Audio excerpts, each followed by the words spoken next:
Folks, sorry about that. This is our election night coverage on the Black Star Network.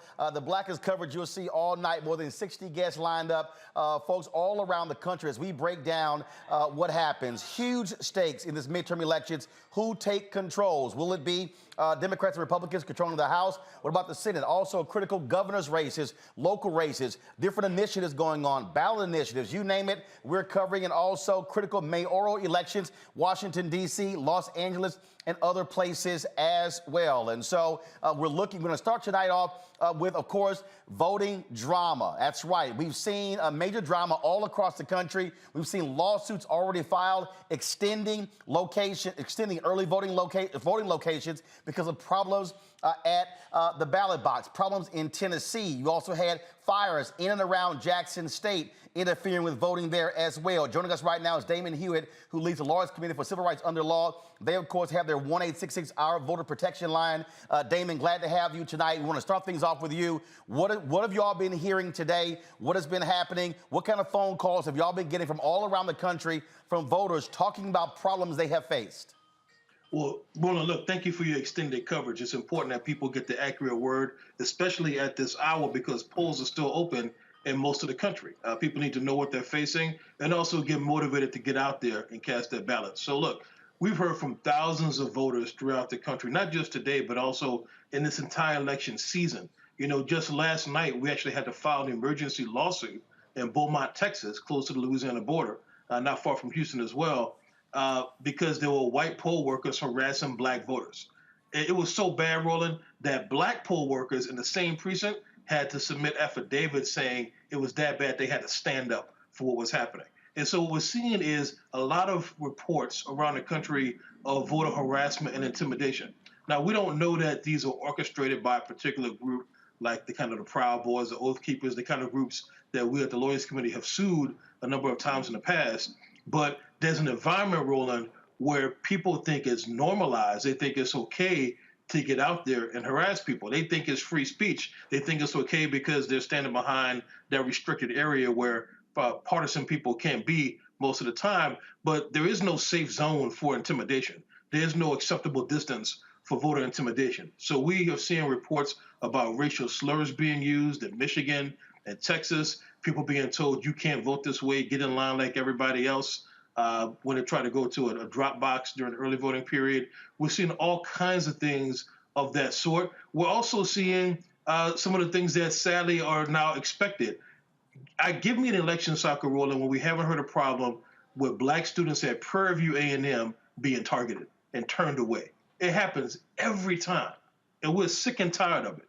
And so, other groups have sued officials there in Waller County multiple times, but this continues to be an issue. It always seems to be an issue in our community, and that's why we have to stand in the breach. Now, you talk about what's happening with those black voters. NAACP's also had to file a lawsuit as well. One of the areas that we are seeing huge problems is in Tennessee. Republicans in that state split Nashville. Nashville used to have its own congressional representative. They split that state into four different, that city into 4 different congressional seats. And for the last couple of weeks, we've seen folks getting the wrong ballots. We heard reports of the major problems today. Again, people going from back to precinct to precinct. The Tennessee folks at Tennessee Holler actually posted a video where one woman broke down crying because they actually took a lift to 4 different voting locations, and they kept getting turned away.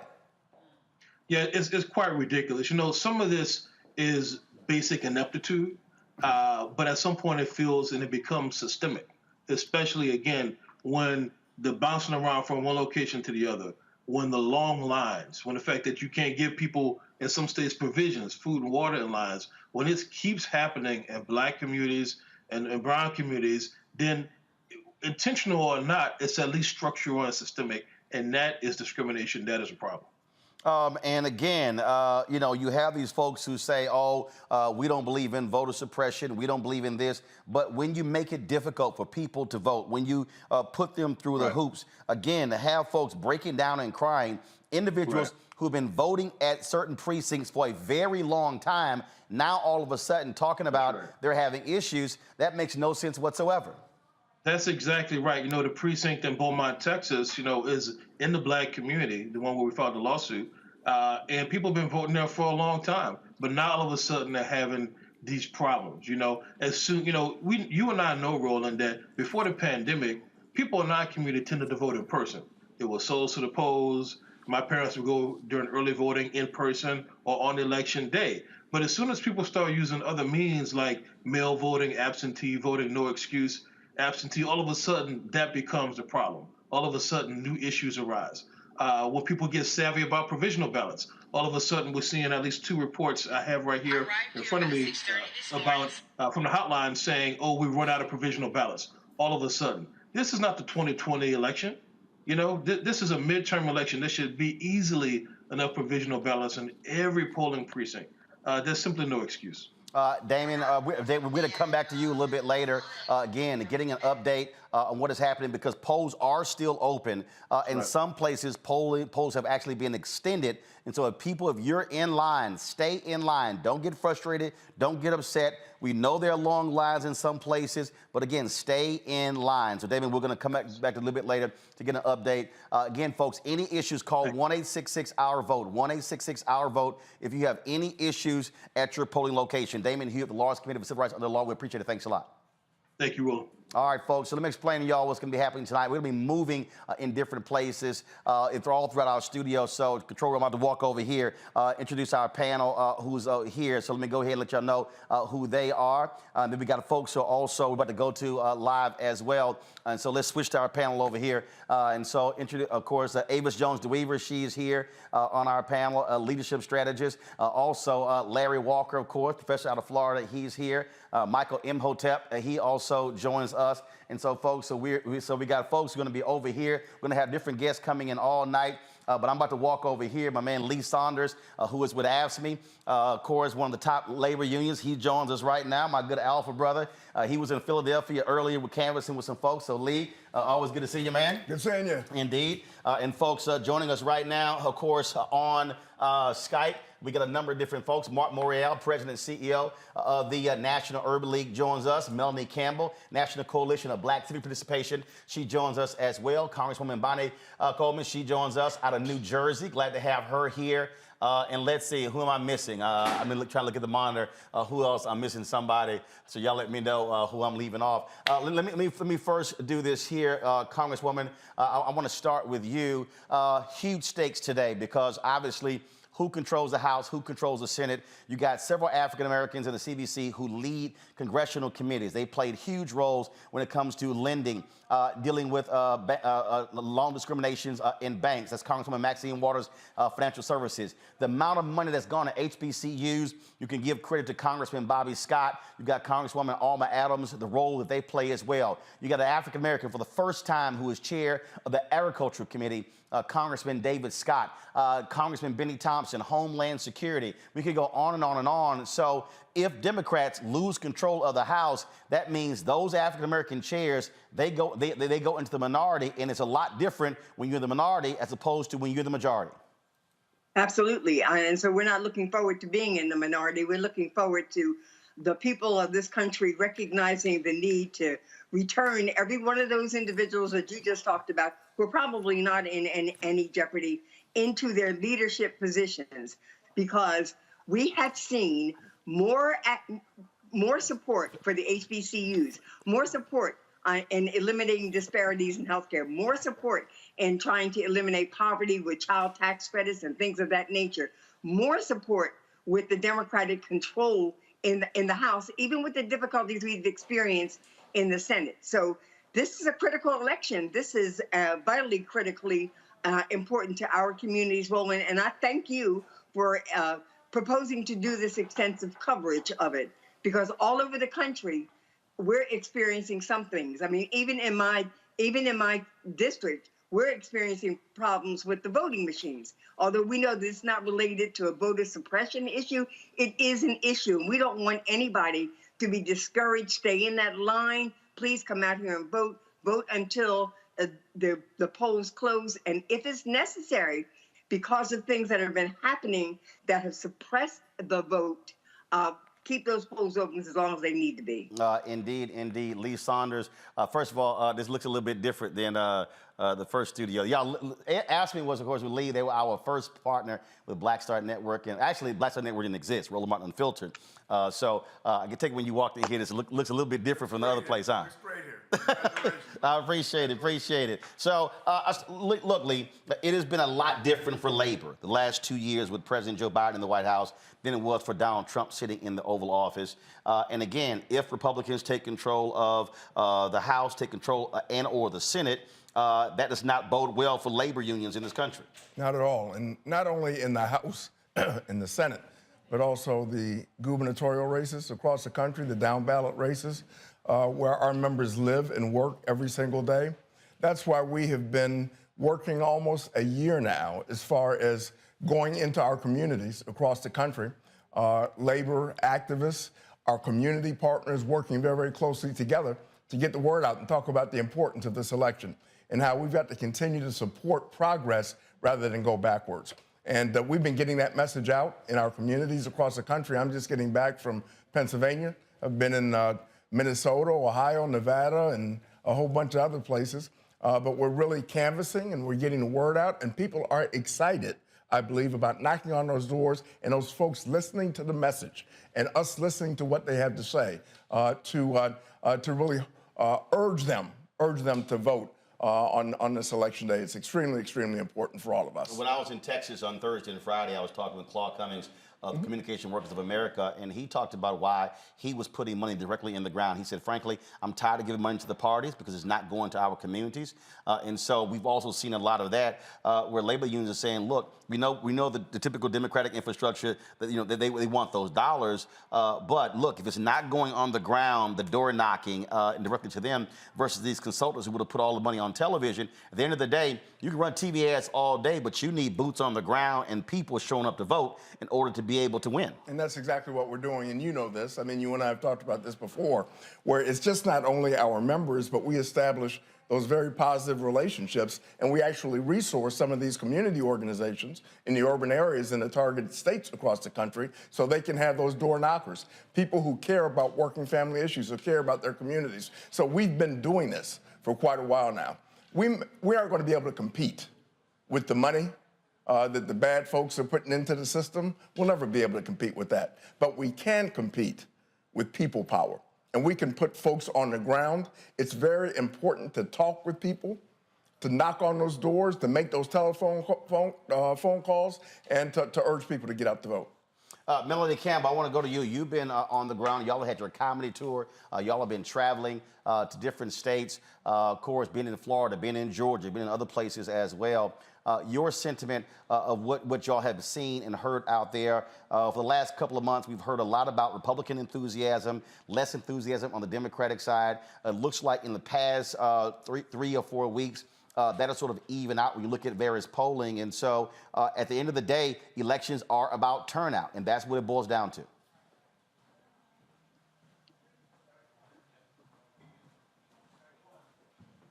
The last 30 days, we've been on the road in Ohio and Florida and Georgia, Michigan, and Pennsylvania with the Power of the Ballot tour. And we're in Georgia now. And I can tell you, Roland, over those 30 days, there was a drumbeat going. In the African-American community, we have a drumbeat, and that drumbeat was getting louder and louder everywhere we went. People were concerned about issues around safety, but they were not anybody, whether we were talking to young folks, to seasoned folks, who did not say they were concerned about this democracy, this election. Yes, issues for sure. Power of the ballot is about making sure we connect the dots to the issues, but I don't know at the end of the day, everywhere it will be high turnout, but I know there are going to be some significant places where we overperformed and also having to deal with those challenges that we heard Damon talk about as well. We're in Georgia at the National Command Center, as well as at Elsie Scott at Howard University. I want to thank you for helping us to tell the story from folks on the ground doing the work, and our young people who were at these institutions, at Clark and at Howard and other institutions. But that's what we heard, Roland. It was a drum beat, and the drum beat says, we know there's a danger here that could impact generations. And I think our people showed up and showed out. Mark Morial, President and CEO of the National Urban League. Look, it is about turnout. Gary Chambers posted a video a few days ago talking about the low black voter turnout there in Louisiana. There was around 10%. He literally was reading off the numbers, and it really was abysmal. You were the mayor there in New Orleans, and that's one of those places. I mean, when you look at Louisiana, when you look at, frankly, Texas, I mean, the reality is, if you have progressive organizations or even Democrats put the resources into those places can become a Georgia. We saw in 2020 with the New Georgia Voter Project and Georgia Stand Up, the work that they did taking that state and registering people, but you have to work it. And that's something that I keep yelling, if we're not maximizing our voting power, we can't have 20, 25, 30% of eligible and registered black voters showing up. We need to be at 60, 65, 70, 75%. We voted those numbers, we flip states. Roland, first of all, I want to thank you and the Black Star Network for doing this, for creating a focused election night coverage that focuses on our community, because we know the mainstream is not going to do this. And this has already been a powerful and rich conversation to listen to Damon and Lee, and to our Congresswoman and Melanie, my good friend, talk about this. Let's look at Georgia. And Georgia is becoming a model state for the New South. In Georgia, you have several things. Number one, you have two at the top of the ticket: strong, well-prepared, hardworking, more than qualified African Americans. One, Senator Raphael Warnock, running for re-election. The other, Stacey Abrams, running for governor. And those candidates are assisting in stimulating the possibility, the hope, the promise of a new Georgia. Second thing you have in Georgia is on the ground. You had it in 2018, you had it in 2020, and it is present in 2022. We're there, we're active, we have our Reclaim Your Vote effort. Many community-based civil rights, labor, activists, women's organizations are working hard in Georgia on the ground, on their own, to turn the vote out, knocking doors, texting, emailing, rallying, doing all the things necessary to register and engage voters. So I think we all look at Georgia, and if there's a possibility, if it can happen in Georgia, a black United States Senator Raphael Warnock, a black governor in a Stacey Abrams, and a coalition of blacks and whites and Asians and Latinos coming together, then that great possibility is there in places like Texas and Louisiana and Mississippi and Alabama and South Carolina and Florida and the other states. So I think you're right. Florida is a bellwether state for the New South. This is the Georgia that in 1972 sent Andrew Young to Congress as the first African-American member from the Deep South. This is Georgia that elected Maynard Jackson as mayor of Atlanta in 1973, a historic accomplishment. This is Georgia, the home of Dr. King and one of the cradles of civil rights, and a place where wonderful, powerful, historically black colleges, universities, churches, and other institutions call home. So we are all watching Georgia as an example and as what you can do if there's possibility, if there's groundwork. This work in Georgia began in 16 and 17 by registering people. It began with candidacy. Stacey's candidacy in 2018 was considered in the early days a long shot. She proved that you could begin to change the map. Raphael Warnock's candidacy in 2020 proved the possibility, defeated the odds. So I think you're absolutely right. There's got to be energy, and these southern states where there's 25, 30, Louisiana, 33% African-American voters can become the foundation for a different South and a new South in the 21st century. We've got to continue, Roland, to fight voter suppression. We've got to call out continuously the things that Damon Hewitt's voter protection system has outlined.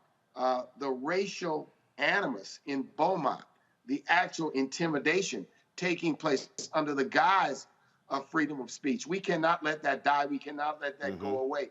We have to call it out, which is why we have to have a new Voting Rights Advancement Act that we have not been able to get to the Congress. But even if the Congress changes, we're not going to stop fighting for our agenda. See, we're not going to stop fighting for our agenda, notwithstanding the outcome of the election tonight. But I believe, Roland, black voters are going to do their job tonight and turn out in Georgia and turn out in North Carolina and Florida and so many important states because of the energy and because of the effort of so many. Congresswoman Bonnie Watson Coleman, when you talk about black political power, it certainly is on display tonight. Yes, you've got incumbent Senator Raphael Warnock there in Georgia, Stacey Abrams running there, but you've got Wes Moore, who, based upon polling data, leading by 30 points to become the third African-American elected as a governor in this country since Reconstruction. Douglas Wilder, of course, in Virginia.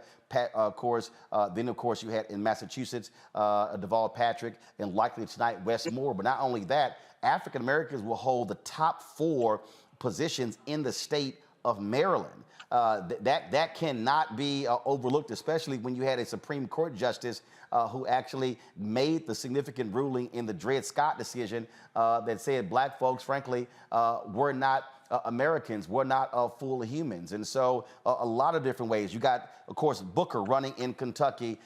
You've got, of course, Sherry Beasley running there in North Carolina. Congresswoman Val Demings running in Florida.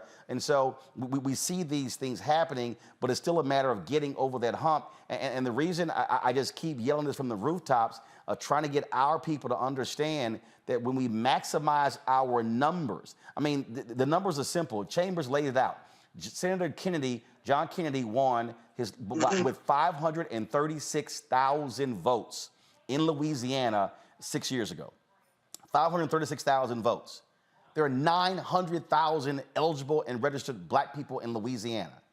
If black people alone vote at 50% of our numbers in Louisiana, that's 450,000. You pick up 250,000 white folks and Latinos and Asians, you win the Senate seat. And so I just really believe that, but after tonight, no matter how black voters turn out, there really has to be this centralized focus in these places where we have numbers. Same thing in Texas. When I sat with Claude Cummings, doing early voting turnout, African Americans comprise 8.8% of black turnout. There are more black voters in Texas than any other state. He said that if black turnout in Texas hit 12 to 15% of the total electorate, he said we went across the board. And so I think it's really getting African Americans to understand we have the power. It's about using it on Election Day. Absolutely, Roland. And I think that I'm talking about with what even Mark Morial just talked about. We have been doing a better job of energizing our communities, communicating to our communities, and having a discussion with them about, you hear these esoteric discussions about the economy and all that other kind of stuff and the climate, but we brought it down to how it really impacts you and how your vote and your participation could mean a difference. And so when we look at what happened right after the Dobbs decision, the kind of registration that took place, it took place because of what happened in the Supreme Court. If we look at all the young people that are coming out and who registered to vote and who are getting engaged now, I believe that those people are principled people. And so those are the individuals that they're going to support the Val Demings in Florida and the Sherry Beasleys in Georgia. They're going to support the Warnock in Georgia because there's like no contest. That is the most absurd campaign competition that I've ever seen.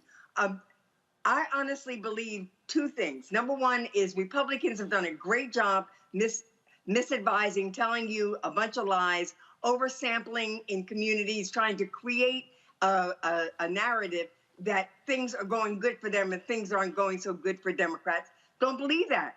Do not believe that. That's what they have to continue to perpetuate their lies on every level that they can to see if they can discourage our vote. I don't think our vote's going to be discouraged. I don't think it's discouraged today.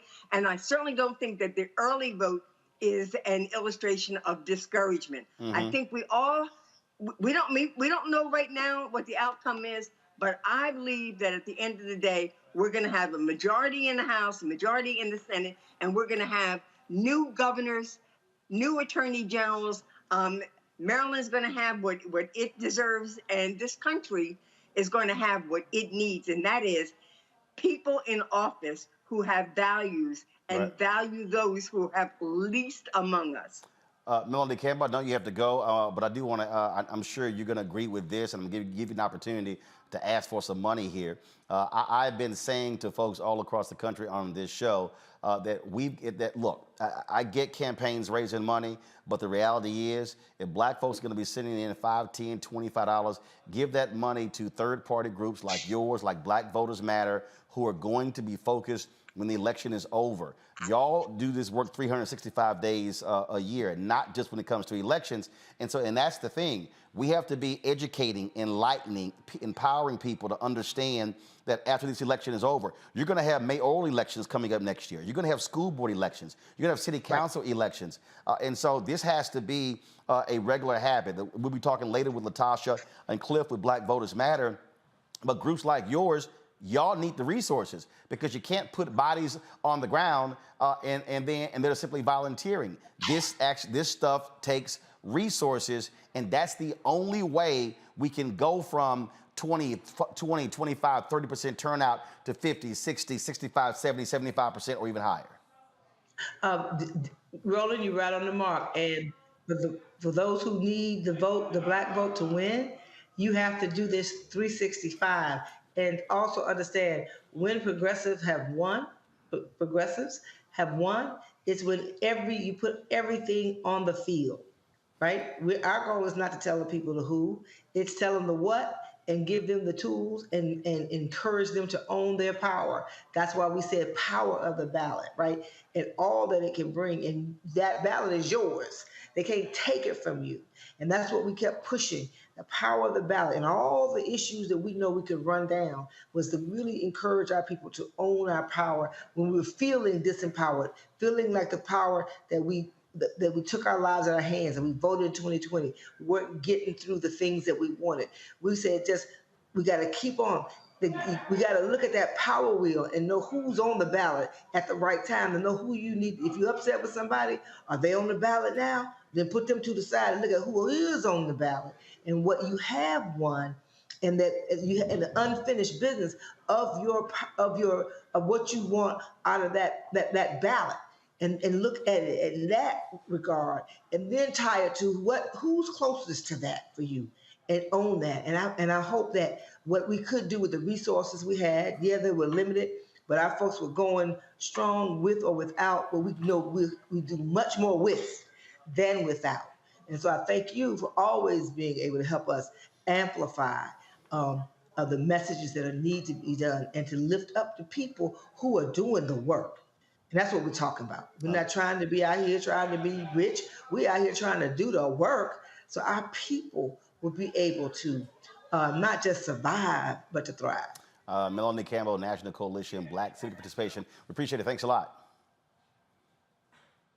Lee, one of the things that when the Supreme Court had the Janus decision, we talked, there were a lot of people in the labor movement who thought that was going to be the death knell for labor. What we've seen since then, we've seen a resurgence.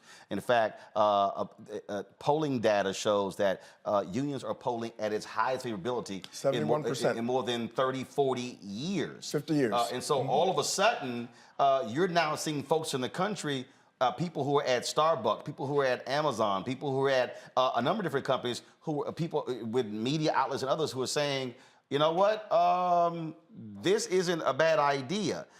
That's a perfect example of worker power. And I think one of the things that I saw a chart earlier, I'll pull it up, and it showed the amount of money that was spent on ads. And they broke down what the money went to. Well, guess what? And they showed Democrats and Republicans. When it came to those worker issues, wasn't in the top 10. And I think Reverend Barber talked about this as well. If progressives want to do well, focus on the working class, and the working class does not mean white workers. Focus on those low-income workers, those poor workers, and many of them who are disaffected. In a lot of places, they number more than 1 million, 1.5 million who don't even vote. That's your winning margin right there. That's exactly right. And what we've got to do, we've got to take advantage of the situation. 71% of the American public believe that unions are absolutely necessary to be the counterbalance to corporations and folks who want to take that seat at the table away from them. And we've got to take advantage of this. I have been all over the country, Roland, participating in organizing campaigns, talking to young workers, people of color who understand the importance of having that seat at the table. And we've got to help them, and we've got to support them. And I just came from Philadelphia. For example, we're organizing cultural workers, museums, zoos, libraries, folks like that, mostly young people, a lot of them people of color. They want to be a part of the labor movement. And so we are promoting that. We are working with them. We are letting them take the lead on the issues that impact on them at the work sites, but we will support them in organizing and getting a first contract. And we're doing that all over the country. The labor movement has revived itself, essentially, with their support and with their help. And that turns into support for electoral politics as well. Because when we are larger, when we're bigger, we can communicate, we can organize, mobilize, and educate our members around the issues that working families care about, then we've got more power at the ballot box. And so all of this is connected, and that's why we've got to continue to do what we are doing.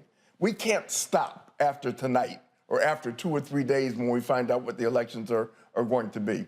We've got to continue this movement. We've got to continue this discussion with our communities across the country saying, what do you want and how do we get it? And this is what we need. Glenda Heights, CEO of Higher Heights.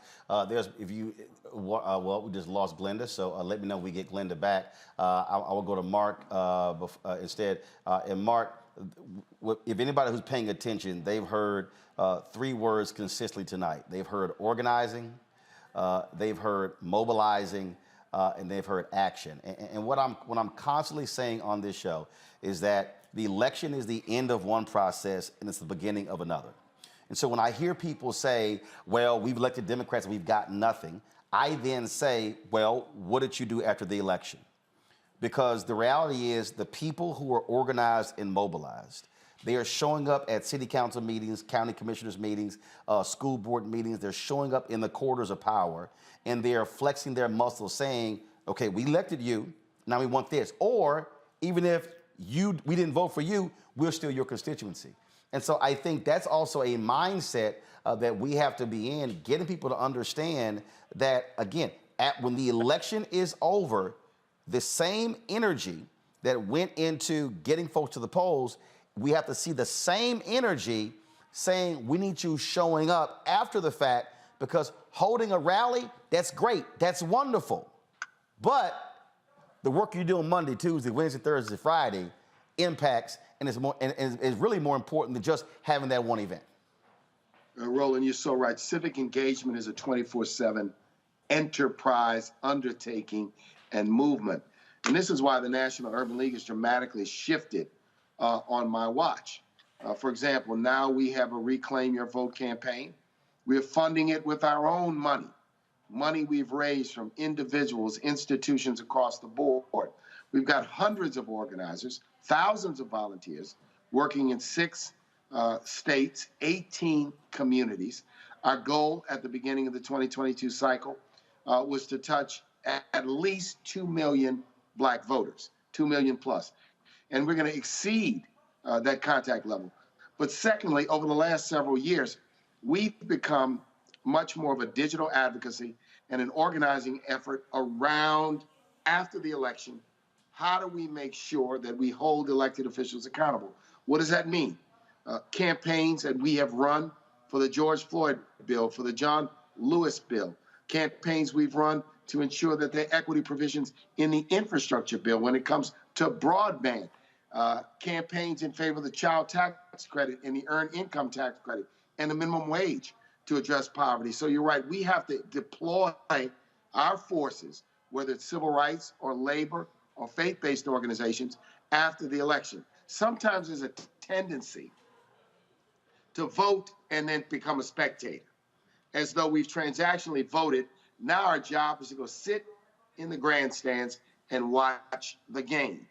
No, we have to remain engaged, because the forces that are aligned against us have legions of lobbyists, legions of talk radio hosts, legions of digital advocacy proponents pushing their agenda and pushing back on our agenda. From the vantage point in our community, many times we don't see that clearly because it's not targeted towards us. We've got to bring the same kind of pressure. You're right. City council meetings, school board meetings, transit authority hearings, active online and sometimes in person if we can, to impact the members of Congress, going to the town hall meetings when the members of Congress come home, and going there to be heard on the issues that are important to us.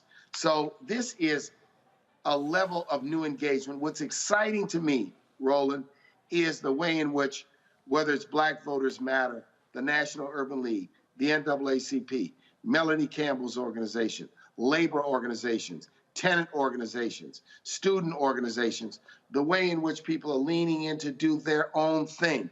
I call it self-propelled, not waiting on a candidate, not waiting on a party, not waiting on some sort of established order. When we vote, and this has been our message, we want people to vote for themselves. We vote for our agenda, not just for a personality. And this is what we have to do. We have to change, we have to evolve, we have to embrace this whole spirit of activism in furtherance of democracy, and activism in furtherance of public policy that improves the quality of life in Black America. Mark Morial, President and CEO of National Urban League. We appreciate it. Thanks a lot. Thank you. Congresswoman, your final comment. I have to say that listening to the conversations from my brothers and sisters here tonight, I'm quite moved, because I do understand that we have been having this conversation with our communities and our younger people more consistently than we've ever had before. We're at a turning point in this country. We are very pivotal about as to what's going to happen in the future. We use our collective power from our diverse organizations. We share the same values and we share the same goals, and that is equity in all levels and in all arenas. How we get there may change from time to time, but recognizing our collective power and what that means when we show up in the collective and when we represent different agencies and organizations, but we're here for this reason together, that's very strong. That's very powerful. And I actually think you're going to see the manifestation of a lot of that tonight or in the next couple of days as a result of this election. People have voted, and they voted out of their self-interest and their needs. Congresswoman Bonnie Watson Coleman, we appreciate it. Thanks a lot.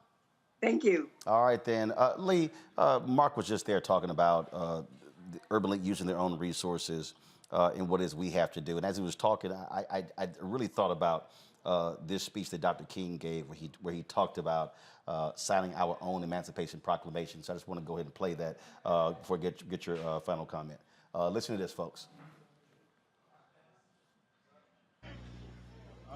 Believe in yourself and believe that you're somebody.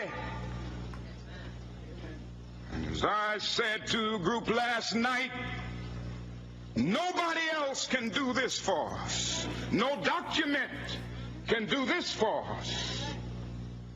No Lincolnian Emancipation Proclamation can do this for us. No Kennedysonian or Johnsonian Civil Rights Bill can do this for us.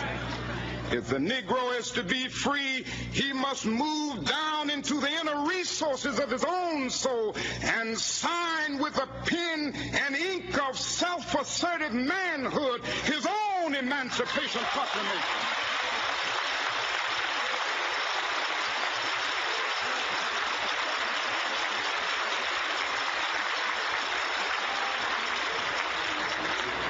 Don't let anybody take your manhood.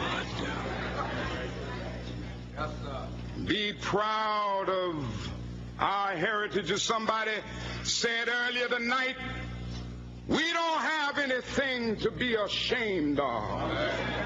Somebody told a lie one day. They couched it in language. They made everything black, ugly, and evil. Look in your dictionary and see the synonyms of the word black. There's always something degrading and low and sinister. Look at the word white. It's always something pure, high, and clean. Come out with 2 shots. But I want to get the language right tonight.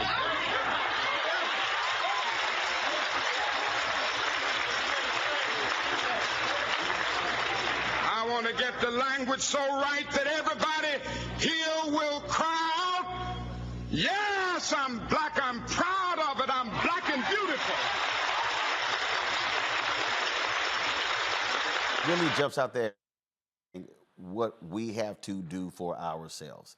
And we were talking about, when you were earlier talking about, what do you want? I got folk on social media, I got other places, they're hollering tangibles, tangibles, tangibles, tangibles. We need this and we need that. But you can't get any of that, 1, if you don't vote. You can't get any of that, 2, if you're not pressuring the system after the election is over. So it's real easy to pop off on Twitter or Facebook or Instagram or TikTok, but it's sort of like the people during the George Floyd protest. Folks were saying, look, I'm out here, I'm protesting, but I ain't voting. Well, hell, you're just walking in the park. These things go together. No question, no question. And you know, Roland, it's easy, it's real easy to complain, but it's hard work to organize and mobilize our communities. But look at the results you can get if we do that every single day. And in fact, in the 9 o'clock hour, we're going to talk to a black family out of Ohio. A black family alone organized their friends and families and their network, and they got 20,000 people to the polls. It's hard. Just one black family. But you can do it. And people are ready.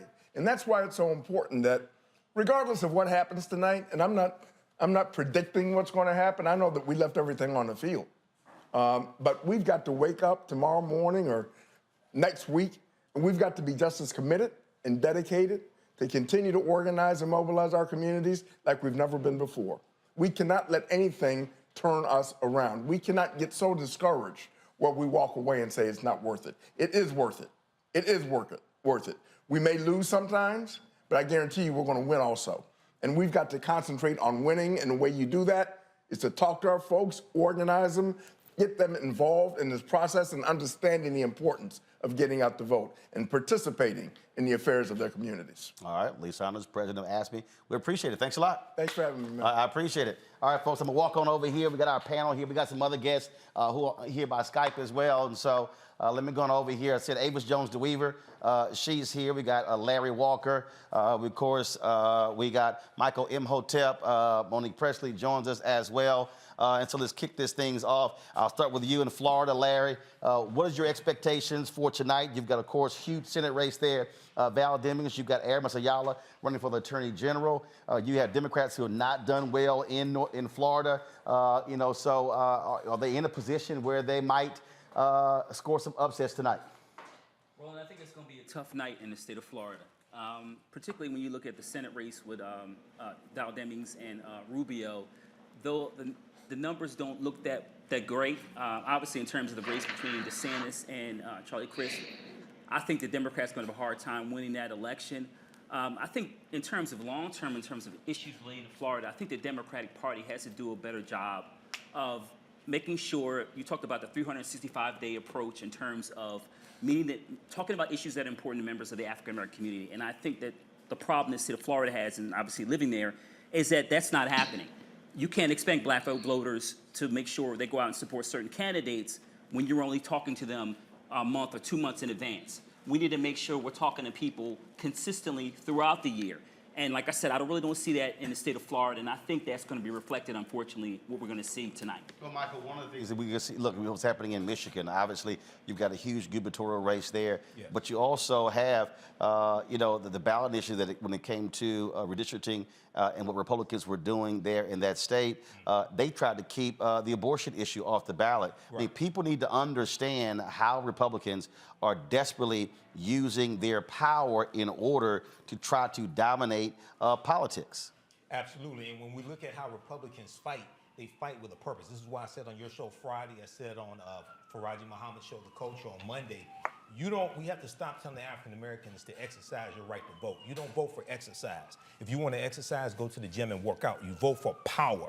Republicans utilize what they have to wield power, to maintain power. We have to understand that as well. We see what's going on with in Michigan, and what happened was Jocelyn Benson, the Secretary of State Jocelyn Benson, she put out a 54-page report refuting all of the big lie claims that Republicans made in Michigan. Republicans control the state legislature in Michigan. We have Governor Gretchen Whitmer, a Democrat.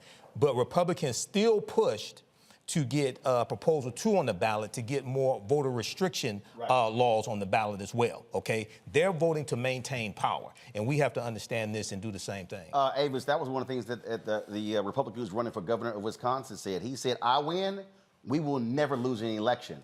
They've already gerrymandered that state. Even if Democrats get 55% of all votes, they still won't have control in the legislature. And so what we're talking about here is people have to understand the apparatus that is at play. They have to understand that the other side, they are playing for keeps. They want to use their power to be in complete control. And Democrats have to be on a warlike footing, if you will, as well. Understand, you're in a battle. When Biden says we're fighting for the soul of America, look, that ain't just a statement. That's for real. It is. And the challenge, though, is that Republicans tend to bring an Uzi and Democrats tend to bring a butter knife to the fight. And the problem is, just as was stated, we don't really understand the stakes. We don't seem to message well the stakes. We don't put the long-term investments in that we need to into communities so that people understand everything that's happening. And then in the last couple of months, you just can't say, okay, well, we did all this, vote for us now. You have to have continuous messaging, continuous work in that area. Plus, you need to understand that you are up against a party that literally does not want democracy. They don't want it. Okay, so we have to do everything that we can to fight back to protect it, because just like it is here today and hanging on by a thread, it could be gone tomorrow. Monique, that's the thing that you heard, of course, Biden give the speech last week talking about the threat to democracy. You've got Republicans panning him, folks out there like Glenn Greenwald, oh my goodness, oh, the world is going to end. But it is real. If the Secretary of State, this fool, wins in Arizona, then you got Carrie Lake, she wins, let's say the governor. Then all of a sudden, if they decide to say, we're not going to certify any election results, we now have total disarray. You already had Republicans who are saying they've got lawyers lined up in every single major state, all states in this country. And so many of these battles are going to be fought in the courtrooms. And so when we were talking about why it was huge that Trump was there, because who are they going to be trying to seek out? Trump-appointed federal judges to try to follow through. And if the Supreme Court is the backstop, that's scary as hell with this Supreme Court. Yes, and because it's scary and because democracy is at stake, and it's my first opportunity to speak tonight, I'm going to say to everybody who's listening right now, go vote.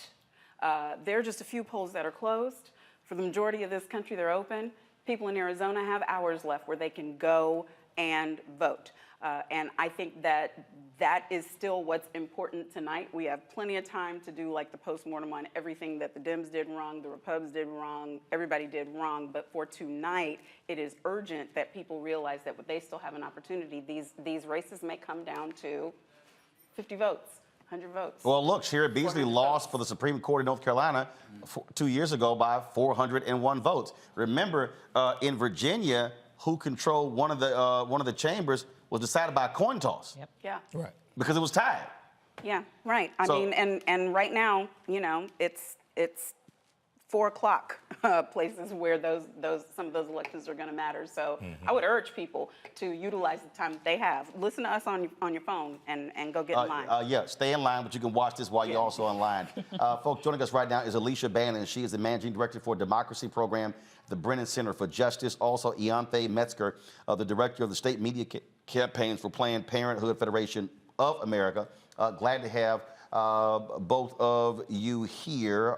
So let me ask you this, Alicia. Again, these voting issues, we have been talking about this for a long time, and you know, people hear voter suppression, but we're talking about the creation of long lines. Now we're talking about not having enough net ballots. Now we're talking about the moving of early voting, of polling locations. Now we're talking about these laws passed where you have people who are standing over the shoulders and looking at people. In fact, in Georgia, 2 poll workers were fired today because of social media posts, because they also were January 6th sympathizers. And so that's what's happening at where people are voting today.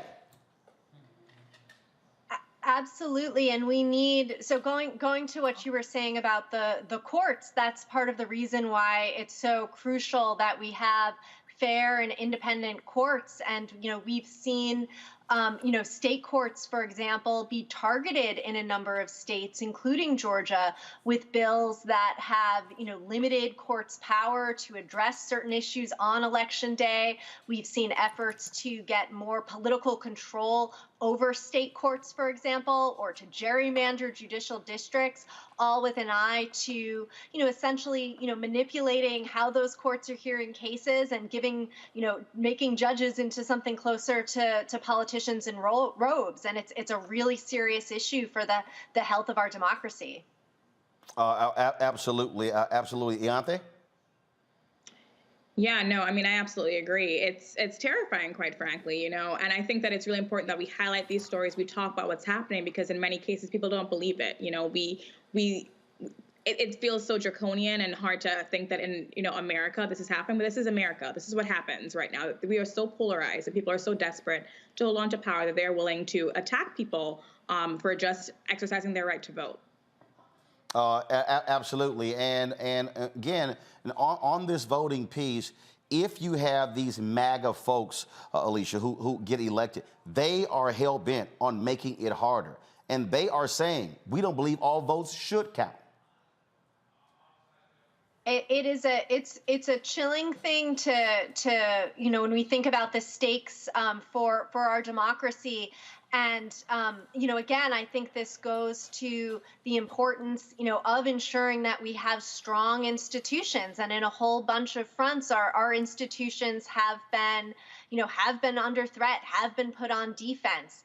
And so, I think this is, somebody was saying earlier, the importance right now of voting and, the importance as voters and as members of the public for holding our officials accountable, calling, saying that we want our courts to be fair, saying that we are going to be paying attention and making sure that our officials are doing what they should be doing. All of that is so critically important now and every day. I'm going to bring in Dr. Amara in here. She's a public policy expert with the Movement for Black Lives. Amara, glad to have you here. Look, there are people who are watching, there are people who are listening who are saying, you know what, you guys are saying the sky's falling, and so I'm just not believing it. But I don't think people really understand. January 6th was the first quarter. This midterm election is the second quarter. 2024 is the whole ball game. Folk better understand what is at play right now.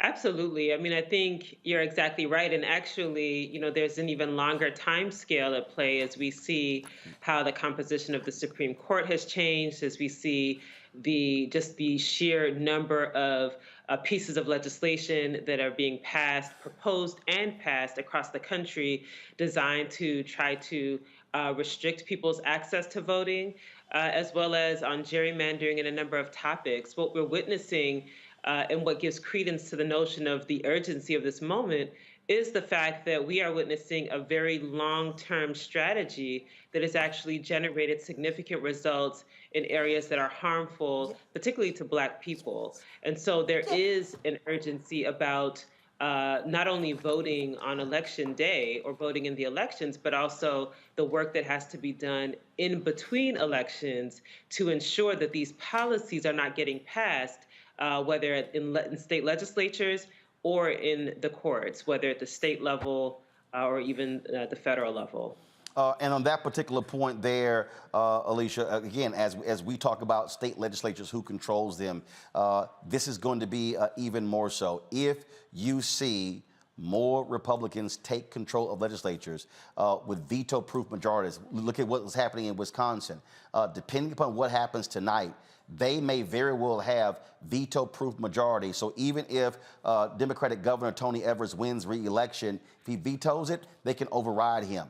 They can then do whatever. We already see that in Florida. We see that in Georgia and other places as well. And so people have to understand why their state representative and state Senate races are equally important to what's happening in Washington, D.C., because that's where the battles are taking place. A lot of what we're seeing now is the result of gerrymandering, and that too is a story of the U.S. Supreme Court. So a few years ago, the U.S. Supreme Court said, shut the door to bringing federal constitutional challenges to partisan gerrymandering, saying, sorry, federal courts aren't a place that you can go. You can, if the Congress could pass a law, or you can turn to state courts and state constitutions. And so what we saw this redistricting cycle was, in some states, state courts did step up and address gerrymanders, but in a lot of states, we saw, really extreme partisan gerrymanders that have really impacted people's, voice and representation in their government. And that comes on top of the Supreme Court also rolling back protections of the Voting Rights Act. So we've seen that already, and we're seeing another case coming up this term where another element of the Voting Rights Act that addresses racial discrimination in redistricting is up for consideration and is at risk of being dramatically weakened. And so, it's just one example of how the courts are such critical players in, the functioning of our democracy. And time and again, the U.S. Supreme Court has had rulings that have really undermined the fairness of our elections and, real representation for communities of color. Ianthe, we saw, of course, the decision by the Supreme Court, Roe v. Wade, in the Dobbs decision. But then we saw, of course, what voters in Kansas did. You now also have these, again, ballot initiatives. They got it on the ballot there in Michigan. Also, there's a ballot initiative in Kentucky as well. Yes, there is one in Kentucky. It is similar to the Kansas one in that it is about voters rejecting or approving no right to abortion in the state constitution. So we're hoping that people vote no on that. And, I think that people need to remember that abortion in general is what made the midterm elections competitive. We were expecting a wipeout on the Democratic side, but voters saw what happened with Dobbs. And within a month of that ruling, voter registration was up amongst women in all but 4 states. So people really are motivated, are energized, and we hope that we can carry that to the polls today and see some results that show that reproductive freedom is a winning issue, because we've long said that people want to control their own bodies and make these decisions for themselves and not have politicians inserting themselves in these decisions. So in Kansas, in Michigan, California, Vermont, we are really hoping that we can get positive results for state constitutional amendments on abortion rights. And Amara, for the Movement for Black Lives, look, the ground game is going to be important. So what is y'all focus over the next 2 years doing this work every single day? Because again, you can't demand policy changes unless you change the politicians. Absolutely, and we have really focused, even the previous 2 years, on the ground game. So our work never ended after the election with this most recent presidential election. And we've also been through the many organizations on the ground, been working at the state level, been working at the city level to mobilize people, not just when it's time to vote. Again, it is helping them dive into the issues that they care about. So we have organizations that are diving into local budgets, municipal budgets, state budgets. They're getting involved in legislation around the criminal legal system. They are getting involved in issues that are relevant to them when it comes to access to voting, access to the right to protest. This legislation around critical race theory in schools. We have been through so many organizations. I mean, There's Decarcerate Kansas City, there's Action St. Louis, there's Block by Block Milwaukee. There's so many grassroots frontline organizations that in between elections are working to organize people and educate people on the issues so that when it comes time to vote, we're not just telling people to blindly walk into a voting booth. We are making sure that the electorate, one, the imagination of the electorate has been expanded so that they know what they're demanding, so that they have a sense of what they're looking for, and then they can align that with the candidates or candidates that most closely reflect those values. We want people to vote with context, not just, just to be in there. We want them to vote with context because at the end of the day, the goal is to build power, and it is to have people who are in these elected positions who actually share our values and who we know, yes, we can hold accountable, but we know that they're at least going in with some shared set of values that we hold. That's the goal. And so our work never ends. I mean, our organizations, our people are on ground in between when people think an issue has fallen out of the news cycle. We're still out there organizing. When people think that we should fall back and sort of relax and let things just kind of play out, we're still out there organizing in our communities and taking a lot of the flack, quite frankly, on the tough issues that we want people to take a stance on. So the work, it really doesn't end. The election is a moment, but the work it happens, once the election is over, that's when the next round of work begins for us. Amara, we certainly appreciate it. Thanks a lot. Alicia, thanks a lot. And as well as, thank you so very much, Yante. Thank you very much for all three of you joining us. Thank you. Thank you. Folks, going to do a reset. At the top of the hour, we have 5 more hours to go. Lots to cover. Some races have already been called. We'll give you an update on the Senate race in Florida, races in Kentucky, other places as well. You're watching the Black Star Network's election night coverage. Black Votes Matter. We'll be right back. Don't forget, folks, tell your friends we're live up until 1 a.m. Y'all can skip CNN, MSNBC. First of all, y'all see more black folks in the past hour. You're going to see on those networks the whole damn night combined. So y'all know that. So let everybody know, if they're looking for the blackest coverage, this is the only place to go. And by the way, ain't no other black-owned media doing what we're doing as well. Some folk doing 1 or 2 hours. We got 6 hours of live coverage right here from our Black Star Network studios right here on Black Lives Matter Plaza in the nation's capital. We'll be right back.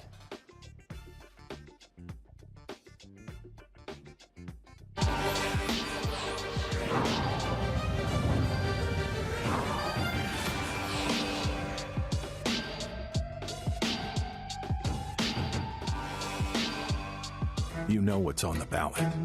It's not just legislation and policies we believe in. It's democracy. Our democracy. There's a choice on the ballot between freedom and fear, between cruelty and compassion, between chaos and community, between voting or violence, and the end of rights generations have fought for. The extremists have a plan, a roadmap for a nation where your voice is silenced and your vote is a memory, where they count their votes and cast ours aside. That's why this year, this fight, this vote is so important. Register, engage, volunteer, fight back against the disinformation and despair, and most of all, vote, because your vote is all that stands between our future and theirs. It doesn't happen like we think it does. No one rolls the tanks. No armies meet in pitched battle. It happens quietly, little by little. And because so many think it can't happen, it does happen. Little by little, the rules change. It doesn't seem shocking or sudden. And that's the point. Fewer places to vote, longer lines. Don't worry, they say. We're just improving the system. They hope we won't notice the rules are changing because they lost the last election. They hope we just won't care enough to stop them. They believe they can take America away from us, and we won't even notice. We know who they are. We know what they want. The question is, who are we? Do we let them get away with it, or do we fight? Democracy is on the ballot. Vote while your vote still counts. The Lincoln Project is responsible for the content of this advertising. We've got to stand up. Republicans are banning abortion rights, tearing down democracy, blocking progress. But when Democrats stand together, we win. Because we voted, Democrats stood up for black lives, voting to ban police chokeholds, stood up for black women, putting one on the Supreme Court, stood up for our families, lowering cost of health care and prescriptions and capping insulin, and stood up for millions by slashing student debt. This November, let's stand up together and keep making progress. It's time to know your rights. If someone is questioning your right to vote, call or text 1-866-OUR-VOTE. For more information, call or text 1-866-OUR-VOTE. Exercise your right to vote. If the lines are long or you're getting turned away, call or text 1-866-OUR-VOTE. For more information, call or text 1-866-OUR-VOTE. Know your voting rights. If you are unsure where to vote or don't know if your polling location has changed, call or text 1-866-OUR-VOTE. For more information, call or text 1-866-OUR-VOTE. I want to be fearful every time I'm in an open area in a public place. I want to think about how completely vulnerable I am while I'm closing my eyes to pray at my place of worship.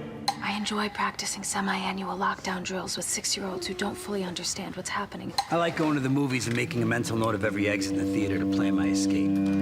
I hope that our set is interrupted by loud percussive sounds that cause the audience to scream in horror and run for their lives. I want to think of this dumpster as a hiding place for my kid. I enjoy when the only way a family member can identify their mutilated loved one is by the make of their shoes or a DNA test. I want to drop the carton of milk and eggs that I just bought and race frantically to a dingy back room where I'll be locked with 14 strangers for 7 hours and no air conditioning until the police say it's okay to come out. I want to celebrate our nation's freedom by worrying that I'll end up bleeding out on the pavement while being trampled by terrified parade goers. I like that anyone can easily access weapons of destruction, weapons of war. Designed to kill the greatest amount of people in the shortest in the least amount of time. Just a little bit longer.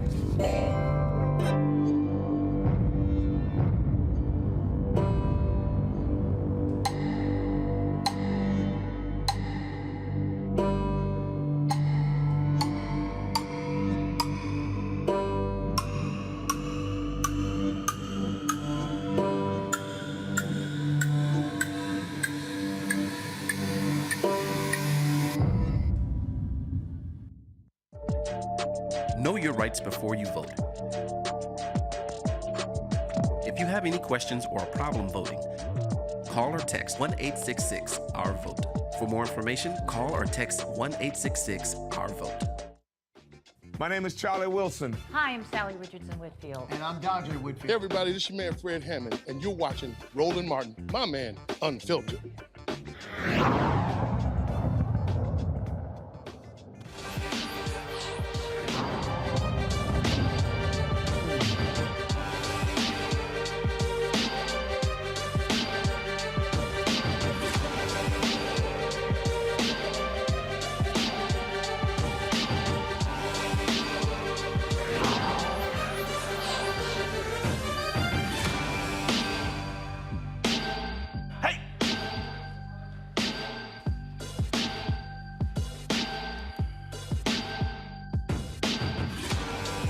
All right, folks, welcome back to Black Star Network's election night coverage here, 2022.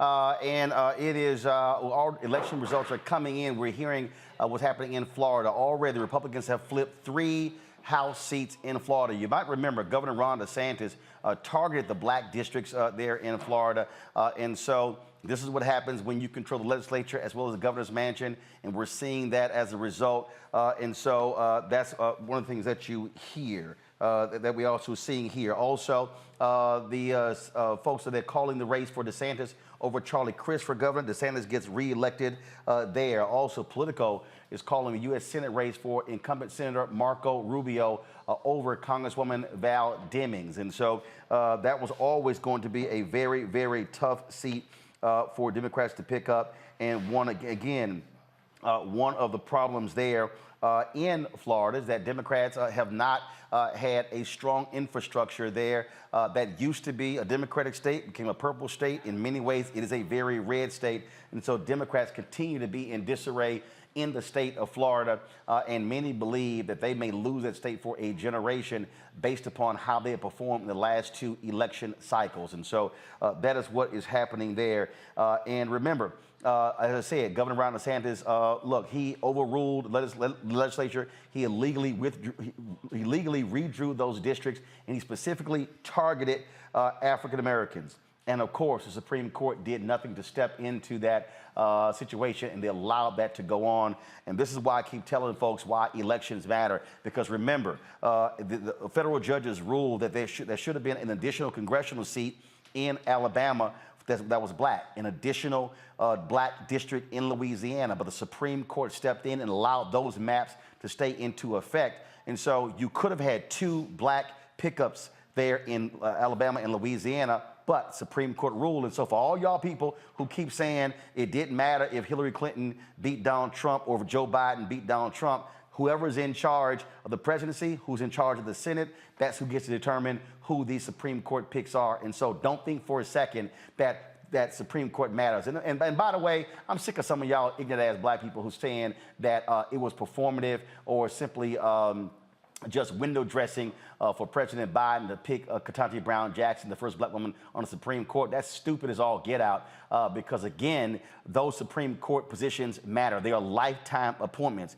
And trust me, if the folks on the right know how important it is, well, black folks had better understand how important it is, because how different would it be if you had a real black justice on the Supreme Court who wasn't named Clarence Thomas, who was in the mold of Thurgood Marshall. But y'all keep saying those seats are not important. So those are some of the elections that we're looking at. And again, we're looking at what's happening here, waiting to get more information of the Senate races in Pennsylvania, in North Carolina as well. And so we'll be pulling those numbers up, breaking those numbers down for you as well. We're also looking at Wisconsin, but also Ohio, a hotly contested race. And of course, the U.S. Senate races in Georgia, as well as Arizona. Democrats also are trying to hold on to the incumbent positions in New Hampshire, in Nevada, in Arizona, in Georgia, in Colorado, because right now it is 50-50, and they're hopeful they can pick up at least 1 or 2 seats. If they're able to win Pennsylvania and or North Carolina, let's go 51-49,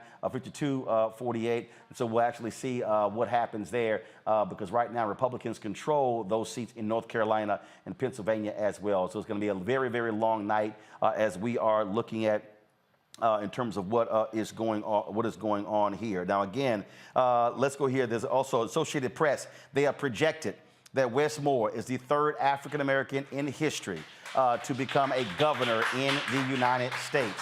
Of course, the polling data show Wes Moore was up some 32 points in that particular race. As I said, Doug Wilder, he, of course, was the first black governor elected since Reconstruction. That took place in Virginia. Deval Patrick was elected governor in Massachusetts for 2 terms. Wilder served for 1 term, and that's based upon their constitution. And now Wes Moore, who ran a nonprofit, a book author, served in the military, and yes, he's an alpha man.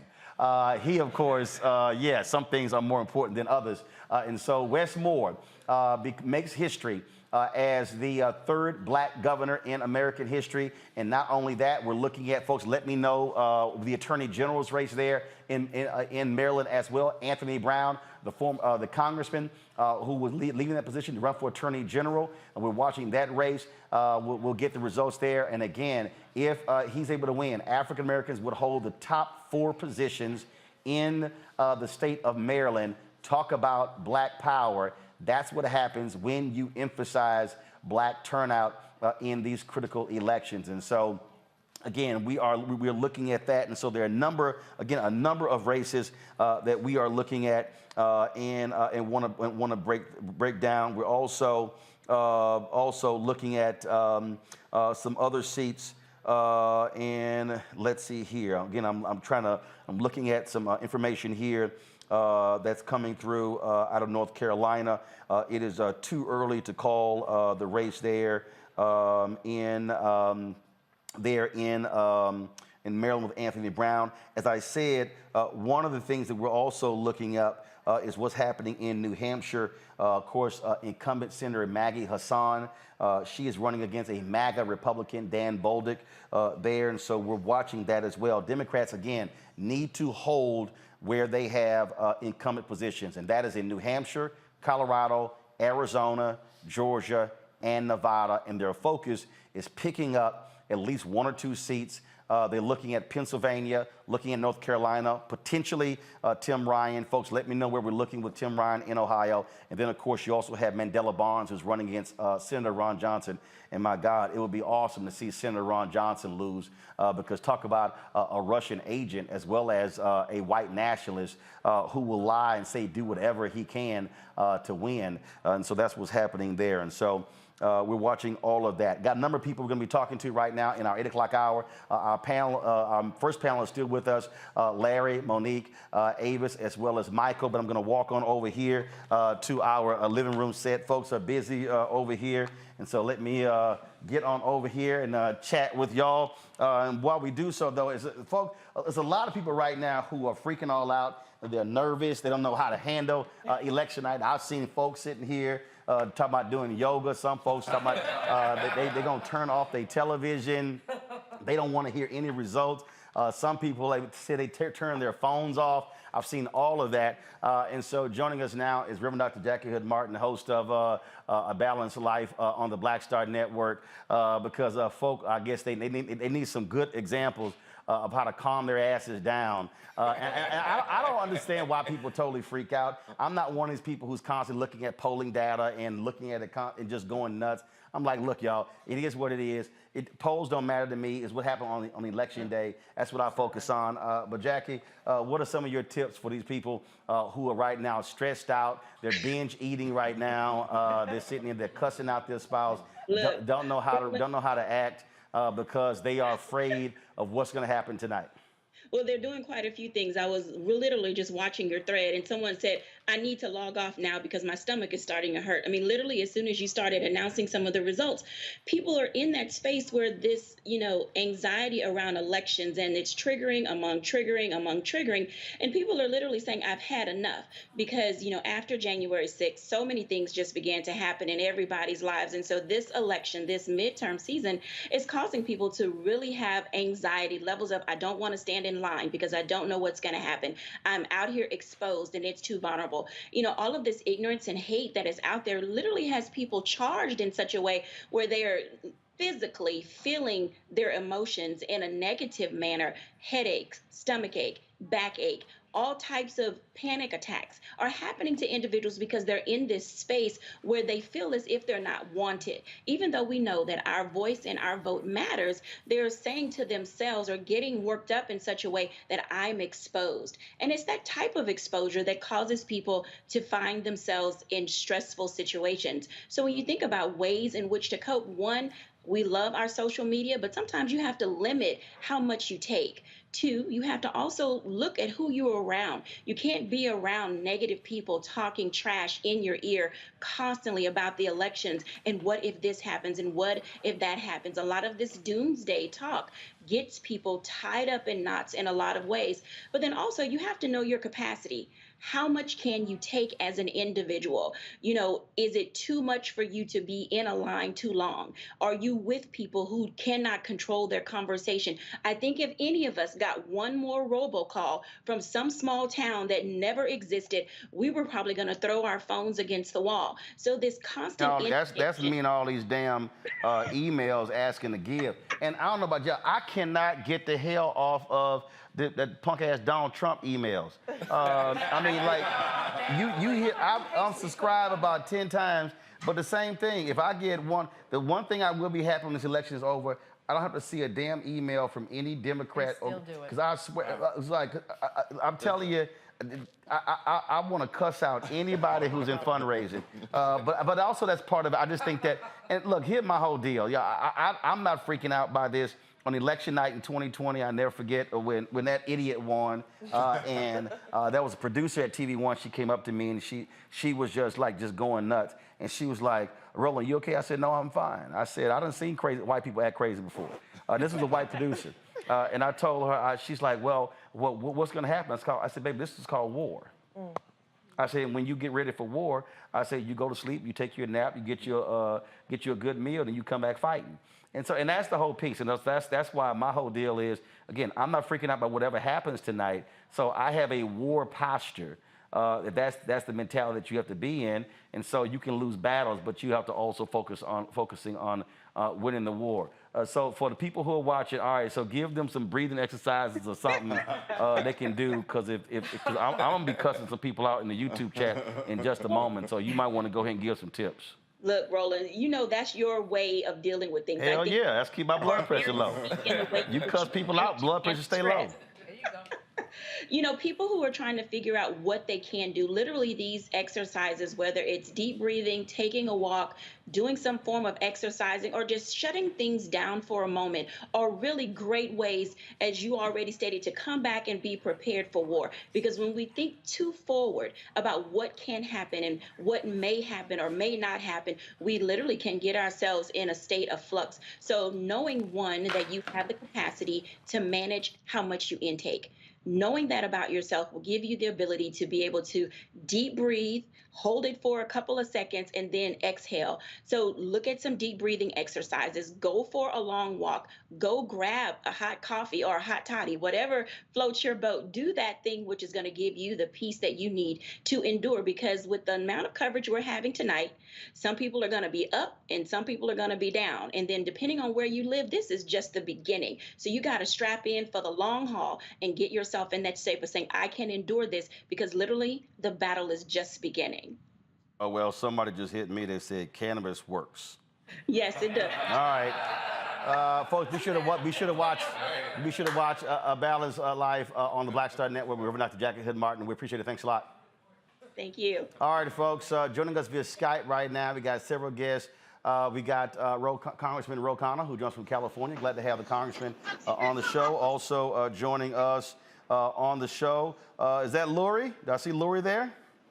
All right, Lori Daniels Favors. You can check her out, of course, on Sirius XM. Her show is, you can always check it at midday. She's also executive director for the Center for Law and Social Justice. Cliff Albright, co-founder of Black Voters Matter. He is also with us. And Terrain Bailey, attorney, she's with us as well. Glad to see you. Joining us, let's see here, we got a bunch of folks here in the studio, so I'm going to introduce them in just a second. Let me do this here. Congressman, I'm going to go to you. You've got big races there in California. You got Karen Bass, who's running against a Republican and Democrat. He's a dino, Democrat name only, who spent almost $100 million to win that race there. And it's quite interesting how you've seen some of the people who have been endorsing him. That's one of the races that we're looking at in California. But also, you look at the race with your fellow Congresswoman Katie Porter there in Orange County. She's raised a ton of money, but was in a tight race there. And so it shows you, again, how the map is changing with Republicans, especially these MAGA Republicans, very enthused out there, seeking blood because the orange one lost in 2020. Well, Roland, the polls are still open, so for those who are watching in California, I hope they'll get out and vote. But I'm very optimistic and confident on my good friend Karen Bass. She is running against someone who, as you put it, is basically a Republican. I mean, no compassion for those who are homeless, no compassion for working class folks. Karen Bass has been a leader of the state assembly. She's one of the most effective members of Congress. She's a member of Congress who's not just progressive and didn't just lead the Black Caucus, but she works across the aisle. She had worked with Republicans to try to make progress on police reform. So she should win. I think Katie Porter will pull it out. You know, the early returns are pretty encouraging from New Hampshire. It looks like Maggie Hassan is going to be fine. So obviously it's a long night. And it looks like Sherry Beasley is doing better than people thought in North Carolina. But I think so far we're hanging in there. Lori, I'll go to you. Again, on this night, I tell people, look, my staff has been sending me information since 7 o'clock. I'm like, y'all, stop sending me stuff. until you get to 65, 70% of the percent in, I don't look at anything because, one, you don't know what's outstanding. You don't know if there are Democrat counties, Republican counties, what's a Democratic stronghold, Republican stronghold. So anything before 50, 60, 65% really doesn't matter. Once you hit 70%, now you can start paying attention. It's sort of like I know a lot of folks here, and do me a favor, bring me that hat right there. I forgot to, bring me that hat right there. Come on, bring me that hat right there. See, I forgot. I didn't do this the other day. I did it. So a lot of y'all who don't watch baseball, it's 162 games in baseball. And so some folks don't pay attention till October. But just in case y'all did pay attention to baseball, the World Series champions are the Houston Astros, just in case y'all ignored baseball. So any Philadelphia fans in here? Any Philadelphia fans? Don't nobody want to claim Philadelphia right now here. Any Yankees fans, we spanked that ass too. Any Mariners fans, we swept their ass too. I'm just letting y'all know. So a lot of times, Lori, people don't pay attention to baseball with the first 162 games. They pay attention to the playoffs. That's really the same thing on election night. I think you're right. And I think that if you start watching the news now, you're in for a lot of pain. There was a network that I used to watch before they disgracefully fired the amazing Tiffany Cross. But I would watch them typically on an election night, and you will notice that the music rises and soars just for them to get you all hyped up and excited to let you know that the race is too close to call. So it is a long game. This is an emotional game. And I would like to remind everyone, this is just one inning. We got elections. Well, some of us have elections next year. We have elections coming again in 2 years. This is not a moment. This is not even a moment that's independent of previous elections. This is just another layer on top of whatever it is we're baking here in the United States of America. So we are not in it just for this moment. We're in it for the long haul. Unless y'all got somewhere else for us to go and we moving, then let me know and I'll happily join you. But while we're here, be ready to dig in, because it's not just about this election. It's about every election that's going to take place between now and the last breath you take on this earth. Cliff Albright, you've been out there all around the country on the ground, going to the places a lot of people ignore. What have you been seeing? What have you been hearing? Y'all with the blackest bus in the country. This, of course, is the blackest election night coverage. We've been on the ground as well. And that's, I had to call out Meghan McCain the other day because she said some silly stuff about, why is Beto O'Rourke and Stacey Abrams running? I was like, look, fool, you don't just run for your race. You actually are building infrastructure for other down ballot races, and you're rebuilding party infrastructure when you run for statewide race. But you would think a so-called, well, she ain't no political expert. She's just John McCain's daughter. Basically. Yeah, I mean, we've been through 11 states on our bus tour. I think I've personally probably hit 8 of those myself on the bus tour over the past month or so. Spent the last 5 days right here where I'm sitting now in North Carolina. We went to about 6 different cities and counties over those 5 days, and right now I'm sitting here in Charlotte. And, going back to your point about, not being able to make predictions off of polls and things like that.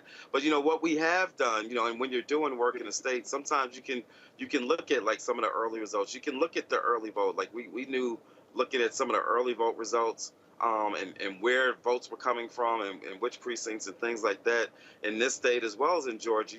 We knew that things were looking good in a couple of these races. And even tonight, as we drove around in the blackest bus in America to a couple of polling places, one, seeing the energy that was out there, the conversations that we were having, but more importantly, just looking at the vote tallies. I mean, we were seeing, there's a couple of the biggest precincts here in Charlotte that topped their 2018 turnout. And so when we see those numbers to match the conversations and the energy and the enthusiasm that we're seeing and feeling when we're having conversations, we've been feeling pretty good. I've been saying for the past 5 days that North Carolina, actually longer than that, Roland, I've been saying for some time that I thought Democrats might actually pick up 3 seats tonight. And I'm standing by that, and I'm convinced that one of those will be right here in North Carolina. Absolutely. Now, Terrain, look, you're an attorney. This is also a big night for civil rights attorneys. You've got Republicans who've got their lawyers all around the country. Well, Democrats, same thing. And what we have seen when it comes to these elections lately, if you don't have damn good lawyers, you're in trouble. Well, one of the things that has started happening right after the 2000 election with the Bush Gore situation is that having attorneys election night became really important because we see that election came down to what was litigated and what was argued before the Supreme Court. Same thing here. There are lawyers all over the country writing motions, filing motions, and judges ready to rule on them immediately. So the legal aspect of these elections is huge right now. And it creates a lot of stress because it means that all these decisions are not necessarily going to be decided by our vote, but by someone outside of our state, potentially like the Supreme Court, like with Clarence Thomas. So it's a little nerve-wracking, but the legal aspect of it is really huge in this election. It is. Congressman, I'll go to you here. This was a tweet that Anna Navarro just sent out. And I do think she's right. She said in 2018, DeSantis barely won against a black, progressive, little-known mayor. In last 4 years, Florida GOP invested in registering new voters and painting D's as scary socialist. Democrats ignored the smoke alarms and fell asleep at the wheel. Today, the whole damn house burnt down. Bottom line is this here. We say this all the time. Look, if you only pay attention to certain places on election on 3 or 4 months out, then you're nuts. This has to be a 365-day-a-week thing. And if the Democratic Party wants to win, especially in the South, they are going to have to, and I'm going to be very blunt right now, they got to stop listening to these white Democratic strategists who don't know a damn thing about people of color and invest in these communities. Otherwise, they are going to continue to lose. Just having a black candidate is not enough. You've got to put resources on the ground and invest early and not just come holler at black folks in October. Exactly. Well, Roland, you're right. And, we need to start, in my view, with looking at the Obama coalition. I mean, Obama won Florida, he won North Carolina, he won Ohio. So obviously he showed that these states are not out of reach, and he put together a coalition in the infrastructure to do that. And he had surrounded himself with black strategists, white strategists, Latino strategists. And it's going to take more than just coming at it in the election year. We need to sit down after this election in places that we didn't do well and pull in people who understand those communities and make that infrastructure investment. Because the thing that people don't like is coming 3 months before an election where they feel used just for their vote, as opposed to building their input is part of being part of the governing coalition. Cliff, you've been making that point that you have to invest. And as I said in the last hour, I keep saying, you know what, black folks, don't give your money to campaigns. Give it to groups like Black Voters Matter, Melanie Campbell's group, and others, where people who are on the ground knocking on those doors. We're looking at the numbers in Louisiana. They're awful. But there's the potential, if you turn out black people in Louisiana, you can flip that state. Yeah, and unfortunately, what people are waiting for is for black folks and for the infrastructure in Louisiana to work a miracle before people wake up and pay attention and say, oh, maybe we should invest in that. And then sometimes, even after you do the miracle, it doesn't work out. In fact, sometimes they'll use the miracle against you. We've seen a little bit of that in Georgia when they say, oh, you're so resilient off that little bit that we gave you. I guess we can decrease it a little. So yes, this is this issue of investment into the local organizing infrastructure. It's not rocket science. I say it all the time. If you give us a fraction, and by us, I don't just mean Black Voters Matter, our organization, I mean this entire ecosystem of black-led organizing, progressive organizing. If you gave us a fraction of the millions of dollars that is spent, in fact, wasted on TV advertising, there's not a state, there's not a Senate seat, there's not a legislature in this country that we could not, if not flip, have significant impact on. But instead, as you said, Roland, at every level, every layer of the political strategy, from the advertising to the technology tools that are used to the strategy that is used, it is dominated by white men using the same old strategies that have been proven to not work. So we've got to keep pushing on this investment question, because we can't keep on being patted on the back because we're so resilient with the 50 cents that you gave us, and then you want to take out 25 cents and just leave us with a quarter. That's not sustainable. It's not fair, and it's going to lead towards the further erosion of what's left of this democracy. Indeed, Lori, and again, It ain't rocket science, and you can keep just look. At some point, people got to realize, I live in Northern Virginia. Okay, I'm still registered in Texas. I got there.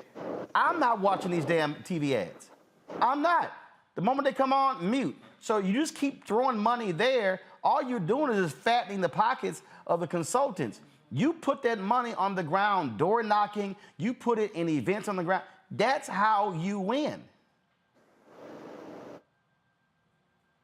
Forever. It's not like you were talking something that's rocket science or unheard of. Look at what happened on the other side. For 50 years, Republicans invested in undermining Roe. 50 years later, they got the return on their investment. We often think about investment as in a cycle by cycle effort when it's really year over year, month over month, not just digital media, not just social media. We often forget the vast majority of Americans are not actually spending a whole lot of time on social media. I know Twitter seems like everything to those of us who were there before it got to be what it is right now, but most of our folks are not following the trending topics. And so if we were to think about what could a 50-year investment look like, then that could give us a vision that could stand up against something like a 50-year investment in the undermining of Roe, a 50-year investment in undermining the Voting Rights Act. But I think for us, what we have to think about as part of the Black Star Network is let's pretend they never invest a dime. Let's pretend we can't figure out a workaround with the racism. Let's pretend they refuse to give us another dollar. What are we going to do to make sure that our people are safe, that we can get clean water to Jackson, Mississippi? What are we going to do if we can't figure out a workaround for the racism and they refuse to do the investment? How are we going to make sure that the Black folks who live in Florida, who are now basically going to be abandoned to what has become a Republican stronghold, who is going to help make sure that the Black children coming through those schools are going to have a shot? Who is going to make sure that they're going to get access to the resources and the power that they need for their communities to thrive, let alone survive?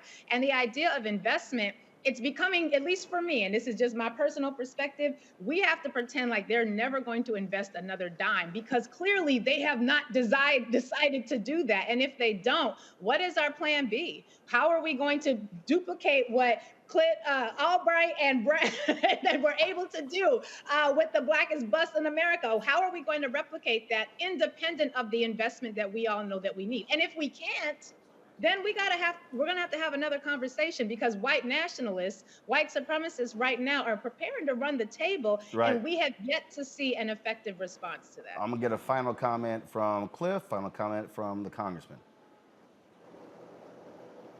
Yeah, no, I agree completely with what Lori is saying, you know, that we've got to have those options. Look, that's why we started Black Voters Matter Fund, because what we recognized is that we have got to develop the ability to fund our own politics, right? You can't have independent politics if you don't have independent money, right? That's a lesson that we learned in part in Alabama when we actually started a third party at the county level in Alabama. And so our entire perspective is that we have got to be able to be independent, both in our politics and our strategy, but also in our funding, and that's going to mean having to really answer this question about how we galvanize our own resources within our own community. But for tonight, what I'm looking at is really a celebration, because I predict that by the end of this night, that there are going to be several key states that are going to shock the country, North Carolina being one of them. And when we take a look at how it happened, that Black voters are going to be right smack dab in the middle of that. That's what happened in 2020. That's why they tried to overturn that election.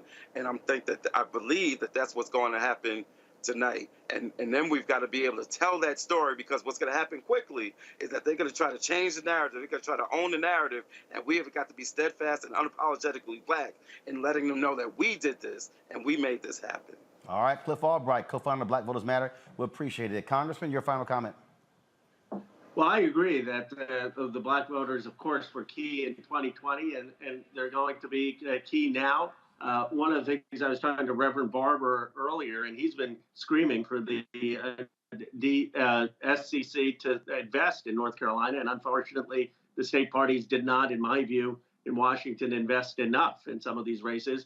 So I'm glad that there are independent groups that are doing the organizing. But after this election, we need to also have a conversation about all the money that the national parties are raising and what investments they need to be making in these states, not just for any one election cycle, but for the next decade, because the governing majority for the Democratic Party in the House, Senate, or with the presidency all run through doing well in the Black South and with the Black community across the country.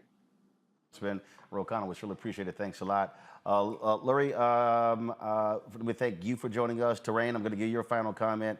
Again, we need as many lawyers as possible. Some of these races, we're not going to know tonight. We're not going to know tomorrow night. Remember, there was a decision in Pennsylvania when it came to the mail-in ballots. They can come in up until the 14th, which is next Monday.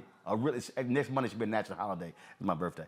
But again, so we're going to be waiting like we did last time, maybe through the 1st of December to know what the conclusion of some of these races are going to be. So folks like you are going to be really important with those billable hours. Well, what we have in multiple states throughout the country, we have these bank of lawyers. And the bank of lawyers are on the phones right now. They're going to be working until the final votes are counted. And when I was in Georgia in 2018 and again in 2020, the attorneys, we reached out to voters whose ballots were being challenged, and we helped them cure their ballots. And that's what's going to be happening. But what I find that's interesting in our current election process as an American is that before we had all of this electronic and digital voting, we used to get our results easily. We introduced technology, and all of a sudden the lawyers enter and elections become complicated. So it's a totally different game that we're playing. But on the comment about engaging the Black vote, I wanted to speak on that. Is that the work in engaging the Black vote for 2024 starts tomorrow. This election is not over tonight. We need to start tomorrow at a grassroots level, working with the HBCUs, working in the Black communities, and investing more funds there. What happens after every election is that we turn it off. And then we wait until we get closer to after the primaries, and then we start engaging the Black community. That is no longer going to work. We need these college students, we need these high school students who are going to be able to vote to be engaged starting tomorrow. If not, we're going to be in the same position because, as my other counsel said earlier, if we do not make this a sustainable campaign and we make it continuous, we're going to be in the same position time after time. They got what they wanted with Roe. We can get what we want, but that takes time and investment. All right, Terrain, we appreciate it. Thanks a lot. I appreciate it. All right, time for our free fall panel. We know how this is going to be. It's going to be buck wild crazy. Joe Richardson, civil rights attorney. To my left, you got Eugene Craig, CEO of the X Factor Media. Rebecca Carruthers, vice president, Fair Elections Center. Amakongo Dabinga, professor lecturer, School of International Services, American University. Dr. Julian Malveaux, Dean, College of Ethnic Studies, California State University, Los Angeles. We also have, of course, with us, Brianna Cartwright. Brianna, of course, political strategist, and of course, she'll likely be sticking up for her millennials and that whole crew. Yeah, you know exactly what's coming. Tammy Allison, Esquire, presidential pardon expert. Did I miss anybody? Got everybody? All right, cool. All right, because a whole bunch of y'all. Of course, we still got the panelists over there as well, and so I'll get back to them in a second. And then Monique, stop texting me. Seriously, I don't need all these updates from you. Okay, it should be damn text messages. So here's the deal. Governor's race. Get some update. Governor's race in Georgia. Kemp up 5 points against Stacey Abrams. About 44% of the vote is in there. They're calling the race in Arkansas for that fool Sarah Huckabee. Now the race that we're watching. Oh, also Warnock and Herschel Walker. 2 percentage points. Warnock is at 50.3%. Warnock is at 48%. And again, if it's 50 plus 1, no need for a runoff. And so that's really what the Warnock folks are hoping for. So we're watching that. The race that everybody's watching, about 53% of the vote is in. Let me just double check that again. 56%, Sherry Beasley, 51.5, Ted Budd, 46.7. And so, yeah, Sherry Beasley is up in North Carolina. And so that could be the big story of the night if she's able to hold on there. Now, it's only about 31% in Ohio.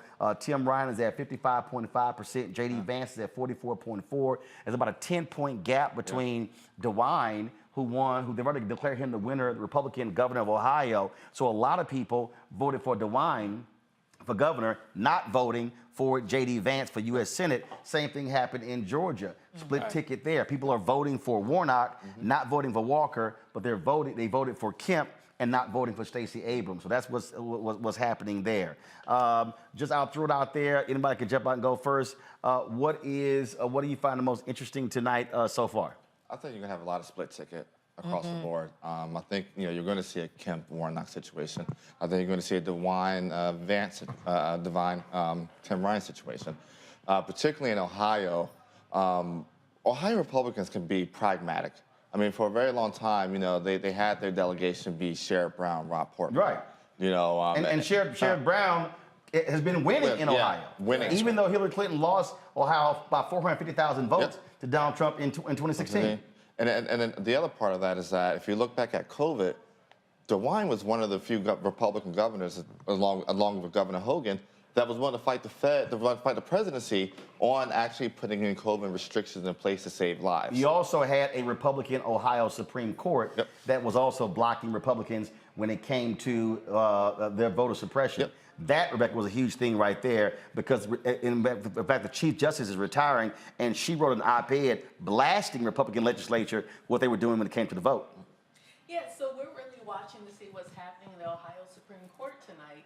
We're really encouraging a lot of our students on the campuses that we engage and do work in because we really want them to understand that they have a true voice in what's going to happen tonight with the Ohio Supreme Court. Brianna, you should feel good in Wisconsin. I saw a tweet earlier where young voters were up 360% in Wisconsin today over 2018. That's why you're beaming so, because I've been killing y'all. I'm beaming because it's for my friend Barnes, okay? I'm beaming for my friend Barnes. Well, I certainly hope so. But again, this is what I have been saying for the longest. If young folks show up, y'all should have that video. I sent y'all folks in the polls at the University of Texas, other campuses. You see that this is right here, long lines. People were in line there. And again, you look at the last two elections, young voters represented 28% of the electorate. If that number goes to 35, 40, again, it's game over. And that was, that was a thing that, look, if you got to show up. And you can't just say, hey, we got great numbers, we're tired of these boomers. Well, guess what? Them boomers vote. And if young folks hit their numbers, it's game over for Republicans. And another state I would like to focus on is Michigan. There is a lot of uptick at Michigan State specifically because Michigan has the law now that you can even register to vote the day of. So they went to their local poll right around the corner, registered, and was able to vote. So Michigan State, where a lot of, well, they're not actually millennials anymore, they're a different generation, but the younger generation. Millennial, Gen Z, whatever. It's not the same, it's not the same. Well, after Gen X, it don't matter. Yeah, they are. In my opinion, they the same. After Gen X, it don't matter. I'm a millennial, but No, let me correct you. It's the, no, hold up, that's the whole point Julian's making. It's the largest potential voting bloc. Right. See, because we're the children of the boomer. No. Yeah, but when they show up and act like they have sense, we'll support them. So they're the grandchildren of the boomers. No. So, Roland, I have a sibling. In 1981, and technically I'm an elder millennial. Yeah. No, you're not. You're a Gen X. No. Hold up. Nice try. Nice try. Okay, hold up. Let's do some research. Hold up. Generation X. Hold up, 1 second, hold up, 1 second. 1 second, Gen X. Researchers and popular media use the mid to late 1960s as starting birth years and the late 1970s to early 1980s as the ending birth year. You ain't no millennial, you a Gen X. Don't even try. I love how y'all trying to slide. No.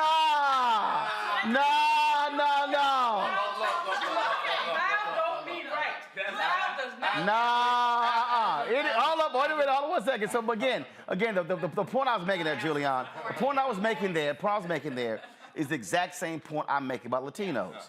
You might have demographic numbers, but if you're not registered, and then if you don't vote, it doesn't matter. That's what I'm saying. They have the potential. And I've been saying, look, vote, because vote your numbers. When you vote your numbers, then you can truly say, hey, we are the largest voting bloc. Voting bloc means you vote. Exactly. So, Roland, 25-year-old, I don't know what they call them, but a 25-year-old, I'm not dealing with y'all. A 25-year-old brother just won Val Deming's seat in Florida. Yes. Yep. That's right. He's the first millennial to win in Congress. Black Latino. But it's really exciting. Yeah. It's really exciting to see him win. That's what young people can do. But y'all who are organizing these youngins need to organize them effectively because they talk a lot of smack, but they don't do anything. And let me say before y'all start jumping, I just want to talk about LA for a minute because you know I live in LA sometimes. And y'all see me here. Right. But I'm very worried about the LA race. Caruso is outspending Karen 13-1. Right. Yesterday, I was in my office watching TV. I was supposed to be doing something else. Literally, in 1/2 hour, 7 Caruso commercials. Yeah. Wow. Oh, yeah. 7. That was like, that's much better, man. That's all I saw. But the thing is, so the concern, Roland, is the folk. I also participated in the NAACP thing last evening where they were trying to get people out to vote. And the concern is the indifference that so many of our people have, whether they're youngins or even, I mean, baby boomers, we do vote, but not all of them. Well, you're right. Now, a lot of these the conspiracy theorists, black folks, and those 80s people who they're not going to vote until they get reparations when they never go vote. But here's the thing. I want to go to you because you teach on the college campus. Again, I keep going back to understand how to get people to vote. There's an actual process here, okay? Just saying go vote ain't it. That's one. Yeah. 2, there has to be an education and enlightenment phase, okay? I got to educate you and enlighten you. Then once I do that, then I can register you. That part. Right. Then after I register you, then I got to get you to the polls. Yes. Come on. And so the part of the problem here is that when we talk about how the infrastructure works, it's, bombard with ads, but that don't work if you're not enlightened and educated, okay? Right, yeah. And so there has to be an actual structure. One of the things that I have said to civil rights groups, I remember doing a panel at the CBC probably a decade ago, and they were talking about voter suppression. And I said, hey, y'all keep talking about Black and Latino. Y'all need to include these white students. I said, because they're moving voting locations off of college campuses. Yeah. Look, Texas A&M, my alma mater, that's a conservative university. Them Republicans moved the early voting location off the Texas A&M campus. That's 65,000 students at the school, and they tried to actually say, well, you know, there's low turnout. It's one of the highest turnout places. They're even moving early voting locations off of Republican strongholds. Yeah. And so that's a part of the education process to get tell these white students, hey, they ain't just targeting black folks, they targeting you. Yeah. Oh, most definitely. And teaching at American University, these students, having seen them just 2 years ago versus now with the Dobbs decision and the like, when you talk about educating them and they're looking at— Hold on one second while you talk. Steve, get off the floor. You're trying to fix the microphone. Y'all, we don't worry about all that. Steve, get off the floor and go ahead and walk into the studio. Steve is laying on his back trying not to be seen, and all I'm seeing is feet and his knees. So Steve, go ahead and fix up microphone. While Steve, stand up. While Omakongo's talking, fix up microphone. Omakongo, keep going. Just seeing their level of activism just 2 years ago versus now, when we have the Dobbs decision and the like, and they're seeing at the beginning of their reproductive stage of their lives, they've just lost the right. And many of them are very progressive as relates to LGBTQ plus rights, and they see that now that might be on the chopping block, because Clarence Thomas is like, put it on the table for me. And so like you said, Roland, when you inform them that this stuff is not just going to affect people in poor communities or those people over there, that they're coming for you too, I'm seeing just a night and day difference as it relates to their level of activism. And so when we talk about these young folks as it relates to potential, now they're at a point where many of them are seeing that people are really going to come for me. They don't care about my rights. We thought it was just going to be about those quote-unquote people of color in the hood, attack them, prison reform, and all that other type of stuff, lock them up. But now you see that these Republicans don't care. All they want is power, and they will step over anybody to do it. Tammy? Roland, you know, my credentials. So, you know, I remember— No, I don't, but go ahead. I'm just messing with you. Go ahead. Go ahead. Go ahead. Just go. My Nigerian stuff like like to go through my list, but we don't need all that. Just talk. I think it's important to your comment, you know, and also to your comment, Roland, about informing and educating, right? So my run in Texas District 6, which is now District 30, shout out to Jasmine Crockett because she's leading the race, okay? So, you know, as a first-time politician, never ran for Congress before, I was shocked when I got the call, like, you want me? But what I did was I informed and I educated, and I recognized that most Americans at our 8th grade reading level, right? That's right. So with That's why Trump relates to right. So That's Texas right. District 6, where I ran for Congress, Right. it's like, okay, you want me to run? I'm gonna run on my terms. Not code switching, just being just like this from the southwest side of Houston, Texas. You're impressed by all these credentials, but I'm here in Texas, which for the most part, as you know, Roland, a lot of it is kind of purple, right? So I appealed to both, like you said, those white voters that understood that their rights were being suppressed, as well as what we're doing for black people. So as soon as I recognized that, whoa, I can do the same stuff I did while I was at DOJ as a senior attorney, infiltrated at the highest levels, right? Quit, and I brought that information out to everybody. Gave y'all the cheat sheet for clemency, right? I did the same thing with the congressional run.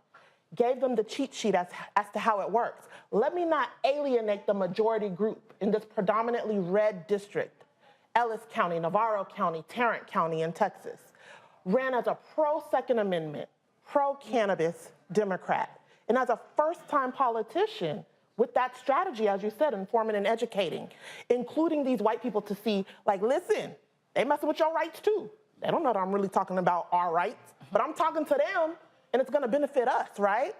And I'm able to come in 3rd place out of 10 Democrats as a first-time politician with less than $50,000 raised. No major endorsements at all, had the lowest cost per vote, and I shook it up to the point where no Democrat made the runoffs. It was 2 Republicans. Wow. That was probably what was gonna happen anyways because it's a predominantly red district. So they redistrict. But I was able to endorse Jasmine Crockett whenever they made it District 30, and those same white people that was messing with me because, oh, she pro-Second Amendment. Yeah, I'm pro-Second Amendment because in this country, when you have a conviction, the only way to get your federal gun rights back is through clemency. So black people are adversely impacted more than that. So that's what I'm running on. But white people, all they hear is pro-Second Amendment, right? Roland, real quickly. I want to go to Chuck here because I'm talking about running. Right. And that's one of the deals that when you look at a lot of these places around the country, Tim Ryan went off on some unnamed Democratic consultant who's told Politico, we need to blow off Ohio. We need to run in these places where we have educated college voters. And I'm going, well, that's how you keep losing. Right. Because frankly, you can't ignore the number of people in this country who don't go to college. That's right. But you also have to have a story where you're talking to them as well. And the thing that I keep saying is, if you don't run people, you will lose. And part of the reason, again, going back to why I had to slap Meghan McCain around, the reason it's important for Stacey Abrams to run, the reason it's important for Beto O'Rourke to run, even if they lose, is you're building infrastructure for other candidates and the next election. And when you don't, again, Florida is a perfect example. When you don't run people, you basically giving somebody else a head start, and now it's harder to win in the future because, frankly, no one has organized people. Right, and so if you look at what's happening in North Carolina, in fact, Dr. Barber's been sewing in there for a long time. And you cannot make a withdrawal if there's no deposit.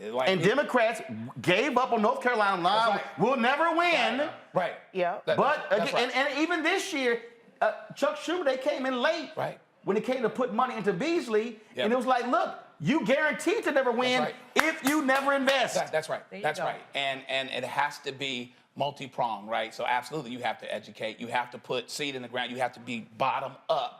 You can't just be top down. Okay, I'll show up when it's time for you to run. I'll flood you with ads. You know, Lord willing, and creek don't rise, you go vote for me. You know, and it's enough worth it for a lot of them because a lot of black folks will still vote together. But if you invest at the beginning, and you know, this is an interesting irony tonight. If Stacey Abrams, not over yet, but if Stacey Abrams doesn't benefit from tonight, Warnock still benefits from what she did. There you go. From what she did. It's not over yet. That part. It's not over Right. yet. But you cannot make a withdrawal without making a deposit and doing it for a long time. My daughter's at Northwestern right now, doing journalism, by the way. And so she says that the white kids are out in the front. No, and they really mean defund when they say defund. No, they mean defund. They're not saying defund and meaning something else. We don't want any this. We don't want any this. And she's like, man, they standing in front of me. You know what I mean? And so what that means So tell them white kids to run against the other white folks. That's right. You have to invest everywhere, including your non-college educated black folks who need a long-term investment so that they know that you're not using them and you're trying to benefit them. Real quick, Eugene, Brianna, real quick. The thing is this, right? You saw this in Maryland in the last 8 years. You know, Governor Hogan, okay, you can say 2014 was a fluke. What Hogan did from 14 to 18, actually investing and communities and actually being out on the ground and actually him and Boyd actually engaging on a level I've never seen in my political life. Oh, absolutely, 100%, 110%. It laid the foundation for the 18 win. And then you saw that replicated tonight in Vermont. You saw it the last 8 years also in Massachusetts with Charlie Baker. So when you make those deposits, you can go back and make those withdrawals when election time comes around. Brianna. I think one of the main things that I would like to highlight is the bottom up. Yeah, that's I think right. too many times it's top down, and so the pushback I have a little bit with what you said, Roland, is it only works for it to sustain if it's bottom up, because then the next year with the structure, right, the infrastructure. Well, no, but here's why you're wrong. You push back all you want. No. Well, let me finish my thought. No, she said she's gonna push back. We've seen it in Florida. But here's why. Each year it gets worse because they didn't do it from the bottom up. So No. Hold on. One second. Let me explain why I'm saying it's top down. Because when Beto runs, if you go back to 2018, when he ran for the United States Senate, first of all, he ran statewide. By him running statewide, he had a 254 county strategy. What then happened was, if you go back and look at the numbers, you had judicial races, DA races, where the Democrats actually won. Harris, Dallas, Bexar, Travis, and they saw pickups in some of the other areas like East Texas. In fact, in 2020, Democrats actually were 5 seats away from taking control of the Texas House. So one second. So what I'm saying is, so by him running, he essentially established an infrastructure that basically there was rival the same Democratic Party. In Georgia, what Stacey did was, with the New Georgia Voter Project, no, follow me here. The way they created Georgia New Voter Project and Georgia Stand Up, they created the infrastructure, but hold up. The infrastructure created the statewide, because follow me here, the statewide infrastructure has to campaign across the entire state. Correct. If you're running for DA, you're only running in your county. So the statewide races are critical because now you are creating the external money that's coming in. Now you're filtering down. I sat down with Harris County Commissioner Rodney Ellis Friday in Houston. He said even this year, how Beto is running, it's helping down ballot. And so what ended up happening? People were excited with his run, excited with Stacey's run. I go back to 1984 and 88. Reverend Jackson runs for president. Guess what happened? Down ballot. Black people were elected to the city council, county commissions, sheriffs. So what I'm saying is, you have to have that top piece that then cause somebody to go, wait a minute, I can run for that local race. I can run for the school board. And so now the voting rolls, as Richard Shelby, the reason he became a U.S. Senator from Alabama as a Democrat, because Reverend Jackson put 2 million new people on the rolls. Now he rewarded Democrats by becoming Republican, but if it wasn't for Reverend Jackson running here, they don't win U.S. Senate, congressional, county, city council, sheriffs, judicial, DA. And so that's why I'm saying you got to have that top race that creates the statewide infrastructure that helps everybody below. Shirley Chisholm, Roland, they're bought and bossed. They take money from these organizations that we're fighting from. When you talk about first, I'm sorry. You can follow the paper trail. Shirley Chisholm? No, who's they? You said they take money. Beto, for example. If you follow the paper trail of donations, it comes from the same people. Well, first of all, of course he's getting donations, but again, I'm walking. AFL-CIO, biggest union. How do you think you go? How you gonna win without police money? unions and put those police right back in positions, just like Derek The Chauvin. AFL-CIO also supports working black men. They do, but they're also the biggest union for police Well, they're not officers. a union. They're a collection of unions. They Exactly. support police unions and No. those. Okay. Hold on. Hold on. 1 second. You can complain about him getting money. You can't run. Change. What are you talking about? You can't run if you don't have money. I did. You hold on. In what place you came in? You lost. Stop. What place you came in? As a first-time politician. Stop. Did you win? Third out of 10. Did you win? No. Thank you. Okay? There's no money for the people that actually are speaking No, out. here's the whole deal. Boo, you got to have money to win. Just Rebecca, like go. Trump So says. this is something that I think is very important we need to talk about. So in Florida, there are 1.2 million people who are of voting age who are not able to vote because they are returning citizens. Correct. They have felony convictions. Yes. And this Governor Santos, Right. purposely made sure that these folks didn't know how much they owed to the court. And it was a lie, yes. Made sure that the parole Clemency. officers couldn't let them know. And hey, they this is what you need to do. purposely arrested about 1,000 of them for to serve as a chilling effect. Go ahead. 1 second. So, Roland, my point here is in Florida, more than 1 out of 10 black folks of voting age are disenfranchised because they have felony convictions. Right. Yeah. It's more than 1 out of 10 in Alabama and Kentucky. So when we're starting to look at some of these races, seeing how close, and we're Right. saying, oh, well, more black people need to turn out, we also have to acknowledge the black people who cannot show up. And that's Because that's why on this show we support the Florida Rights Restoration Coalition and Desmond Meade and Sheena Meade, because a lot of those, first of all, 95% of the people who owe money, they don't owe actually more than $1,000. They're helping to pay those things off, but that requires money. That requires infrastructure. That requires organization. That requires Citizen mobilization. Project just put out So, a great report so again, yesterday. If I could just jump in here for a quick real, second but about like money. 30 seconds, 'cause I got to go to a break, because then I got Reverend Barber coming up, Latasha Brown Barber. coming up, Greg Carr coming up after the break. I'll Go. always shut up if Reverend Barber is coming. Well, he is. Hopefully. Okay, you talked about money with the felons. One of the horrible things about this Incarcerated election individual. is that we haven't talked enough about the economy. People have talked about abortion. We have to talk about the economy, especially for young people. Young people, this is the first generation Inflation, of young number people who are one. going to be worse off than their parents were, whether they're college educated or not. And so, for some reason, economic content in this election has been missing. You know, that's my thing. on the Republican it hasn't side. been missing. It's been on the Republican side. Right. Democrats Inflation's have been talking tried to all the ride the Dobbs abortion, decision, the abortion all the way, and that actually was a And you mistake. cannot eat the Dobbs decision. Hold tight 1 and second. people I got to home. go to break. We come back, folks. We're going to again hear from more folks on the show. Lots more to talk about, folks. We're going to give you some more updates on some races. Coming up next, we're going to hear from Greg Carr, of course, host of the Black Table on the Black Star Network. My man, Reverend Dr. William J. Barber. Both of them are alphas. Y'all know how we do. Don't hate. Just kiss the ring. Don't hate. Just kiss the ring. And that's why. And I give it to Lauren Victoria Burke. She the first one. She said, "Oh, what's up? You got Diana Ross wardrobe change?" Because I had a different alpha vote shirt on earlier. And so I said, "Yeah, Lauren, I got a different alpha voting shirt for every hour because we on 6 hours." I'll be right back on the Black Star Network, folks. Download the app, all platforms. Tell your friends. This is the Blackest Show tonight. Y'all don't waste y'all time over there with CNN. It's probably one black person on the air. You know the only person at MSNBC now is Joy. And then you know Fox News, they ain't got nobody.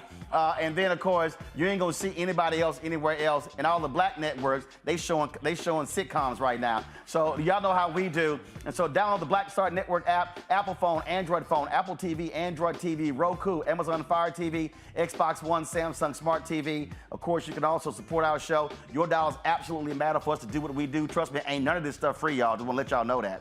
Okay, the caterer wasn't free, the extra crew wasn't free, and hell, we had to pay them extra to keep the heat on after 6 o'clock. And so, yeah, I got to pay $45 an hour to multiply that shit by 6. I'm trying to tell y'all, ain't none of this free. So check your money order. Go to P.O. Box 57196, Washington, D.C. 20037-0196. Cash App, $RM Unfiltered, PayPal, R Martin Unfiltered. Venmo is RM Unfiltered. Zelle is Roland@RolandSMartin.com, Roland@RolandMartinUnfiltered.com. And, of course, get my book, White Fear, How the Browning of America is Making White Folks Lose Their Minds, like tonight in this election. You can get it everywhere. Also, order from your favorite black bookstore or download a copy on Audible. We'll be right back.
Out their votes and cast ours aside.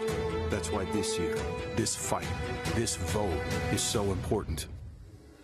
Register, engage, volunteer, fight back against the disinformation and despair, and most of all, vote, because your vote is all that stands between our future and theirs.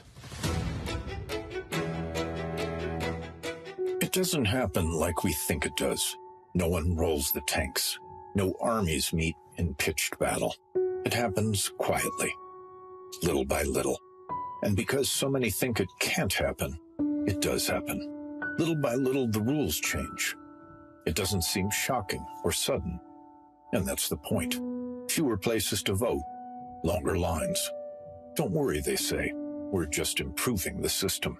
They hope we won't notice the rules are changing because they lost the last election. They hope we just won't care enough to stop them. They believe they can take America away from us, and we won't even notice. We know who they are. We know what they want. The question is, who are we? Do we let them get away with it, or do we fight? Democracy is on the ballot. Vote while your vote still counts. The Lincoln Project is responsible for the content of this advertising. We've got to stand up. Republicans are banning abortion rights, tearing down democracy, blocking progress. But when Democrats stand together, we win.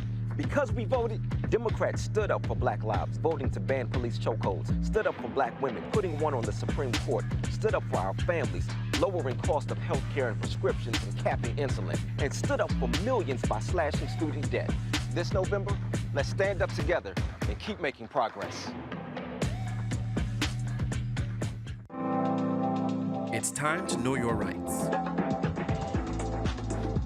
If someone is questioning your right to vote, call or text 1-866-OUR-VOTE. For more information, call or text 1-866-OUR-VOTE. Exercise your right to vote. If the lines are long or you're getting turned away, call or text 1-866-OUR-VOTE. For more information, call or text 1-866-OUR-VOTE. Know your voting rights.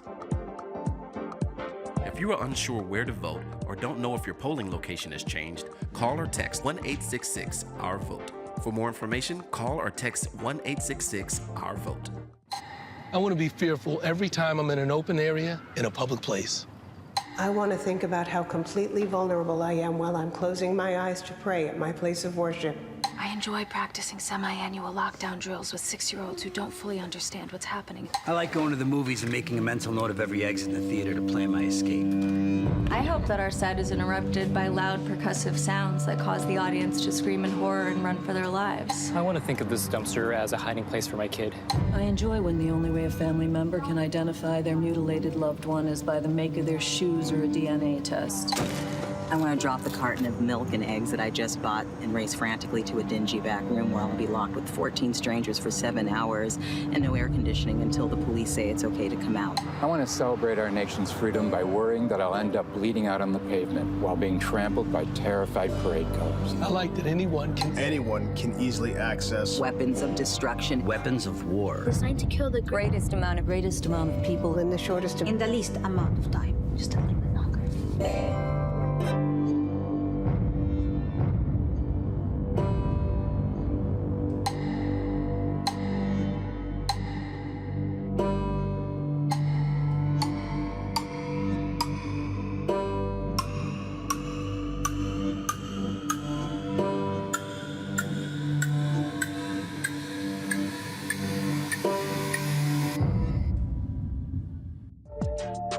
Know your rights before you vote.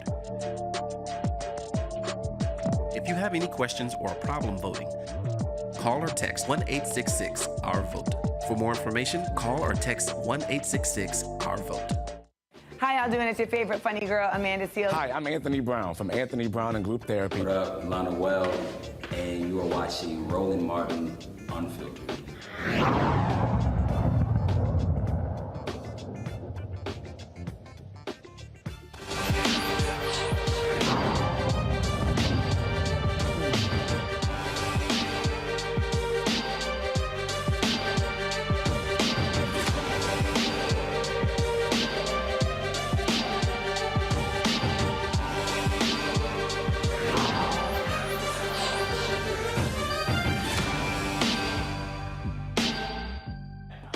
All right, folks, welcome back to the Black Star Network's election night coverage, Black Votes Matter. We are in beginning of our third hour. We'll be on the air until 1 a.m.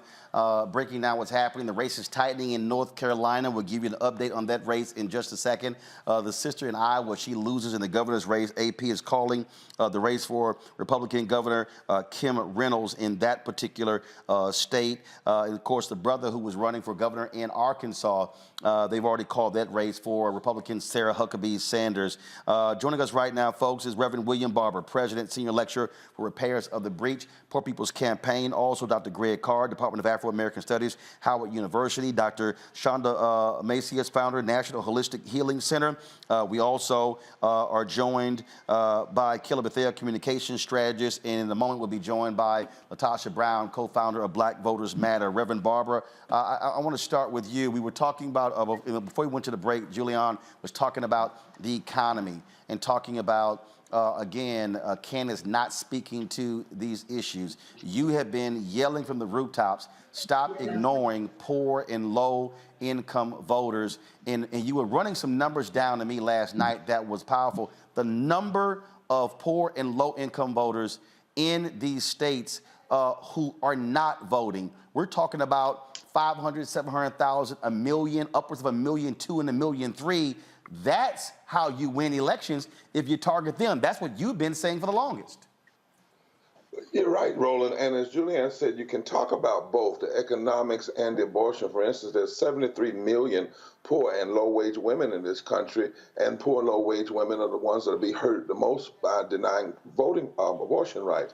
I don't know why in the world that Democrats are not honing in on this. For instance, if Sherry Beasley pulls this out, and it's closer than many thought, you know, we contacted 717,000 poor and low-wage voters in North Carolina who had not been voting.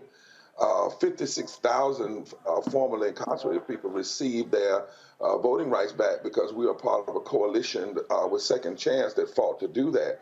The numbers are there. In North Carolina, the margin of victory in 2020 was only 70,000 votes for Trump, but 1,179,000 voters, poor and low-wealth voters, did not vote. In Ohio, the margin of victory was only 470,000 votes, but 1,695,000 poor and low-wealth voters did not vote. In Florida, the margin of victory was 370,000, but 2,826,458 voters, poor and low-wealth voters, did not vote. And in Pennsylvania or Georgia, the margin of victory was only, like 12,000. But the number of poor and low-wealth voters who didn't vote in Georgia was 1,076,000 people. You cannot have those kind of numbers and not have intentional on the ground, not on TV, on the ground campaigns to reach those people. You cannot run campaigns and not talk about economics where you have upwards of 1 million people, and as I said in Florida, 2 million people who are poor and low wage, and you not even talk to them. And what we also know now is in 2020, when Biden and Harris were talking about living wages and voting rights together, that 54% of poor and low wealth people, not black, poor and low wealth people, voted for that ticket because they at least heard something about their experience. So I think when Democrats didn't talk about all that they have done, but also when they failed to pass living wages and didn't have a second vote on it to make sure people knew where people stood, and then did not have a direct campaign to poor and low wealth vote. If the Poor People's Campaign, a national call for moral revival with voters, with volunteers, can reach 5.1 million low propensity voters in 50 days, what should a party be able to do? It's trying to get through, and I'm going to keep hammering this, and you know this, when you have these white strategists who control the money, who control the messaging, who control the candidates, they keep trying to say, oh, let's go after all those white suburban voters. You win by turning out your base voters and the people who you can likely convince to actually vote. And if you have an economic message that's appealing to working class workers, we talked about that earlier when Lee Saunders have asked me, then you can turn those people out. And guess what? You don't need those suburban voters because you got enough folks out there, but you got to talk to them. You got to show up. You got to speak to them. You got to go touch them. We put people on the ground. We created another C4 as part of repairs called Rev Up, and we put people on the ground in key places in North Carolina. People literally were crying when folk knocked on their doors and said people had not talked to them in 10 to 15 years. That is untenable. That is morally indefensible and economically insane for any politician, group of folk trying to win, to be that politically inept that you don't go after this right. And you keep saying, well, poor whites are voting against their own. First of all, it's not true when you look at the numbers. But more importantly, Roland, what you just said, I wrote an article in the USA Today about the real swing voters are poor and low-wage voters, because there's not one state in America where if just 25% of poor and low-wealth voters who have not voted in the last few elections, if they could be organized in a block, could not change that election and close the margin of victory. And in most states, Martin, like Florida and Georgia and Pennsylvania and Michigan and Ohio, it's under 10%. And then in North Carolina, it's 19%. But the party cannot continue to walk away and think that what you can do is just bring some high-powered speaker in at the last moment. It's going to be planting the seed over and over again, even when we're not in the middle of an election, and then talking to people and going to them door by door, call by call, and reaching out to people. Otherwise, we are literally leaving the victory off of the field. Greg Carr, that whole point there in terms of organization, that's how you do it. This here, early, go to my iPad. This is, as Brianna, I think, spoke about this here. This is the University of Michigan, how folks are voting on that campus. There were similar lines at the University of Houston. And so if you're not targeting these people in a concerted way, that's the University of Houston right there, Greg. You know the case at Howard University as well. Those are the folks who are likely going to be appealed to a message that Democrats and progressives offer. But if you keep trying to get, they just keep trying to get that mythical white suburban woman, and the bottom line is she gonna let you down every time.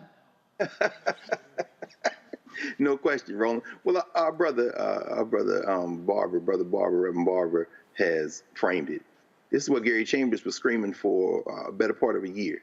Get those people who haven't voted to the polls. I spent all day today in conversation with young people, with my Howard students, talking about this.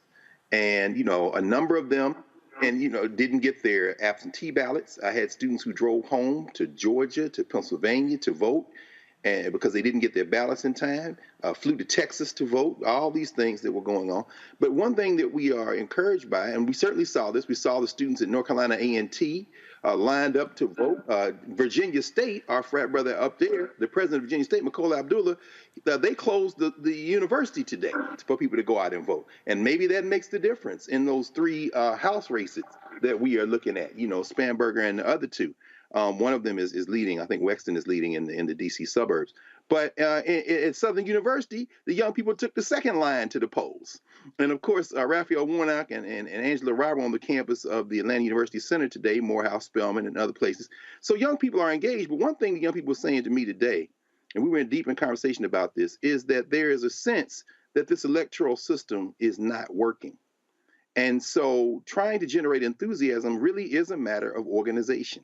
And as Reverend Barber has said, and we were all together with him and Reverend Thea Harris down at the Poor People's March this summer, we've got to now engage in the next leg of this cold civil war.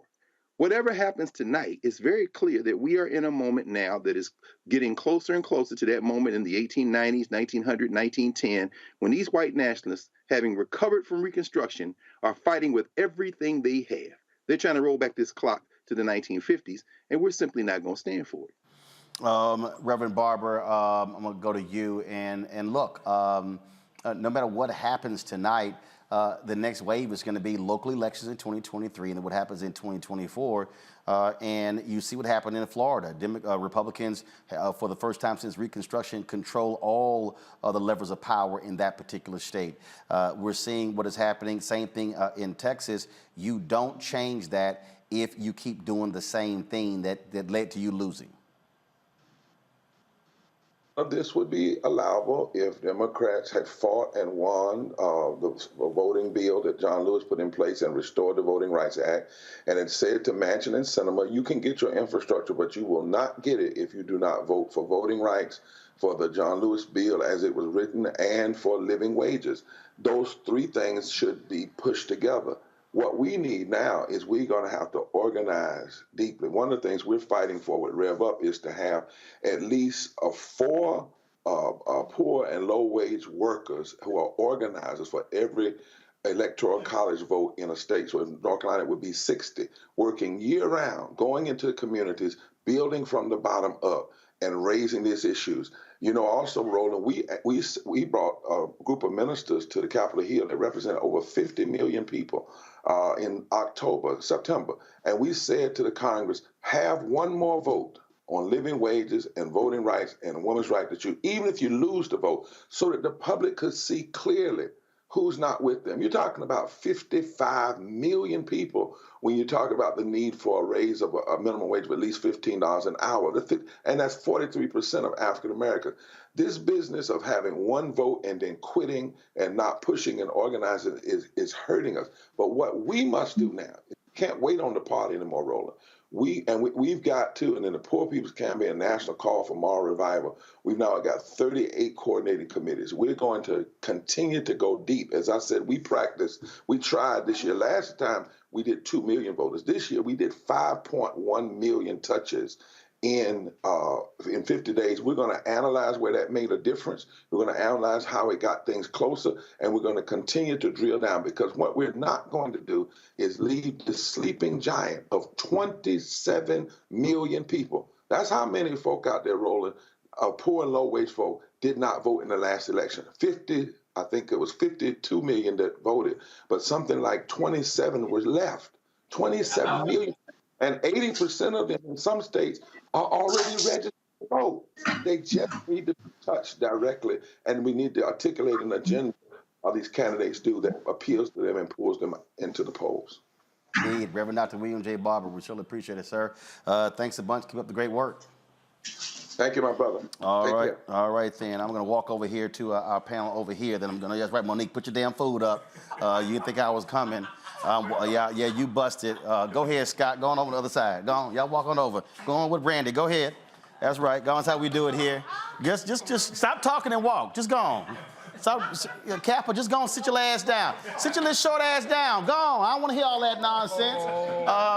I want to hear the, hey, Coke ain't paying no bills over here. Take that Coke can down, Sprite down. They ain't get no freebies. What's wrong with y'all? All right, if they will cut the check, all right, we'll do that. So they cut the check for Essence, not for this. All right. So let's, Randy, you over there. So let's break this thing down. And also, y'all flip this monitor. Hey, I don't know who my man right here is. I need you to flip the monitor, bro. Let's talk about. I'm gonna go ahead, Larry. You called it earlier. Total wipeout. Democrats in Florida again. You got to. Hey! We got a live show going over here. I think they're a family reunion or something. All right, Larry, go ahead. Listen, Roland, you said it a few minutes ago. I called it. Listen, Democrats in Florida really need to figure out what the message is. Not only that, let me put another word for it. What's the consistent message to members of the black community, but also to the Latino community in the state of Florida? Listen, it was a wipeout. Like I said, we called it DeSantis, and now we have to have 6 more years of Rubio. And I say we, well, me really, because I live in the state of Florida. But what happened in Florida is really a microcosm of the bigger issues in terms of the Democratic Party, in terms of the consistent national message. And like we talked about earlier, it has to be 365, 24/7, And listen, Roland, you've talked a lot about black media and the lack of support of black media, particularly your show and other black shows. We, Democrats, and particularly Democratic leadership, the DNC, et cetera, has to put money into black media to get black folks energized throughout the year with a consistent message. Because when we don't do that, and I love President Obama, but when we airdrop him in a couple days before the election, that's not part of a consistent message.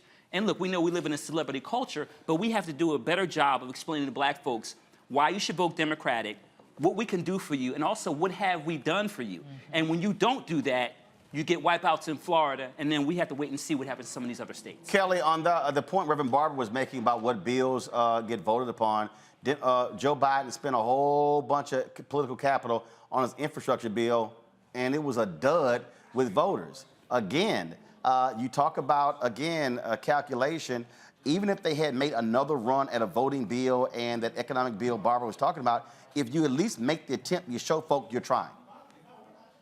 And I think that's the crux of the problem when it comes to the Democratic Party. It doesn't feel like they're trying, especially when it comes to outreach for Black voters. Like for the past 2 weeks or so, I've seen this push towards Black voters as far as politicians reaching out to us and the like. But as someone who has been following this since the primaries, it just feels like you want us for the end result, and that's it. It's like you use us literally as a token each and every election, and that's it. And it's really frustrating because on some level it still works, because I'm looking at the polls right now, I'm looking at the results right now, and they're getting what they want out of us, which is our vote. But at what cost? Because they got our vote, but are we going to get the policies that we requested? Are we going to get the change that we seek? And the pessimist in me is saying no, because they used this as a token. They didn't use this as anything else other than a pawn in this political game. And that is what's frustrating. And unless Black people say that ahead of time, it is going to continue having this issue. We're going to continue seeing positive results, so to speak, but not at our benefit. It's always going to be for the party. Well, I'll say this, Monique. Again, we could talk about in terms of Kelly said they're getting what they want. I still go back to the issue is not the percentage of Black vote. It's the number of people who's actually turning out. And again, this is where, and I'm just going to keep saying it, Reverend Barber even said it, we can't leave this in the hands of a party. This is where Black Voters Matter, other groups, this is where we have to make a decision. Are we going to fund our own institutions and have boots on the ground and not wait for somebody and then hope and pray they actually spend some money? Right. I mean, and I'm a Democrat. So the they is me. And I take ownership of what happens in the party. And I think that Black voters who are Democrats, who don't just vote the way they, whoever they is, want us to vote, but instead are on the ground and actively a part of the process. And I know you have Mel and some others on your nonpartisan, but who work year after year, I believe we do see results. I agree with what Reverend Barber said, that we can't wait for a particular political party because we align wherever our interests align. But I think it's clear, at least in this country right now, that there is no part of the Republican Party, there's no part of the grand old party that has any interest, any desire, or any follow through in terms of doing things that matter in the Black community. And that is what Democrats have done during the Biden-Harris administration, and I can name enough examples of it that I believe everybody has been touched, whether it's by healthcare, or whether it's by PPP, or whether it's by infrastructure, or whether it's by cheaper prices on drugs, or whether it's by the most Black judges who've been appointed, Black women judges, of all of the administrations combined. So I can't get on board with we don't get anything in exchange for our vote. I just believe that that's patently false. Do we get everything that we want? No, nobody does. Do we get everything that we should? No, and that's why we work. But I think that the difference between the parties is clear. Dylan Sellers, National HBCU Manager for Fair Election Center's Campus Vote Project. Glad to have you here, Dylan. When you talk about, again, what do we get, it was amazing to me, all the people who kept saying, man, we ain't got nothing for Biden, nothing for these CBC people. And I'm like, do you understand the billions that literally came to HBCUs? When President Biden spoke in North Carolina A&T, he could have done a roll call on the amount, the money that actually came to HBCUs in North Carolina. And then I had somebody tell me, and I really want, I think I did cuss them out. I don't know if I wanted to, I think I did cuss them out. And they were like, well, how did the money going to HBCUs help Black people? And I'm like, first, dumbass, HBCUs, you got students, you got faculty, you got staff. Oh, there are actually businesses that are around the HBCUs that also help as well. I mean, it was just mind-boggling. So this notion that, oh, $6 billion going to HBCUs is just sort of irrelevant. That's crazy. Dylan? Go ahead. Can you hear me? Dylan, can you hear me? All right, so y'all let me, okay, y'all get Dylan's audio fixed there. That to me, Avis, is nuts. It is nuts, but here's the bigger challenge. It's indicative of a bigger problem. And it's not just a problem that the Biden administration has. It is unfortunately a problem that seems to be indicative of the Democratic Party, is that the party does care a lot about policy, but they are clueless when it comes to messaging around their policy victories. I mean, they win elections. When we get in office, we're very focused on getting the thing done, trying to get things done. But there is zero effort in really messaging so that the public knows what is done. And if you're gonna wait until the 11th hour to start telling people, it's not enough time for the messaging to really take hold.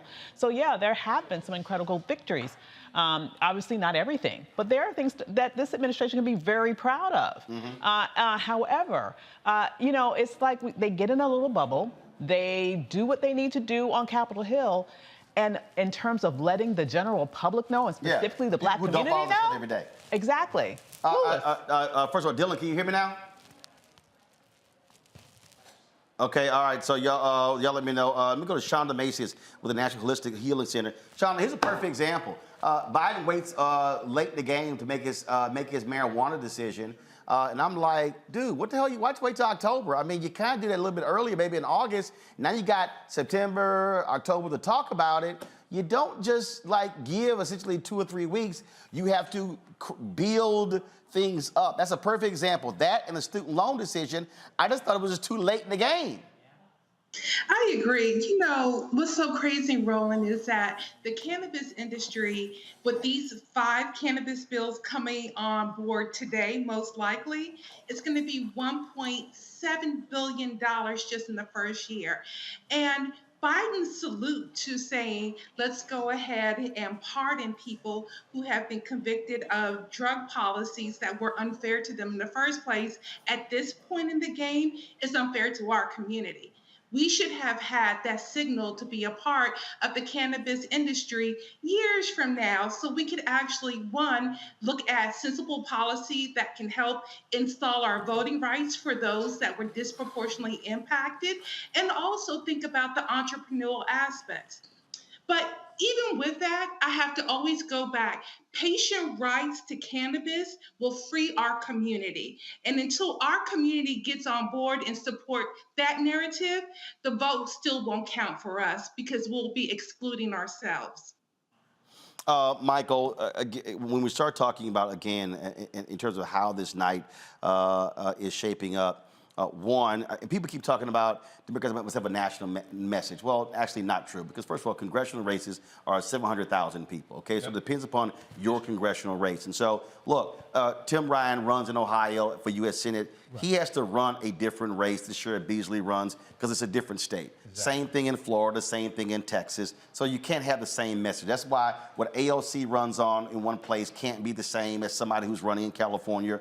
And even if you talk about California, Katie Porter is representing Orange County. Okay, she can't run the same as Maxine Waters. Right. And so people just get deluded with that. But I do think I do believe that one of the greatest failures of Democrats across this country was not taking advantage of, we did this dealing with the economy. Exactly. And literally saying, again, I guess what keeps jumping out at me is that scene in Jungle Fever when Flipper, played by Wesley Snipes, was leaving the architecture firm, and he was like, mine. And they were like, ego. It's like, hell no, I did all the work. You gotta take credit for shit you do. Exactly. And you gotta tell people, yeah, we did this. You know, you got that $1,500 check. See, you gotta be real black. You gotta be real black. Yep. It's like, so like if I gave somebody some money, right, and then they act like they forgot, who the hell gave you $1,500? Right. Exactly. That's where I come from. You got to remind folk what you did. Exactly. And, you know, I talked about the American Rescue Plan a number of times. The reason why Democrats really had to drive home the point of how the $1.9 trillion American Rescue Plan saved the economy, and no Republicans in the House and the Senate voted for the bill, is because the bill was passed and signed into law in March 2021. So that is 2 months basically into the Biden-Harris administration. So people don't make a distinction between that COVID bill and the 2 previous COVID bills under Trump. You have to explain to people. And what was in it? And what was in it over and over again. $46.5 billion for renters assistance and landowners, property owners. Hold up. And this, what? Okay, something wrong with your mic. So come fix it then. Y'all come out, your mic failed. Your mic failed. Okay. Well, find your mic, Michael. It's on the floor. What's Michael? I didn't know it failed. I'm telling you to find your microphone. So I'm like, it's on the floor. Pick that shit up. What's wrong with you? But here's the whole point here. Again, as you're laying out. See, here's what Biden and the Democrats would do. We have $46 billion for rental assistance. No. You got to say, who helped y'all pay your rent, Greg Card? Right. There you go. Who helped you from getting evicted? There you go. We did. Who didn't help you from getting evicted? Right. Them. Exactly. It's the same thing with insulin. Well, we tried to cap insulin at $35. Republicans didn't get. No. Big Mama spending $400 a month on insulin. We wanted Big Mama to spend $35. Right. Hey, Joe, what does my man Joe Madison say? You gotta put it where the ghost can get it. Yeah. You gotta make it plain, Greg. Uh-oh. Guys, pull up Greg. He's on mute. And I got my mic fixed too. Yep, I can't hear Greg. There we go. Go ahead, Greg. Yeah, no, I was saying, even as we enter the first stages of what's going to be a long night in the next long few days, you know, that is the kind of messaging that has to be done, and it has to be done between election cycles. We know that. That's what everybody is saying. I mean, but unfortunately, here we are. And of course, the early results seem to indicate that things may not be, certainly not going to be what the pollsters were talking about. But we've seen the young brother, the 25-year-old Maxwell Frost, the Afro-Cuban, take Val Deming's seat in Florida. We've seen, unfortunately, we should all pray for the state of Arkansas since they seem to have elected Sanders as the governor. But Massachusetts has elected Healy. So that's a seat that's been flipped. And Shapiro is being called in Pennsylvania. And this is before all the votes are coded, of course. There are 2 Supreme Court seats in North Carolina that are very closely being contested, 51-49 for the white nationalists at this point.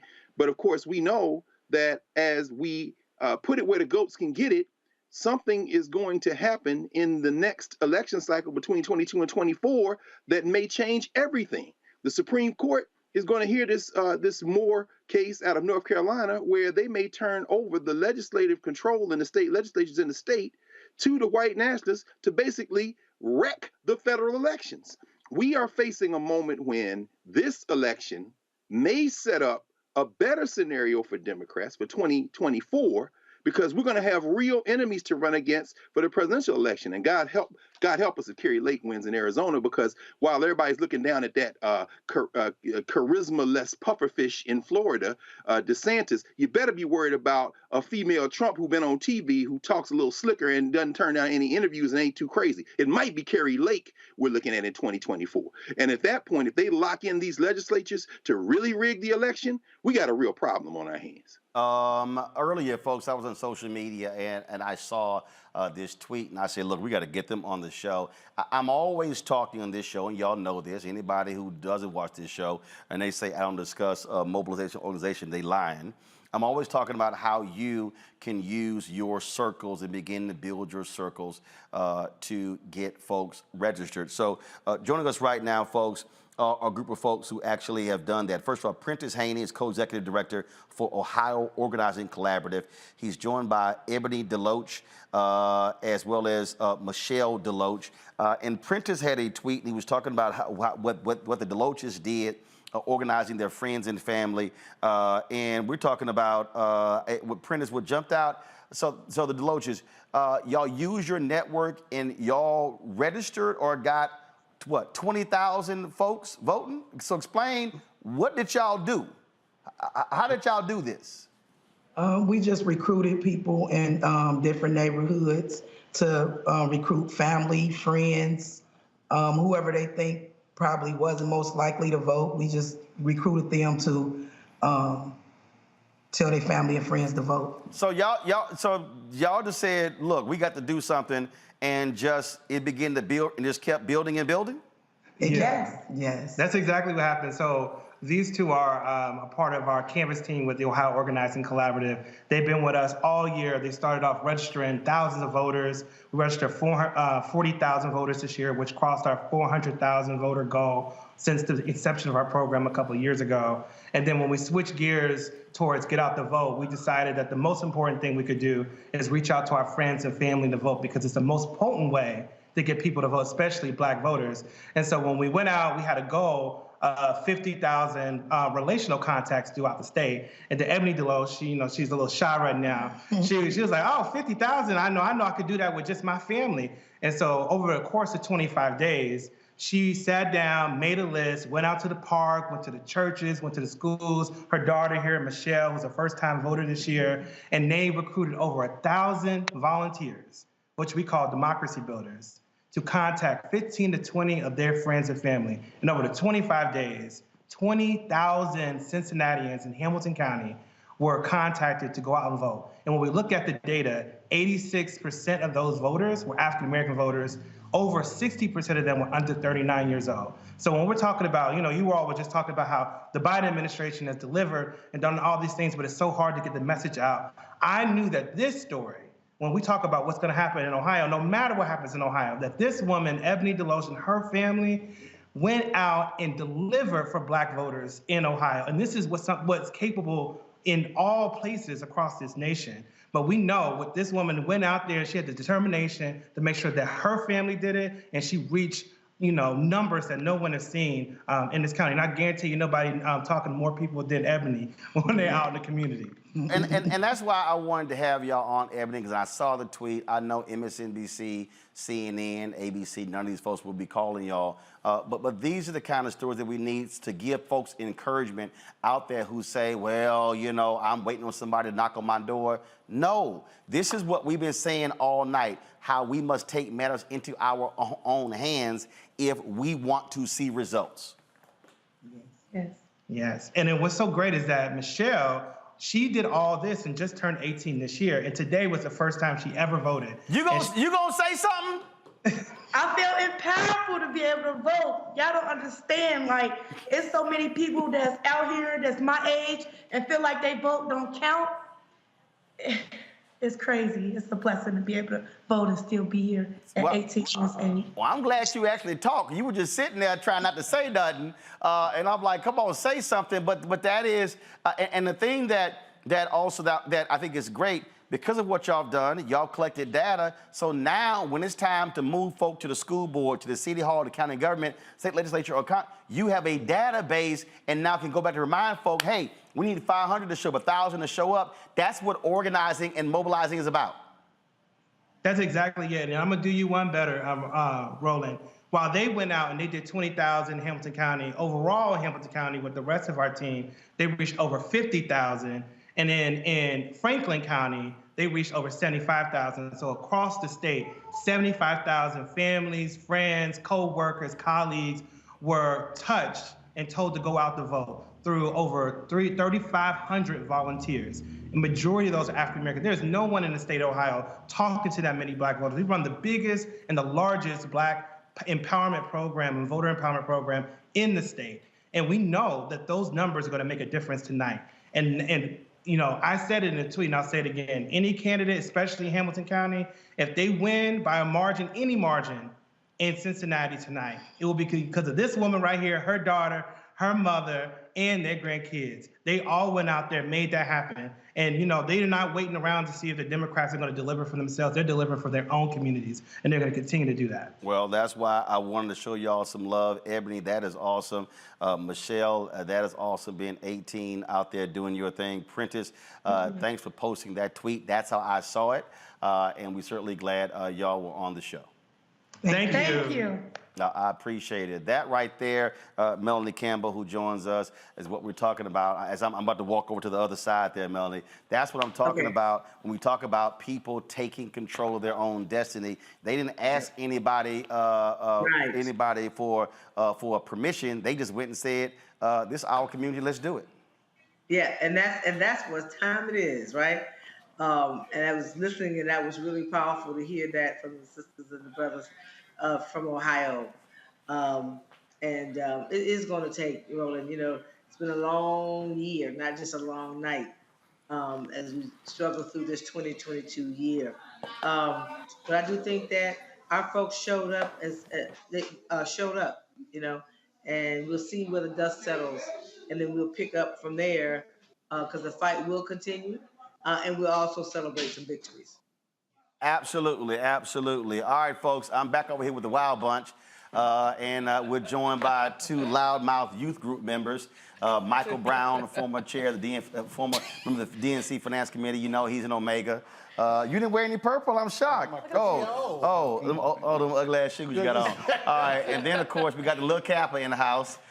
Scott Bolden, he's here, and so dressed like a Sigma. Glad to have him here. How's the Alpha world?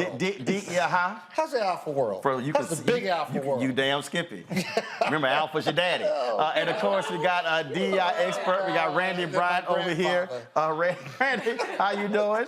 I'm just trying to stay quiet and keep out of this. No. You ain't got to do that. I got to smack him down. So, all right. So, some results here. All right. So what?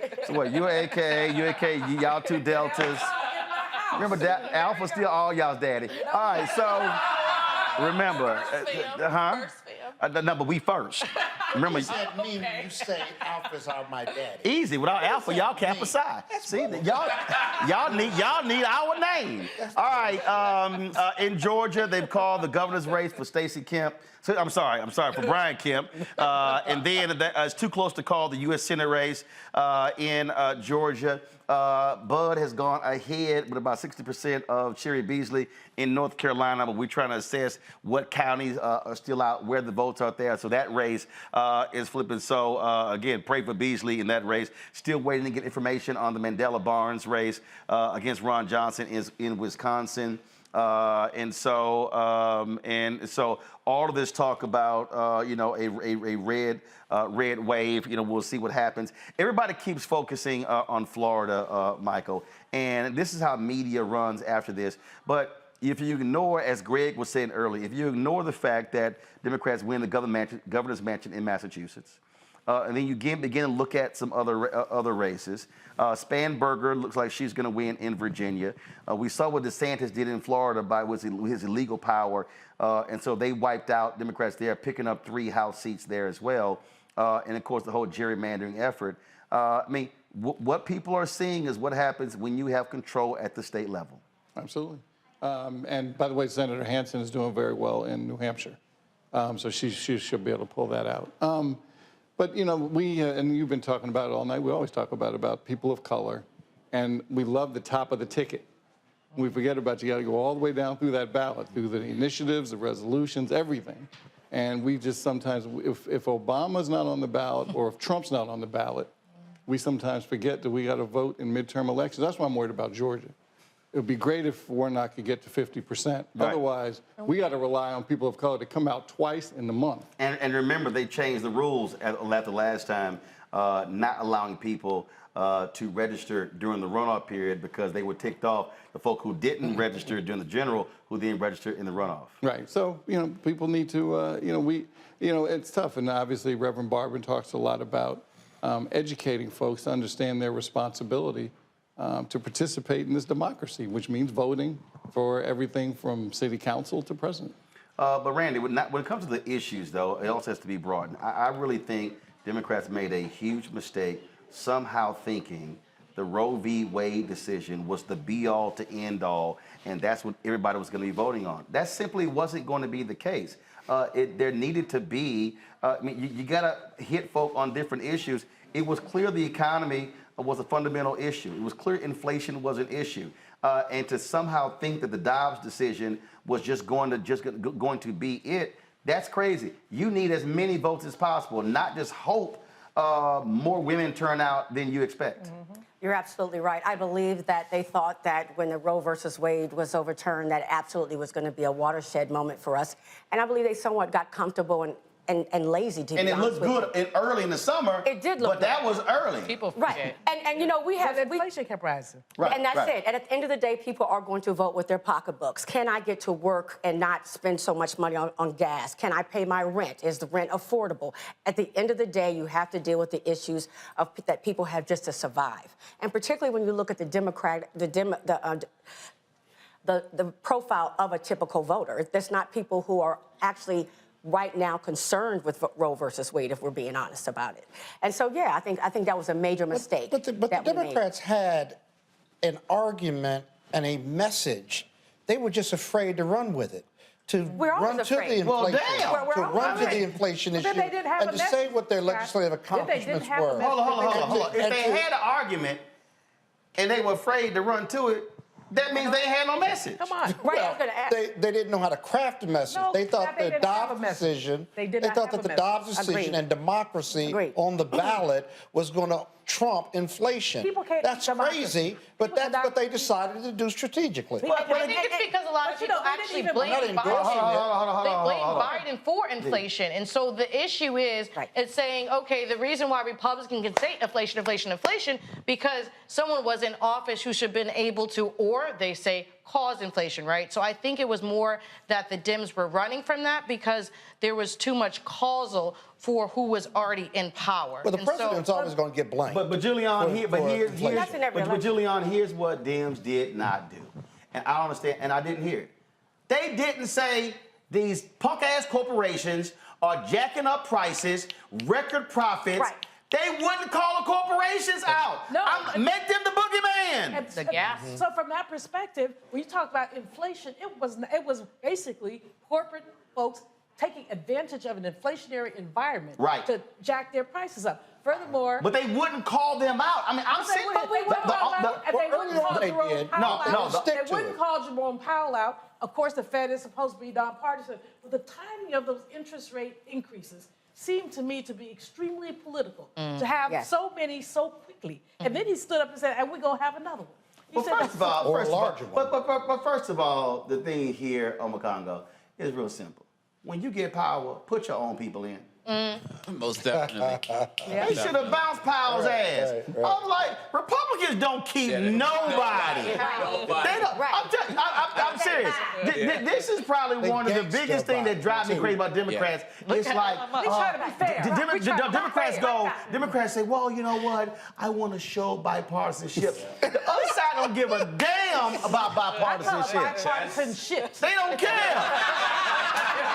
It's chess versus checkers. You know, at the end of the day, these Republicans only care about power. And we're sitting here talking about inflation. Robert Reich talked about it. Inflation at a 40-year high, corporate profits are at a 70-year high. Right. And Democrats couldn't drive that message home. Furthermore, Democrats couldn't drive home the message of all the things they've been doing to help the economy since Biden came in office. What, over 10 million jobs created?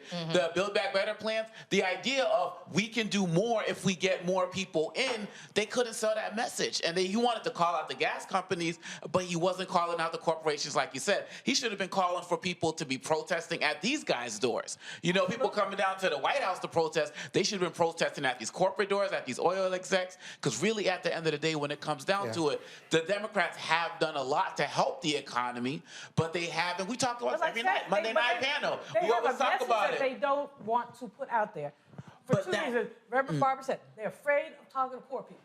If you start talking about prices, it costs 10% more to buy food. 10% more. Now, anybody around this table is not bothering us. Some of us need to eat less anyway. But you know, poor people and black people that Democrats are afraid of. And the other part of it is But that they're afraid of embracing their base. They're afraid of embracing their base. Exactly. They rather cuss than say black. But they were also afraid to show that the Republicans don't have a plan. Long time ago. Hold tight 1 second. Melody Campbell, I'll bring you in here. I give a perfect example. It was late in the race when somebody said black businesses get less than 1% of state contracts in Georgia.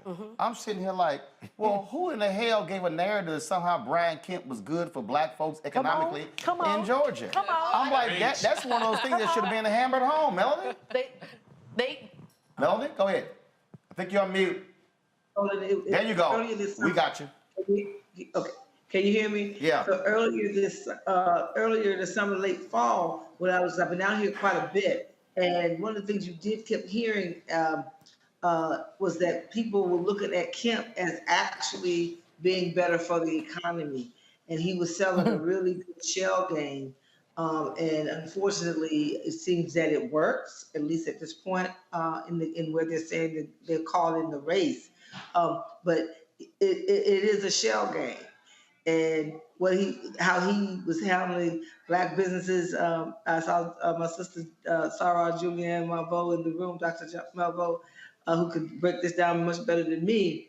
But at the end of the day, it's a shell game, and he's gonna flip right on, gets back in there for 4 more years, and folks are gonna feel that pain. He's not gonna take care of black businesses, right?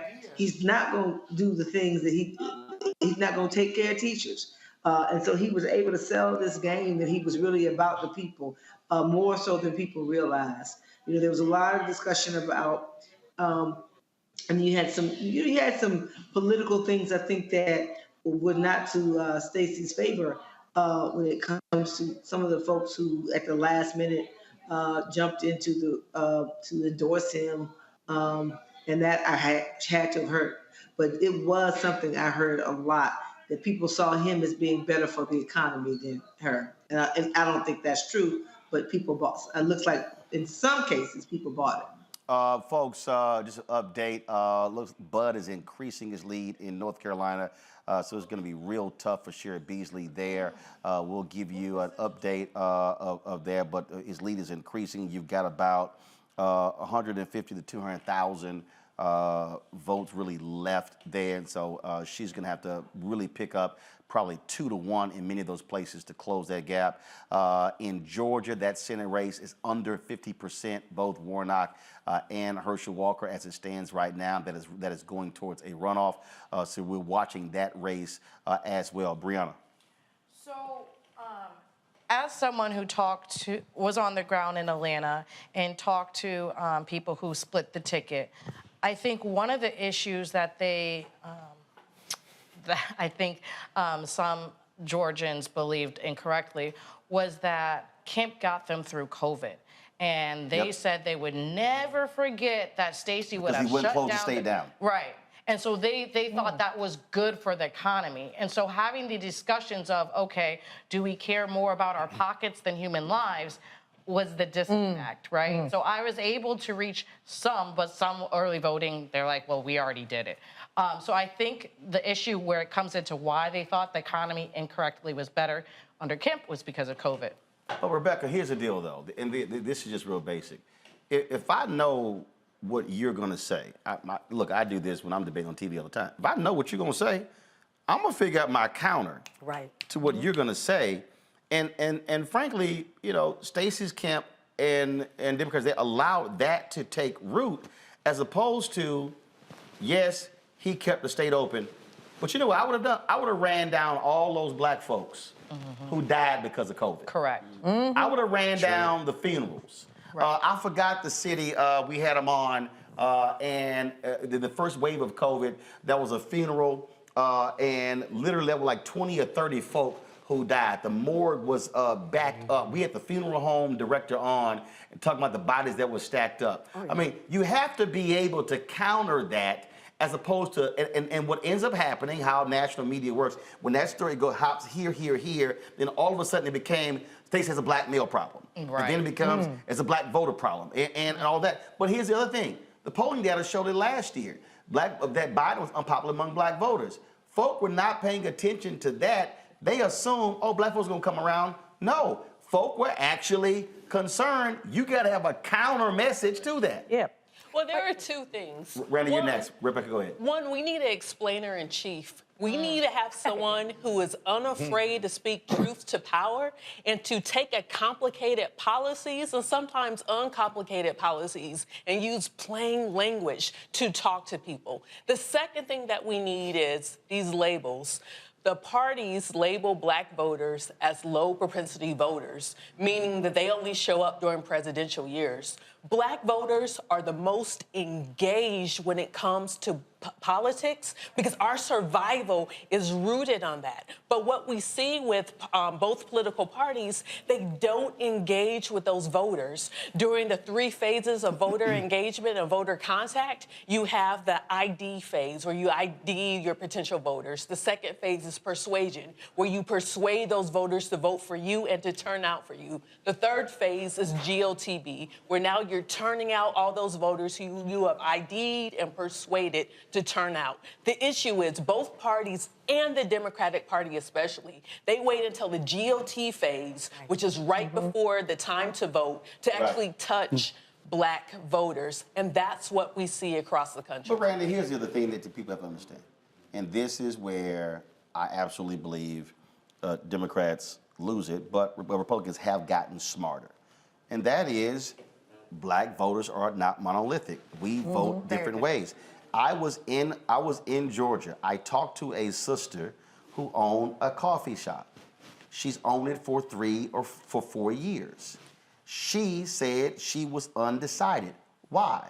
Because as a business owner, she was attracted to the tax policy of Herschel Walker and not Warnock. Now, a tradition. No. Because he's a Republican, and the reality is this here. And this is fact. I heard it from black business owners when the tax rate went from 43 to 39 when Trump was in the Oval Office. I had a brother who said, "Look, that was a difference of $500,000." Now, what happened was a typical Democratic strategist would say to that sister, "Oh, she's going to be voting based upon Roe v. Wade." She was like, "No, I'm not. I ain't having an abortion." She said, no, she literally said, I have X number of employees. I am making a financial decision. They're going to have to realize that black voters are making small business decisions, healthcare decisions. They're making multiple decisions, and they're going to have to micro-target and target them based upon what they care about versus sort of this blanket thing, and it's not going to be, let me swing by the church. It's going to have to be tailored, targeted messaging, and also a tailored message to black women that's different to black men. You're absolutely right. I feel as if they do see us as monolithic. We're just seen as one group. And even when you go back and you were talking about the corporations and how they didn't play on how corporations have been greedy, if they could have taken that narrative and drilled it down to the human story. Remember, people couldn't even get formula for their babies, right? If they could make them remember that, if they could make them remember how these corporations were gouging us on prices when it comes to gas, when it comes to formula, and how did that affect us? When it comes to small businesses, how are we affected even when on the outside? Yes, it looks like there may be a tax cut. On day to day, how are we being affected by that? And that's what we need to do is really speak directly to a person's day to day. And I think that we oftentimes speak theoretically and talk about things like democracy. And like you said earlier, we can't eat democracy. Democracy doesn't fund my business. Democracy doesn't help me feed my baby. Democracy, and that's what we need to get out of. Mike. Messaging is so difficult, especially in our party, where, I don't mean our, because I don't know everybody's party affiliation, certainly mine, Democratic Party is because when you have, the problem with, it makes it easy for Republicans because you have such a small tent. Michael, hold tight one second. I got it right now, folks. Let's go live. The third African-American elected governor of the United States of America, West Point, Maryland, speaking now. Keeping these illegal guns and these violent offenders off of our streets. Okay, go ahead. If our Maryland, you will feel safe in your own neighborhood, and you will feel safe in your own skin.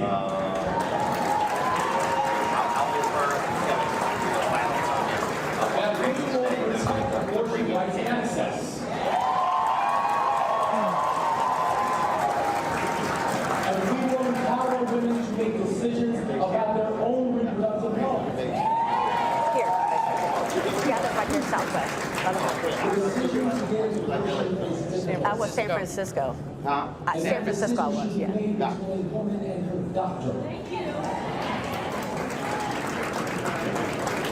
That we will build a world-class education system, starting with pre-K for every single child.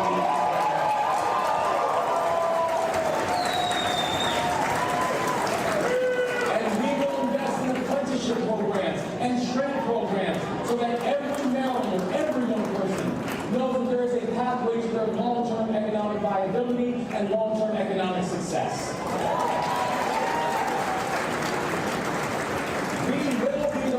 In this country to offer a service year option to every single high school graduate.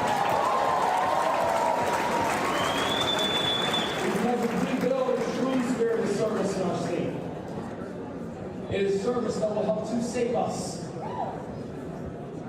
Our Maryland will be more competitive and more equitable, and we are not going to choose between those two things. We can and we will do both.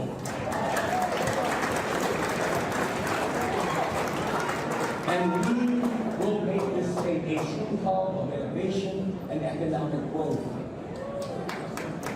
A place where small businesses can thrive. A place where small businesses can thrive, but also labor unions are strong.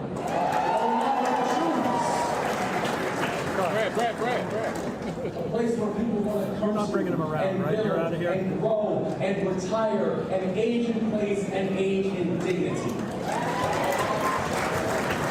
They're not taking it. We're still recording.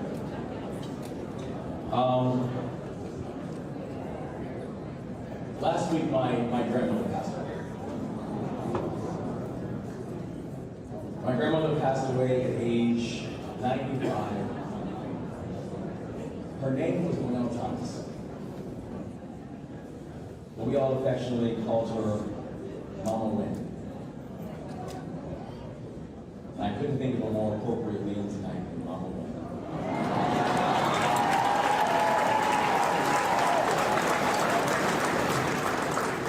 And I know that despite us losing her last week, that tonight, she's got the best seat in the house.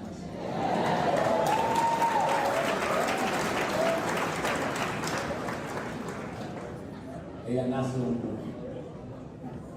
She was born in Cuba. She immigrated to this country from Jamaica. And she taught public schools for nearly 40 years.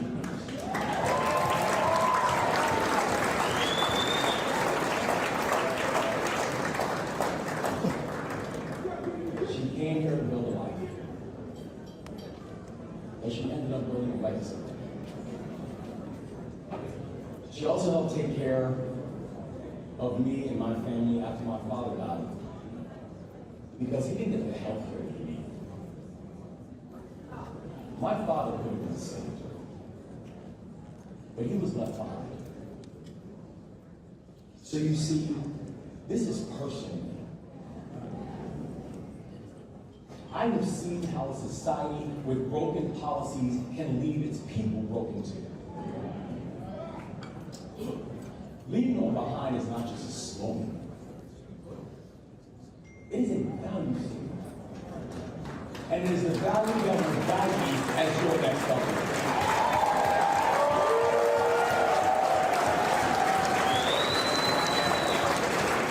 Our administration will fight every single day for every single Marylander and make sure they have a chance to succeed, and this is our time to do it and to make it happen.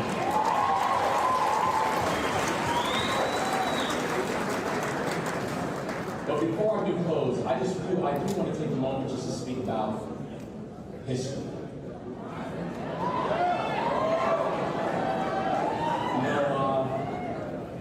This state is blessed because We've had a lot of firsts tonight. Aruna Miller, the first immigrant and the first woman of color in the state's history to serve as lieutenant governor.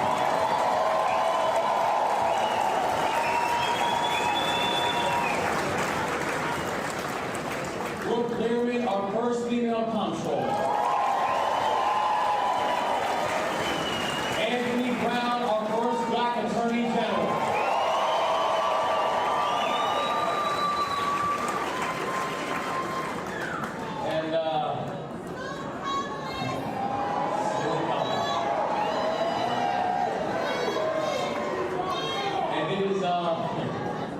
And it's not lost on me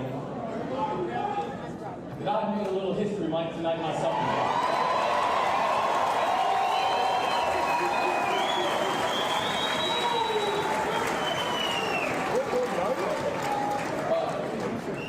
But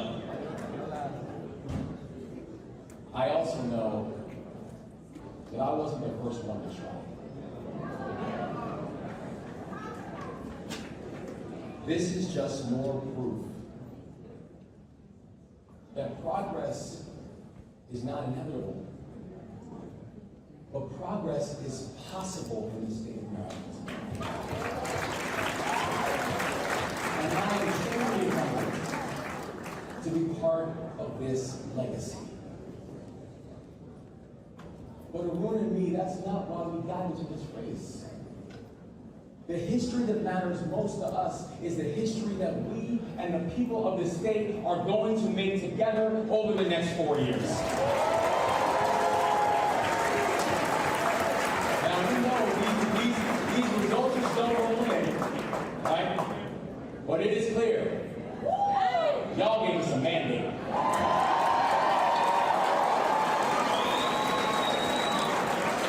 And that mandate is for a vision for a healthier and a wealthier Maryland. And something else is very clear too. True patriotism is alive and well in Maryland, and it is alive and well in the United States of America.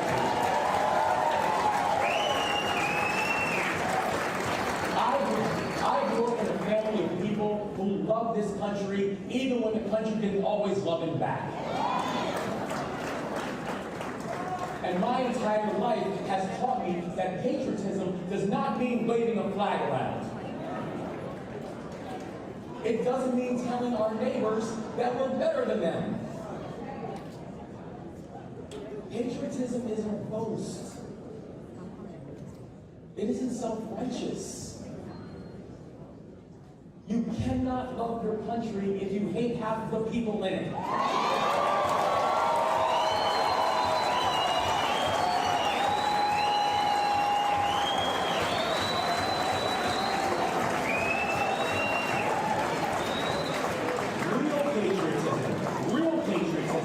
Means bringing people together. It means lifting people up. It means improving each other's lives. Patriotism means knowing that this country is great, but if we work together, we're going to make it even greater because more people will benefit from that. So, tonight, because of y'all, a message has been sent. So tonight, we celebrate.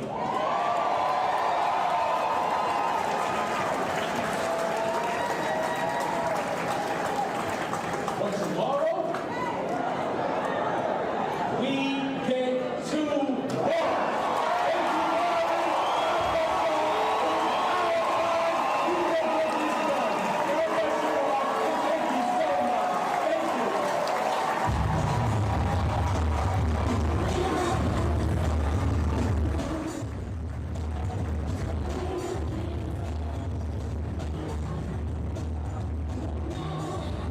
There.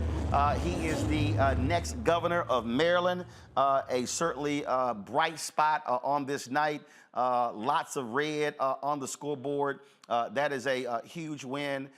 Michael made the point earlier, Democrats gaining that governor's mansion, gaining the governor's mansion in Massachusetts. That is important. Now, granted, you talk about two blue states. Democrats control the legislature there.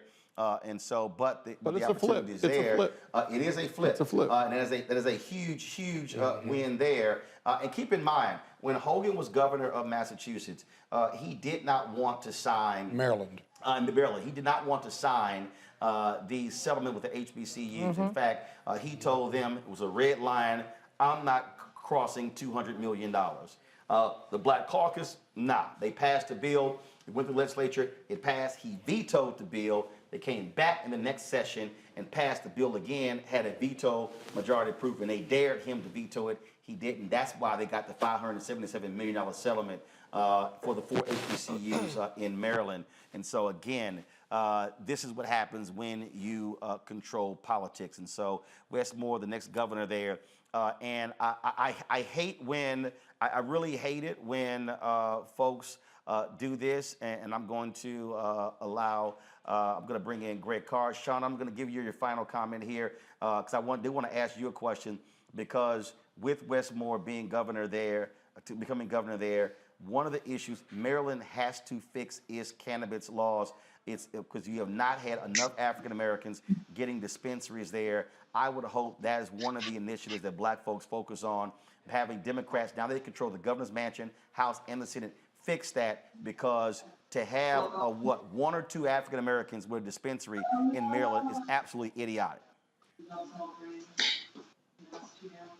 So right now, we're waiting for the results to see if Maryland is going to legalize. If the bill passes today, and we think it is with 70%, what will happen is adult use will come into effect in July 2023. So what that means for us is that that bill, when the legislation was written, was to include expungement and to make sure that we could actually have a chance to gain our lives back by having our records cleaned up. But Wes Moore has always supported what the voters said, and Maryland has always been a center point for African Americans in Prince George's County. We supported him 100% for the governor's race. He supported the cannabis community to say that if you select it, I'll back you up. And this is something we continue to look for with state to state. You know, right now, the other big issue is that in the South here, there is Arkansas on the ballot, and believe me, they don't have policies that support our community. So I'm really proud about Maryland today taking the step. People say Wes Moore is going to have such a lovely future in politics, and we're going to continue to support him. Prince George's County is behind him 100%. Cannabis is behind him 100%. And we just hope the Black vote simply continues to push forward equitable policies that keeps our community, one, funded for schools, infrastructures, and just cleaning our records so we can have gainful employment. We can work in the industry that is the 5th largest crop in the nation. So it's time for these changes to happen, and I'm excited about it. First of all, we thank you for joining us and for contributing on tonight's show. So thanks a bunch. Thank you. I want to bring in Greg Carr. Greg, you are the historian here. And Greg, of course, you know I had to go ahead and show this photo right here. Y'all, go to my iPad. I'm just saying, Greg Carr. Throw it up. Give it up for that alpha man who's the governor of Maryland. I'm just saying. Philip Lewis is frat. He posted this on Twitter, and he said Wes Moore, the new governor of Maryland, is a member of the only real fraternity that exists, Alpha Phi Alpha Fraternity Incorporated. Larry? That's what I'm saying. That's what I'm saying. Y'all not well. Greg Carr, that's what I'm saying. Come on, brother. That's what I'm saying, Scott. Be quiet, Scott. Scott, you can't talk right now. Scott, you can't talk right now. Scott, you can't talk. Scott, the national headquarters of Alpha is in Baltimore. Be quiet. Greg Carr, go ahead and break it down history-wise of what tonight means to see Wes Moore, governor of Maryland.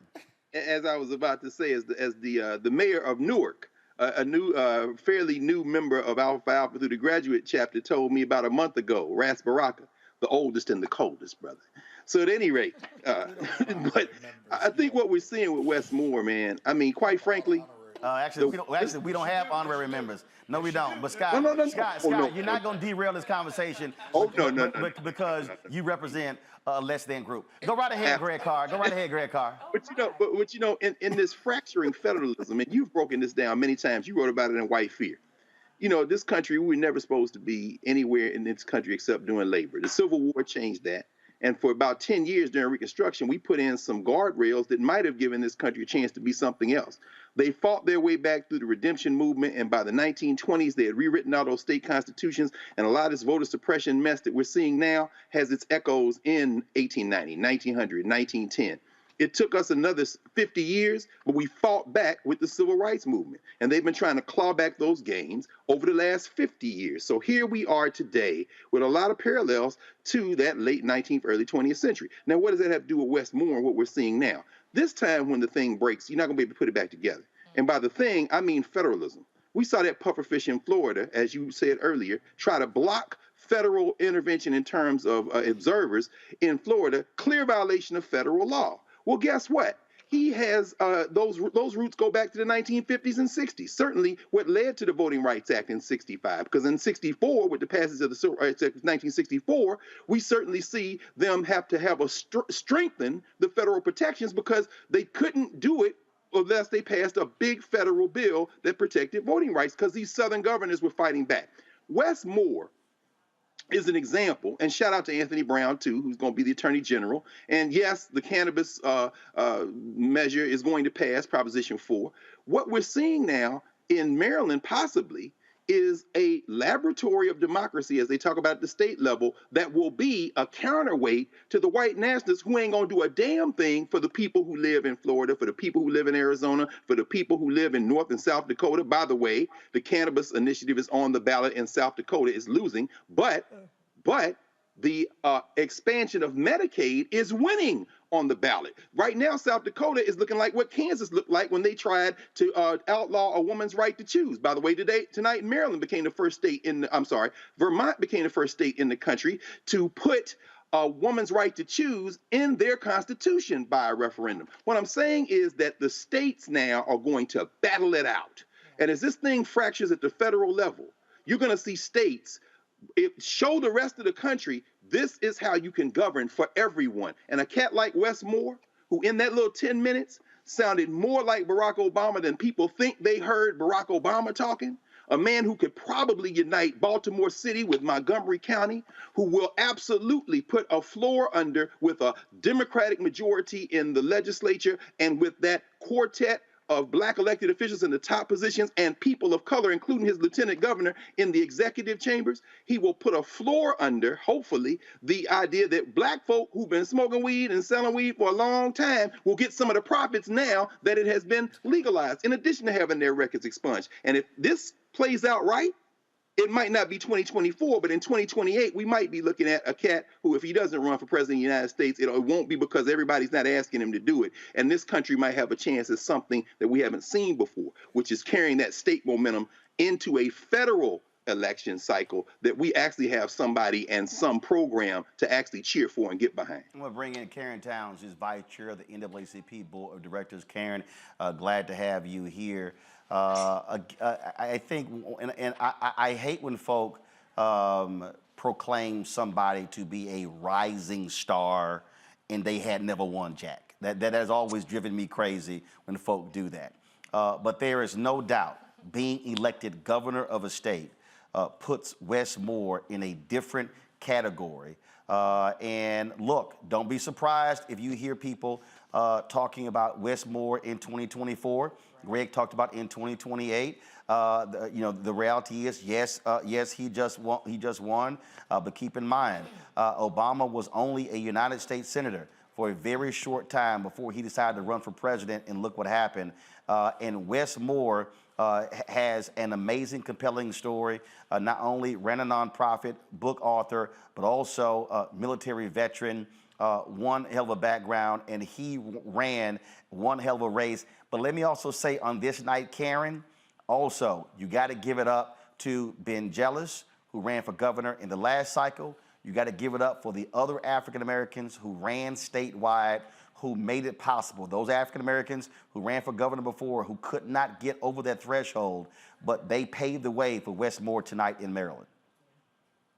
Yeah, so Roland, first off, congratulations on 6 hours of election coverage. This is really, I've been watching all night. We got another 3 to go, so we ain't got there yet. Yeah, but we 3.5 hours in. And 3 more shirts, right? Oh yeah, we changed the shirt by the hour. Matter of fact, this past 10 o'clock, I'm supposed to switch shirts. Go ahead, I'm sorry. But I think you said it earlier in the show. It's about us running, and even if we don't win, we set the groundwork, we build the infrastructure, and that is what's important. So certainly, hats off to the governor-elect of Maryland, and I'm sure we'll be seeing a lot of him, and look forward to, great things to come out of the state of Maryland, for sure. Steve Phillips is the author of How We Win the Civil War, founder of Democracy in Color. Steve, glad to have you here. And when you look at tonight, even though it's not looking good for Sherry Beasley in North Carolina, although it's looking like it's going to be a runoff in Georgia with Senator Raphael Warnock and Herschel Walker. You also had Charles Booker, who ran in Kentucky against Senator Rand Paul, did not win. Gary Chambers in Louisiana. To the point that Karen just made, I really do believe that, and even Beto O'Rourke, they've called the race in Texas, and somebody just said, is this Beto's last race? And I said, Beto should actually go from this to becoming the state chair of the Democratic Party in Texas. Because I go back to organization. When I talked to Gary Chambers, Gary's an activist in Baton Rouge. I really think the next thing for Gary, he's run for Congress, he's not for the United States Senate. I think he should Gary Chambers should assume the Stacey Abrams role in Georgia, there in Louisiana, and really focusing on leading an effort to get black folks registered, but also to get them out to vote. Charles Booker can do the exact same thing in Kentucky. For the folks who lost tonight, Congressman Jim Clyburn reminds me all the time, he lost the first 2 or 3 times he ran before he won. So nobody always wins the first time out, but you have to build the infrastructure. Steve, you talk about that all the time. That's what has to happen for wins to happen down the road. 100%. And that what we don't appreciate is that the closest thing we have to a national referendum around where voters fall is the presidential elections. And the Democrats have actually won the popular vote in every single presidential election since 1992, with the single exception of 2004. And Steve, hold on just real quick. They're calling the race in Louisiana for Senator John Kennedy. So they're calling that particular race there also. Give me 1 second. And if you want to talk about what's crazy, Greg Abbott did nothing with the shooting in Uvalde, yet he won Uvalde County by 14 points. That is unbelievable there.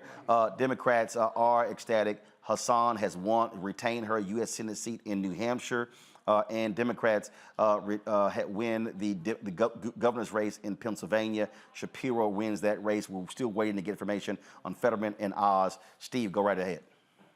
Right. And so I think what all this is showing is that a lot of people miss about the midterms. I think what you're laying out here and what a few other folks understand, but many don't, is that these are all about turnout.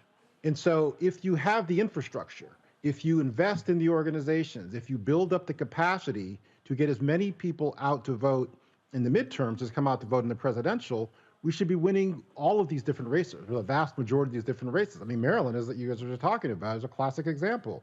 It's been a crime that Maryland has had a Republican governor these past 8 years, given us how progressive and how black that Maryland is.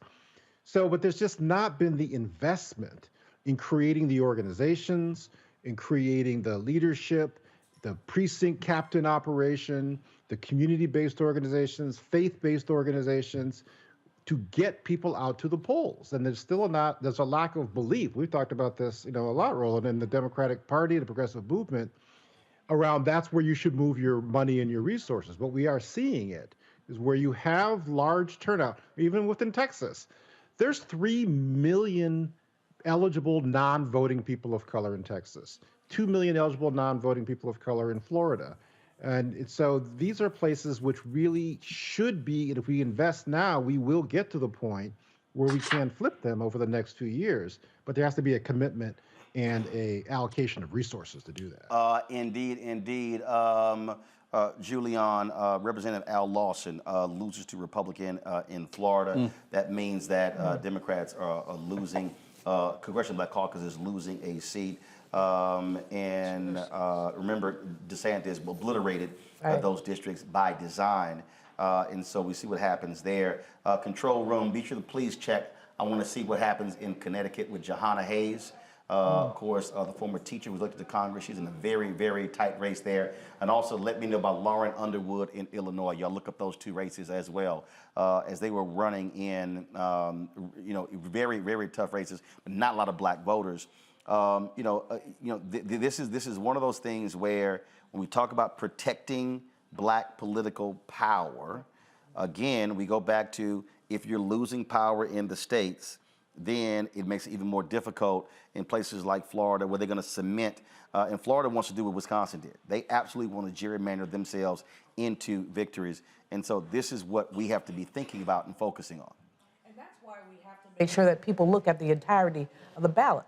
Folks were saying earlier in our conversation, people run to vote for President Obama or Hillary or whomever they were going to run for, but they're not running to go to the governor, to the state legislatures and others, and those are the ones who are going to make decisions.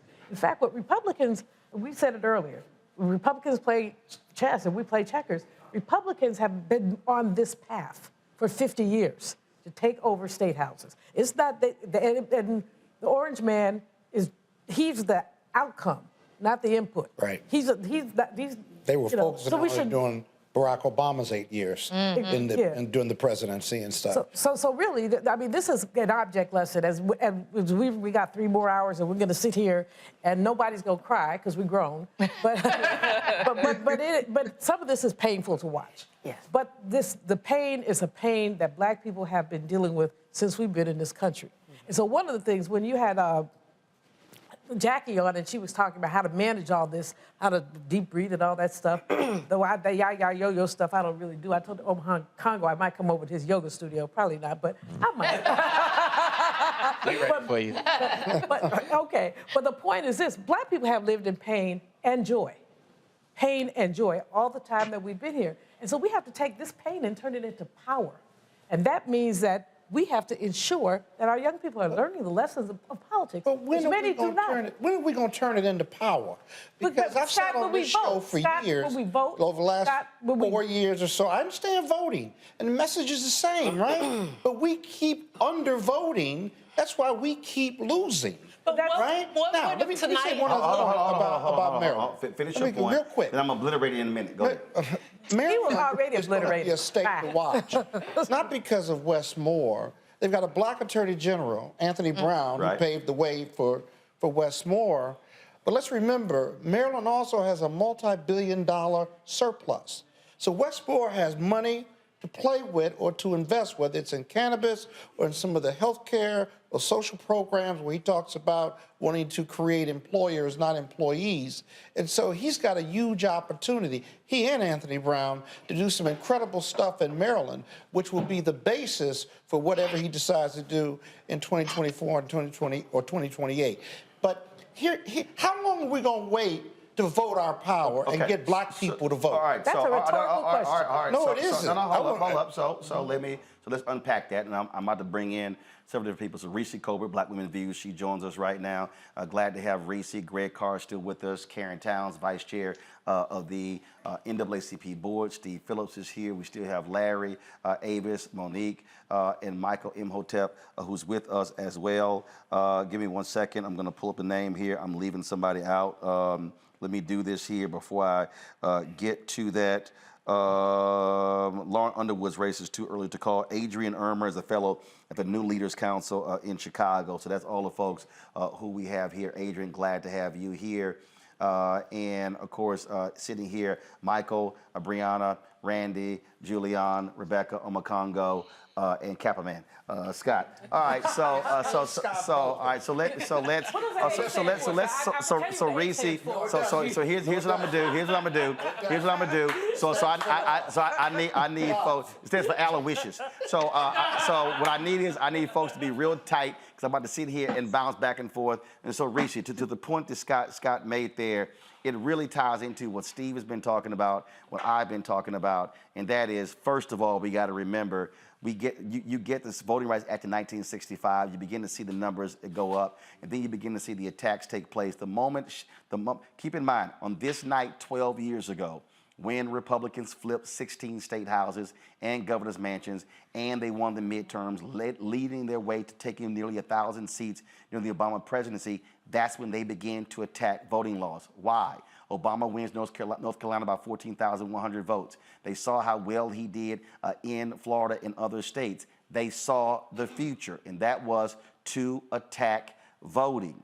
And so, to Steve's point, Reese, if you have the Democratic infrastructure and progressive organizations and reproductive rights organizations and climate organizations and all the money that they spend, and they literally are not spending that money on the core constituency of the Democratic Party, then you're not going to get that turnout. What have Republicans done, Reese? They have put millions into targeting Latino voters, and they're seeing the dividends in Florida and Texas. It comes down to where you put your money. So the stranglehold must be broken in the Democrats, where they must choke the hell out of the white strategists who control the money, because they're the ones who are dictating where the money flows in the off years. And that's one of the reasons why you don't see the numbers of black voter turnout, because you don't have the resources being put to actually drive them. Reese first.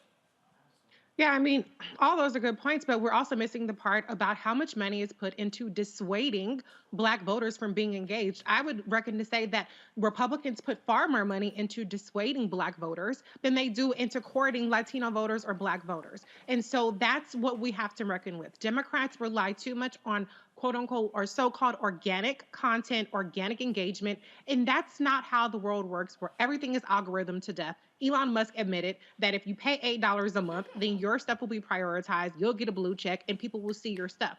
But that's already been happening across all these social media things. And so what Democrats have to realize is, number one, they do have to put more money into courting their base, as you pointed out, but they have to put more money in suppressing the other side.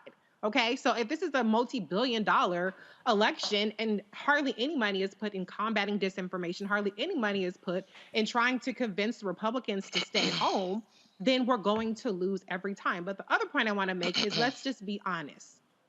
White, rich men are supposed to win every single election. Ain't that what people say? It takes a white man to beat a white man. That's what we hear all up and down the ballot. So I will never, ever be surprised or give credit for strategy, for fundraising, or anything to a white man who wins a race. You're supposed to. Anytime we beat them is a W in our corner, and it's beating the odds, the fundraising odds, the media odds, the erasure, the marginalization, and the attitudes that our votes don't count and that a black person can't win. So shout out to those who have beat the odds, like Westmore, and the people that didn't, well, they're laying the groundwork for more people to come after them. They're setting up that pipeline, and they're getting people accustomed to something they should already know is possible, because we have the power. The math is the math. We just ain't showing up, and we ain't doing it ourselves. Brianna. I agree wholeheartedly with Reese. Now, I told you were next. What the hell? I gave you a 2-minute warning. You next. I mean, she said everything. Goddamn millennials. I mean, I ain't even ready. I agree. She was on her phone. I snapped my finger and said, "You next, girl, gone." No. Why you had to snap your finger? Thank you. Exactly, Scott. I was like, okay, never mind. No, I think she said everything pretty much wonderfully. The structure is for white people.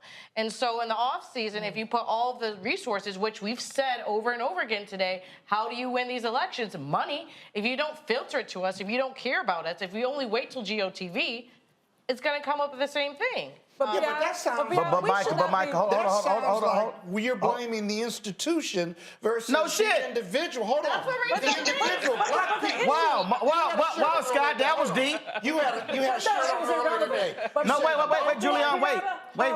Julian, wait. Scott, go. You can blame the institution, but what is the responsibility for black people to come out and vote? You had a shirt on earlier today. You said, vote like your ancestors died. And I responded on Twitter and said, yeah, and they did, right? So when is this black vote that's going to turn these elections going to come out due to personal responsibility, whether they get touched or not? No, one second. Hold on. I'm gonna go to Adrian after I go to Michael. Hold on. Michael, you've been on the finance committee of the DNC. The reality is this here: the DNC that your dad ran, that ain't the same culture we're in now. That used to be the place where all money was funneled into. Now you've got PACs, you've got DCCC, DSCC, DGA, all of the different groups. And so really, it's a smaller amount of money going to the DNC, which has to fund its 50 state party. It's really the other millions of dollars that are pouring in that's determining this. And so now this thing is totally changed. And so from an African-American standpoint, it's a matter of going to all those people saying, y'all gonna keep playing the same game, because guess what? You're not gonna win a majority of the white voters. Republicans are gonna win a majority of the white votes. If you don't get black, Latino, Asian, Native American votes, you can't win. The facts are the facts. That's the coalition. Yeah, but those We've talked a lot about kind of the power, the inside power game. And Scott, you were chair of DC State Party. The inside power game is such a difficult game for folks to understand because they don't see it. Yeah. The reason my father was so successful is because he put all the money on the table, all those people you mentioned. And for all the folks who are watching, Ron Brown was the first black chair of the Democratic National Committee, Michael's daddy. Go. And so for the first time, an African-American who was chair of the party took all the money and put it on the table and said, I'm controlling it. But the benefit that he had was that he took control when there was no Democrat in the White House. That's correct. Which meant that he ran it. So he had all the juice. It is, and what I was trying to say yesterday, it is very difficult to be the chair of the party when you're in the White House, because that's who Biden and his aides run the DNC, not Jamie Harrison. And I put some of that stuff on Jamie's doorstep. However, he didn't have a lot of that DAP or juice to be able to do that. So when you control that money, you can give it to black pollsters. You can give it to all these community-based organizations. But to Scott's point, which is a good one, and I know you want to abbreviate it, is that black folks too we have to also take responsibility for ourselves, whether you get to somebody's door or not. It's difficult.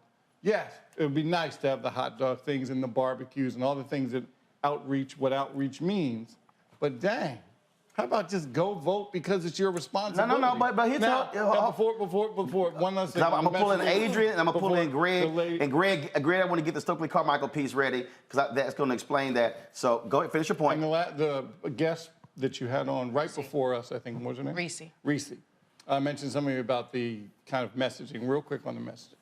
What I was disappointed about on the kind of obviously the inflation issues, why not put some of that stuff on the doorstep of the former president? Exactly. Because if he didn't call COVID a hoax, we got up to such a bad start dealing with COVID. Yes, millions of deaths, or a million deaths, plus the economy was diving before Biden came in. And we never put that message out there to convert folks that thought it was all Biden's fault, which it wasn't. Greg, I'm going to go to Greg, then Adrian. Greg, here's the piece. Now, and later, explain to the folks what Stokely Carmichael said about organization and the individuals. Because that, to me, I hear what Scott is saying, but you have to have an organization. The black couple, the black woman and her daughter we had on earlier, that was a part of a collective group in Ohio that helped do that. The point is, it requires organization, not just thinking individual. Greg, explain. You mute. My bad, sorry. Yeah, and I agree. That is the whole life and political testament of Stokely Carmichael or Kwame Ture.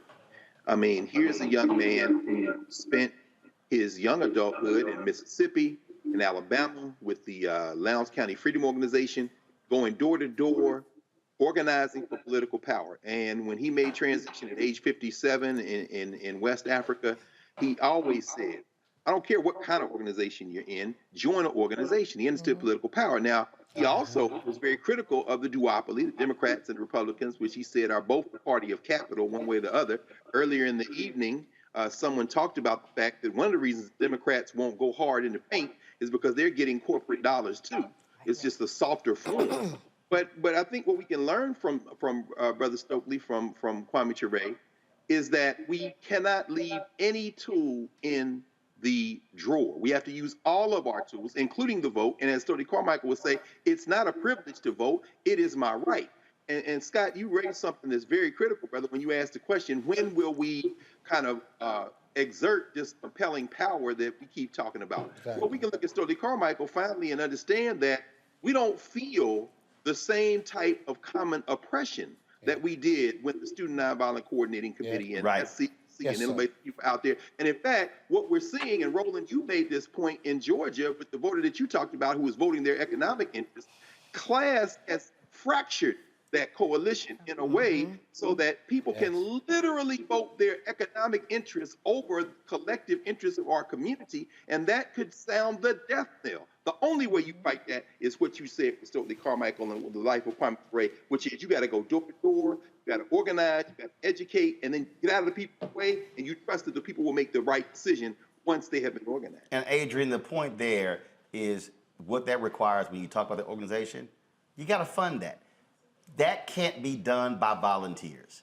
And so young people are saying the exact same thing. People are like, oh, go do this here.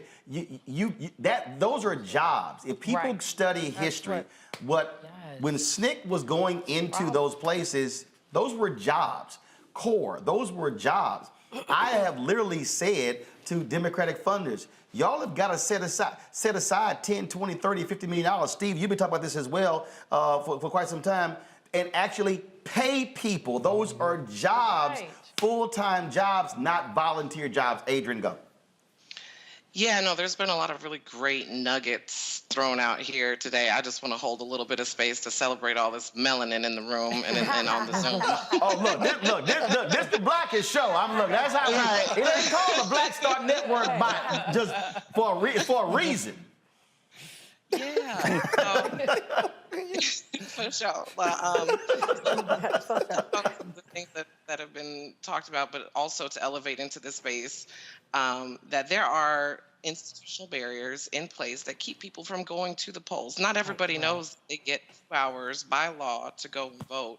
If you're a working class person working your first job of the day and have to go to a second job for the day to make ends meet, getting a way to vote on election day is problematic. It's hard. And it's also hard to stand up to a manager and tell them that you have this right when they're telling you no, but you have these orders to fill or you have these packages to label. It's not. It's more than a notion. So I'm of the mind that we need an election day holiday nationally. Right. So that folks vote on election day without any problems. And then we also need to do a better job of making it easier to vote. Unfortunately, in Chicago, rolled back the number of precincts we have in each ward. We cut the number in half. So now folks have to travel further. There isn't a good enough job notifying folks of the relocation of their polls. So even in a blue city like Chicago, we're experiencing these sorts of just problematic procedural logistical nightmares that make it more difficult for folks and souls to get to the polls. And now on the organized piece, Chicago's home of Harold Washington, where Jesse Jackson Jr. organized 250,000 new registered voters to go to the polls to support Harold Washington. And Harold Washington is a bit of a unicorn candidate in that everyone loves him, whether you're rich, you're poor. The Latinx contingency of Chicago got behind him and elevated him to the mayorship here in the city. And it had been another 87, 13, 20, another 30, 40 years before we had another Black mayor in the city of Chicago. So there's the organizational piece needs to not just be in the 6 months before election day. It has to be a continual year-round effort. To your point, Roland, there needs to be these kinds of investments from the party, but the party also needs to fix their face and stop with this notion of automatically backing incumbents. A lot of our incumbents are problematic. A lot of our incumbents aren't inspiring people to the polls. So when the incumbent is smashing the grassroots organizer who wants to throw their hat in the race and speaks the language of the people and motivates the people, but they don't have the money to reach the rest of the people, you know, this incumbency protection and this impulse to constantly protect incumbents is problematic too. Michael, you also don't have the same old school machines you had before. And what I keep trying to explain to people, your older Black voters self-identify as Democrat. As you go down 55, 45, 35, 25, 18, they less identified, which means you can't try to reach them the same way you reach their grandparents. True. Imhotep. Yes. Wake your ass up. I tossed to you. There are two Michaels. You got to tell. You have to say which one you're talking to. Wake up, Imhotep. No, I'm paying attention. Oh, by the way, Adrian mentioned Harold Washington, Chicago. He was a Sigma man, by the way. I just want to throw that. Harold been dead 25 years. So, Michael, if you want to start going to history and France, you don't want to go there, bro. Just go ahead and make your damn point. Don't be throwing your little Sigmas in here. You're talking about Alpha Phi Alpha. Come on. But I'm trying to answer the question. Michael, no, he's one of the few Sigmas under 55. Michael, make your point. Don't get me started, Michael. Go. There's a lot of us under 55. Michael, finish your point. So what you're dealing with is the way that Democrats relate to different generations. Okay, so I'm neither Democrat nor Republican, but I'm definitely not stupid. And I can see whose policies are more beneficial for African Americans and whose policies are detrimental for African Americans. So there has to be, we talked about this before, Roland, and last Friday I mentioned this.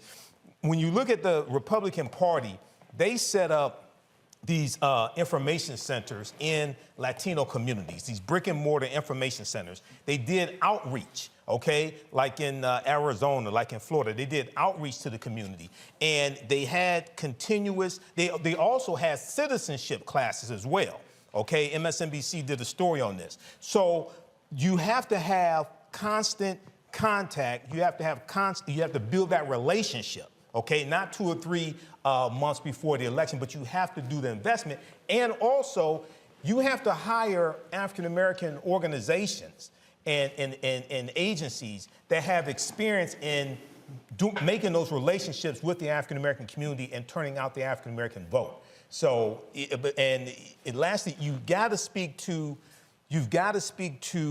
the issues and explain to them how your policies are better for African Americans than Republican policies. And you have to drive home that message. The thing here, Rebecca, I'm going to go Rebecca, Randy, Julian.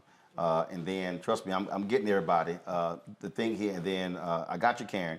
Rebecca, the thing here is when we talk about how to move forward, it has to be a multi-dimensional strategy based upon regions of the country, based upon states, and based upon cities. It can't be sort of this blanket assumption that, oh, this is going to work everywhere. It's simply not going to be the case. When you start looking at numbers, again, more Black voters in Texas than anywhere else. Well, how do you turn those folks out? 900,000 in Louisiana, only 10% voted early. Okay, you got to have a strategy to actually deal with that. You got to have the 38% of Black folks who make up the state of Mississippi. Okay, how do you reach those rural Black folks there? When we start breaking down, look, Beasley is down in North Carolina. What happens there? Also, you look at the race out of first of all, right now, 74% of the votes in, this is, again, Herschel Walker is at 49.2, Raphael Warnock is at 48.8 in that particular race there. How many percentage? 74% of the votes in. That's according to the Associated Press. And it's understanding again how are you reaching people. It has to be a multi-pronged strategy, and what you have is a apparatus that really is just stuck on the 30-year-old. Again, let's talk in October. Let's visit black churches. Let's get some endorsements, and the black electorate has changed. So there's a couple of things. So one of the big things and one of the big questions that I have Now, I don't know if this is a member of Congress calling me. You go ahead and keep talking. one of the big things. I'm going to go take this phone call. One of the Yes, big this things. is a black show. You can't walk off the show right now. Hey, Scott, this is my shit. Go ahead and talk about it. Let me talk about the big thing. The big question that I have is, what would have happened? Look at Scott. He think he in charge of something. That's what you get. Yeah, exactly. I knew it was something. Scott, let me get my point I'm sorry, out. go right ahead. No, because normally we said no call ID. That's Maxine Waters. So go right ahead. Let's call back. Go ahead. So here's my point. What would have happened if the White House would have used this bully puppet to actually pass meaningful voting rights legislation? Instead of the infrastructure bill? What would have happened? Would in Fulton County, where you had early voting sites that got closed or got moved, would that have happened? In Georgia, where it's now illegal to give someone a drink of water when they stand in a hours-long line, would that have happened? In Beaumont, Texas, where black voters face some intimidation, and it required the Beaumont NAACP to go have an emergency hearing with a judge to make sure that voter intimidation wasn't happening at polling sites. Would all of those things have happened if we actually had meaningful voting rights legislation that passed? And so if we're looking at a multi-pronged approach, it starts with the White House. The White House has a bully pulpit like none other. The White House really should have pressed Congress to make sure that we actually had meaningful legislation that passed. That did not happen. And then we could talk about organizing and what candidates did and what candidates didn't do. How there were a lot of a lot of politicians who decided that they wanted to choose their voters instead of voters choosing their elected official. So there's many things that happened that could have been avoided. And it's not just black folks just didn't show up to vote. And voting rights. And folks, and we were saying that and was kind of like, all right, but the White House kept, oh, no. Well, if that all gets behind the infrastructure bill, Build Back Better, because again, they were trying to appeal to the folks who Tim Ryan was trying to reach in Ohio, and Tim Ryan lost.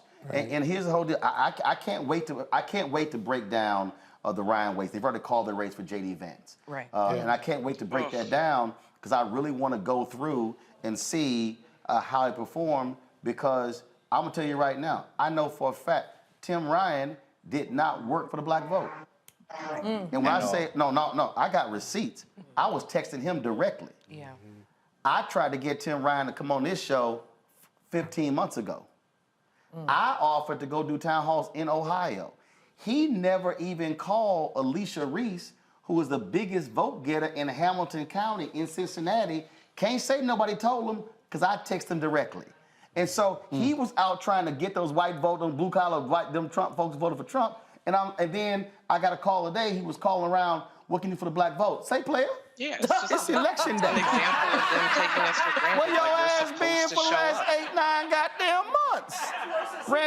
Randy, go ahead. No, I mean, you know, when you say about why aren't black people voting, you ask why aren't black people exercising their power. I mean, one thing I want to say is that I think that we're forgetting that a lot of black people don't recognize that it is a power. I mean, I believe we have to go all the way to the beginning. Absolutely. I mean, I believe there are a lot of black Americans that feel powerless. I feel like a lot of black Americans feel countryless. And so when we say it's your responsibility to vote for this country, I don't feel that there's an attachment there. And I feel like we have to start at the beginning. Despite the history. Absolutely. Of people dying for their right to vote. Hey, dog, listen. The reality is that from a messaging standpoint, we had Terrence Woodbury.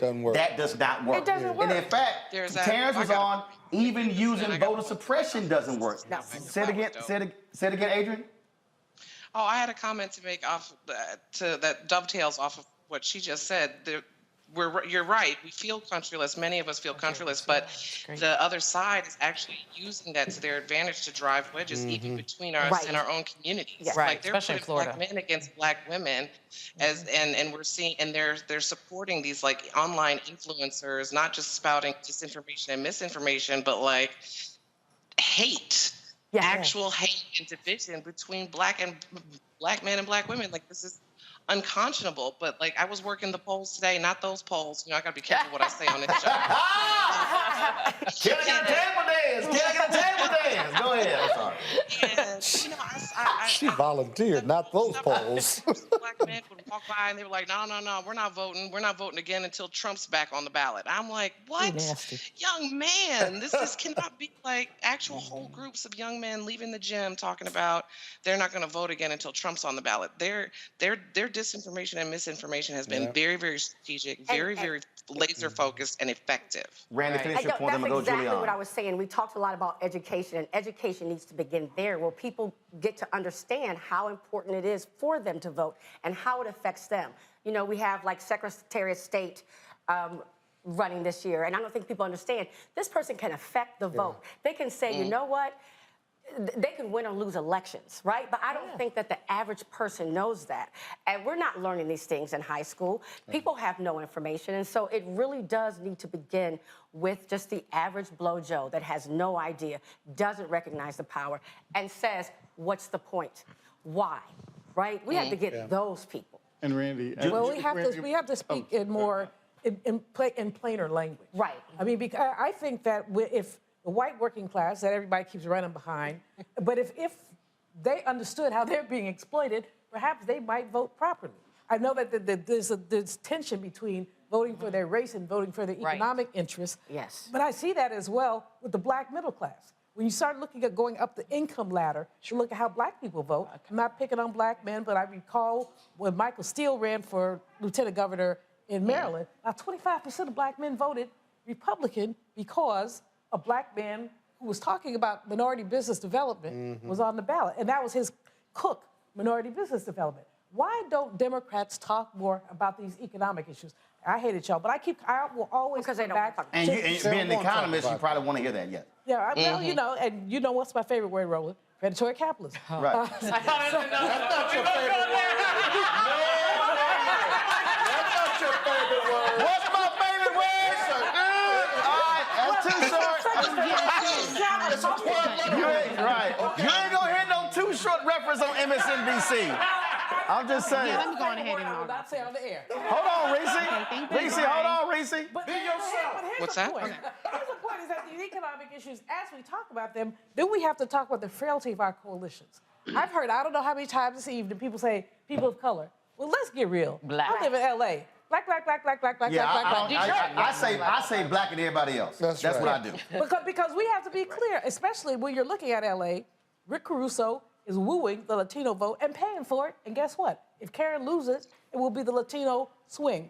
But not only that, you know, we have to look at race, class, gender, and the ways they sometimes intersect and somehow are other interests. If we're all in favor of economic justice, we're all in favor of that, then we can make some coalition. And what the rich people need to understand is economic justice is in their best interest too. Right. Yeah. You get a whole bunch of poor folk, mad folk, burning your buildings down, folk. Right. You know, that's just a suggestion, not Karen, you're vice chair of the NAACP. Look, y'all got 2,000 chapters. Look, you're nonpartisan, but how are y'all looking at how you're going to be taking advantage of that massive infrastructure over the next 2 years to do what Scott's talking about?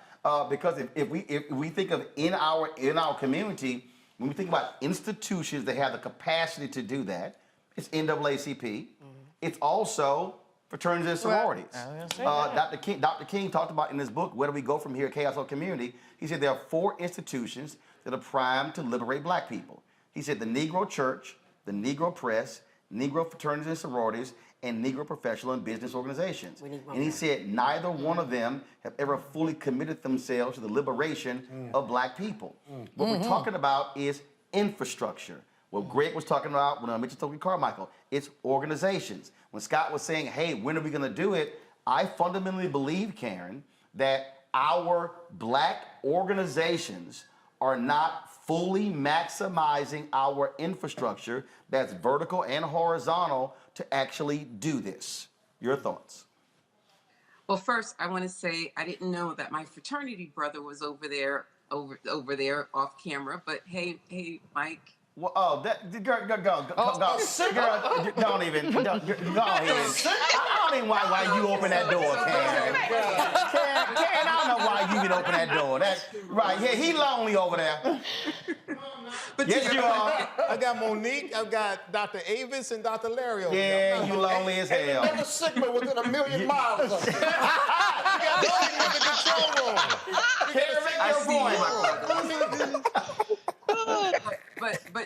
But your point is a great one, and what I would say is I think that for quite some time our organizations were busy working individually. They were busy worrying about who was on first, and I think that at least for the NAACP, we realized we needed to be a better partner.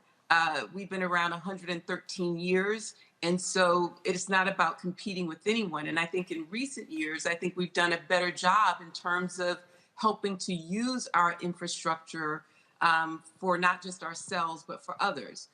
Today, we had a war room. It started at 8. We had calls at 8, 12, 4, and 8 p.m., where we came together, and it was really impressive to see the other organizations who were part of this collaboration. You had certainly the unions in ASME, SEIU, AFT, but you had, our partners in the Urban League, Higher Heights, you had the Divine Nine there, you had the Black Church PAC.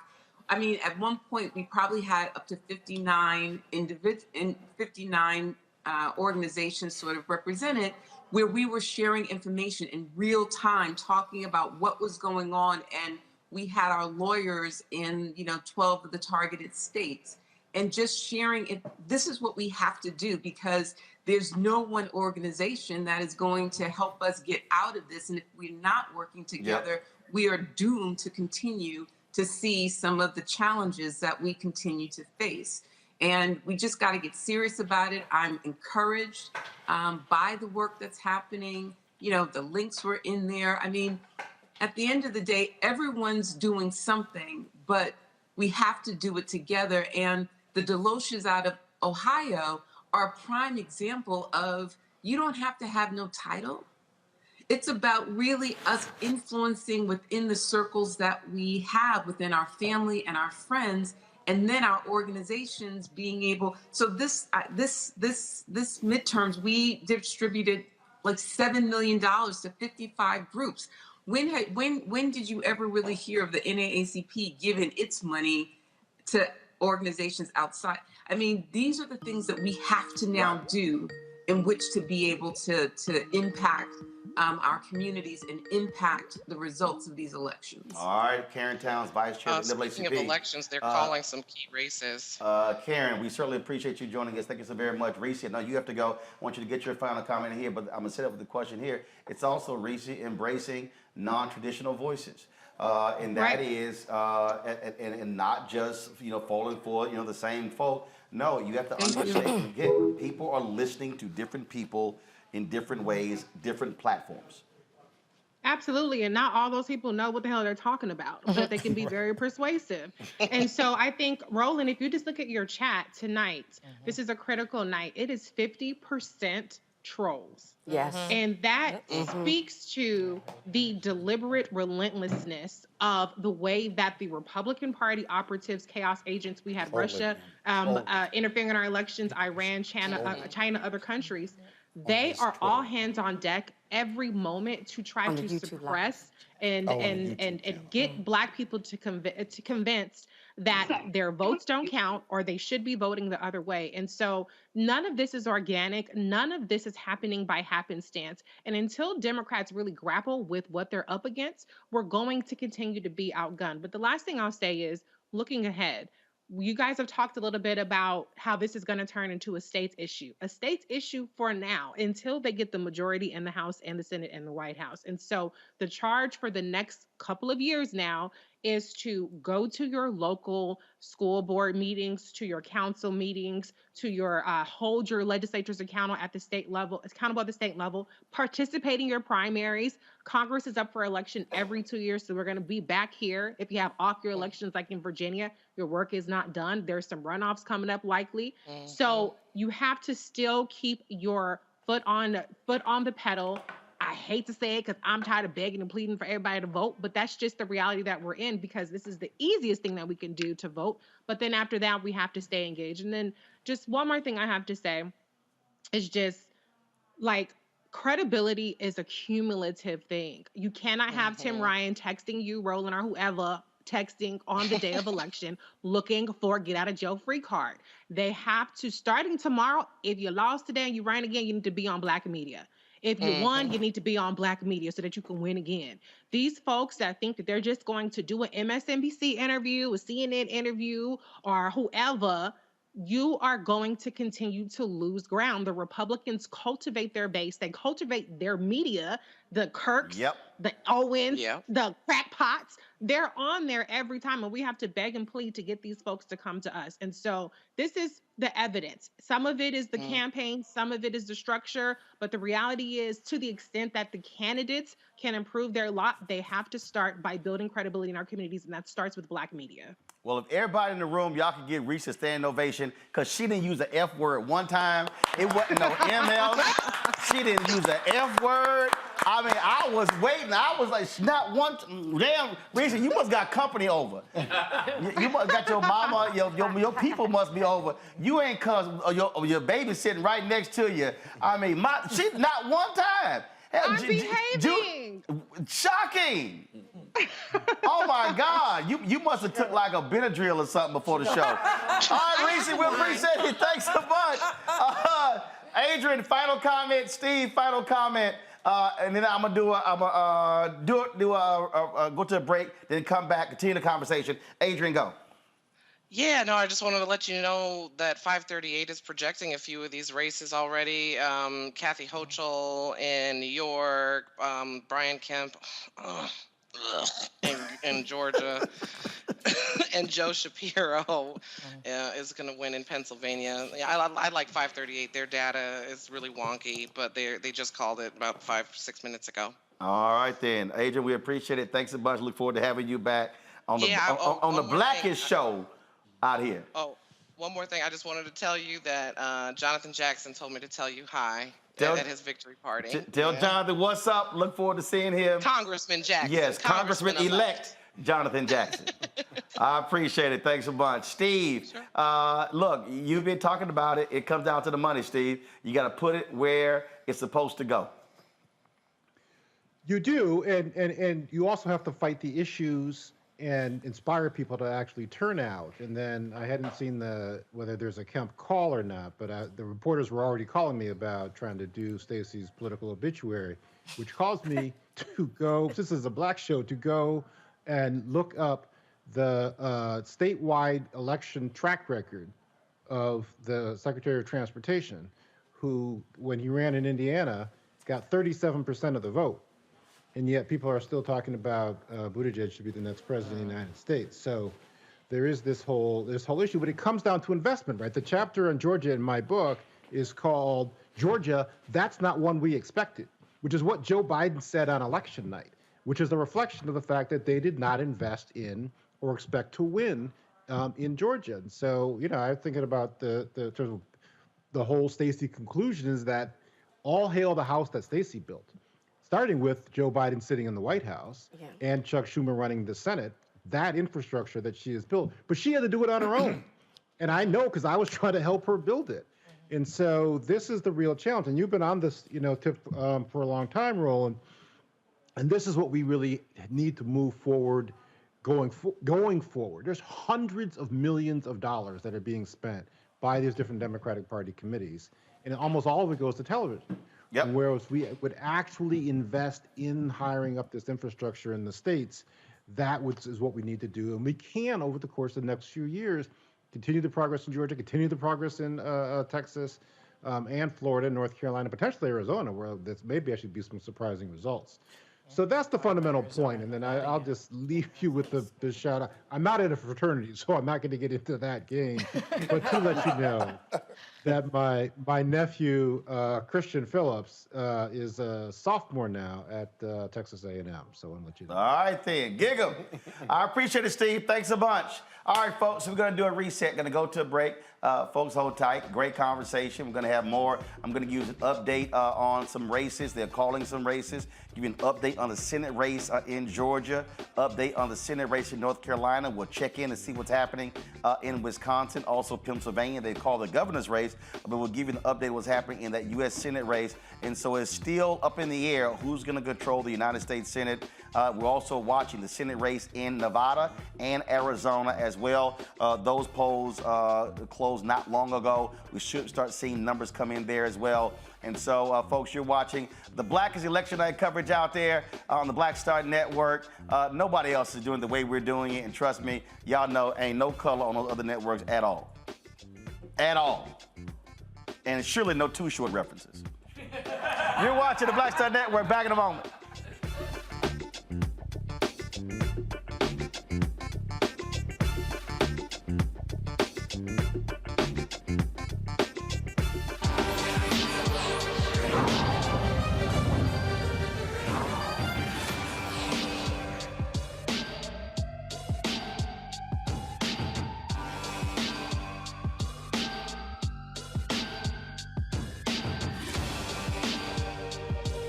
You know what's on the ballot. It's not just legislation and policies we believe in. It's democracy. Our democracy. There's a choice on the ballot between freedom and fear, between cruelty and compassion, between chaos and community, between voting or violence. And the end of rights generations have fought for. The extremists have a plan, a roadmap for a nation where your voice is silenced and your vote is a memory, where they count their votes and cast ours aside. That's why this year, this fight, this vote is so important.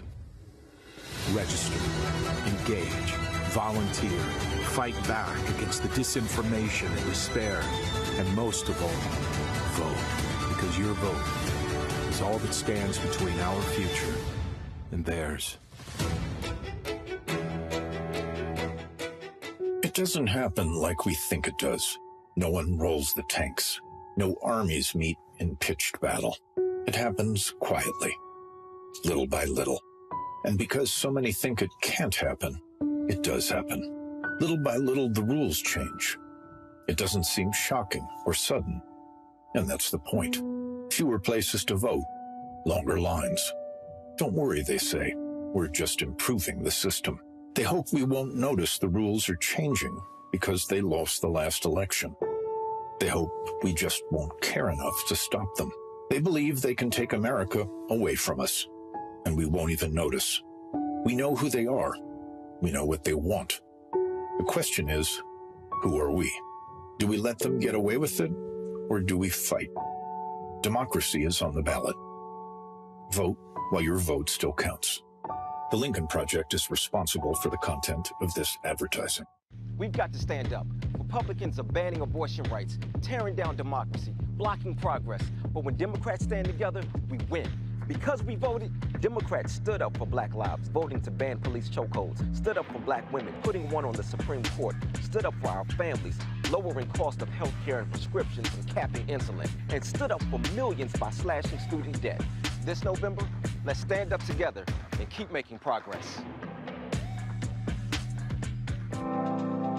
It's time to know your rights. If someone is questioning your right to vote, call or text 1-866-OUR-VOTE. For more information, call or text 1-866-OUR-VOTE. Exercise your right to vote. If the lines are long or you're getting turned away, call or text 1-866-OUR-VOTE. For more information, call or text 1-866-OUR-VOTE. Know your voting rights. If you are unsure where to vote or don't know if your polling location has changed, call or text 1-866-OUR-VOTE. For more information, call or text 1-866-OUR-VOTE. I want to be fearful every time I'm in an open area in a public place. I want to think about how completely vulnerable I am while I'm closing my eyes to pray at my place of worship. I enjoy practicing semi-annual lockdown drills with 6-year-olds who don't fully understand what's happening. I like going to the movies and making a mental note of every exit in the theater to plan my escape. I hope that our set is interrupted by loud percussive sounds that cause the audience to scream in horror and run for their lives. I want to think of this dumpster as a hiding place for my kid. I enjoy when the only way a family member can identify their mutilated loved one is by the make of their shoes or a DNA test. I want to drop the carton of milk and eggs that I just bought and race frantically to a dingy back room where I'll be locked with 14 strangers for 7 hours and no air conditioning until the police say it's okay to come out. I want to celebrate our nation's freedom by worrying that I'll end up bleeding out on the pavement while being trampled by terrified parade goers. I like that anyone can easily access weapons of destruction, weapons of war. Designed to kill the greatest amount of people in the shortest in the least amount of time. just a little bit longer.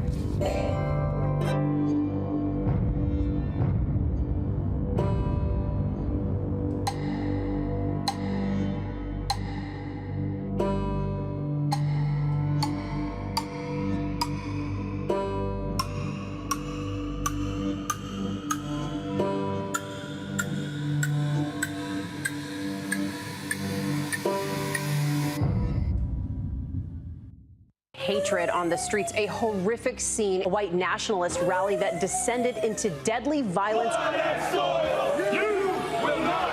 White people are losing their damn minds. As an angry pro-Trump mob storms the U.S. Capitol, we've seen shooting. We're about to see the rise of what I call white minority resistance. We have seen white folks in this country who simply cannot tolerate black folks voting. I think what we're seeing is the inevitable result of violent denial. This is part of American history. Every time that people of color have made progress, whether real or symbolic, there has been what Carol Anderson at Emory University calls white rage as a backlash. This is the rise of the Proud Boys and the Boogaloo Boys. America, there's going to be more of this. Here's all the Proud Boys, guys. This country is getting increasingly racist in its behaviors and its attitudes because of the fear of white people. The fear that they're taking our jobs, they're taking our resources, they're taking our women. This is white fear.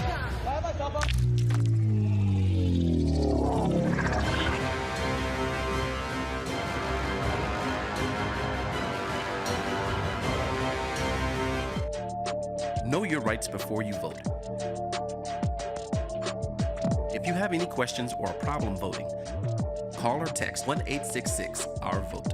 For more information, call or text 1-866-OUR-VOTE. I'm Angie Stone. Hi, I'm Teresa Griffin. Oh, Roland. Hey, Roland, I am so disappointed that you are not here, first of all. Where's our dance? It's like we get a dance in every time I see you. And so now you're not here for me to dance with, sir. You and your ascot. I need it. I need that in my life right now. Okay, I love you, Roland. What's up? I'm Lance Gross, and you're watching Roland Martin Unfiltered.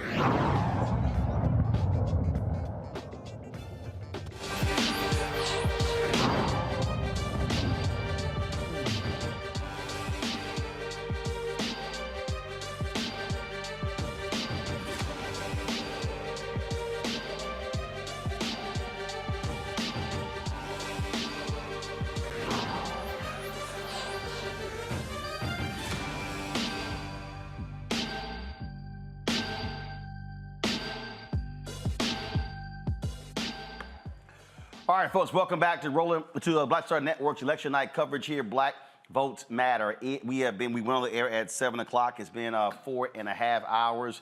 A number of races have been called. What we're looking at the most right now is the U.S. Senate race that's taking place in Georgia. 85% of the votes are in.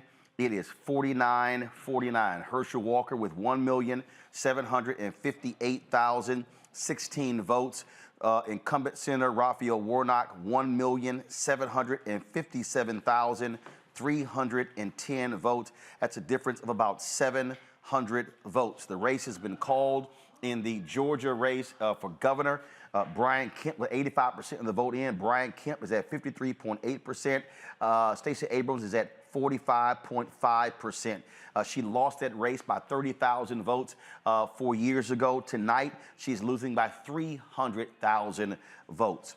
And again, what's interesting in that race, of course, Kemp is at 1.9 million. She's at 1.6 million. But if you look at the race between Walker and Warnock, it's 1.7, 1.7. And so we're looking at that particular race there.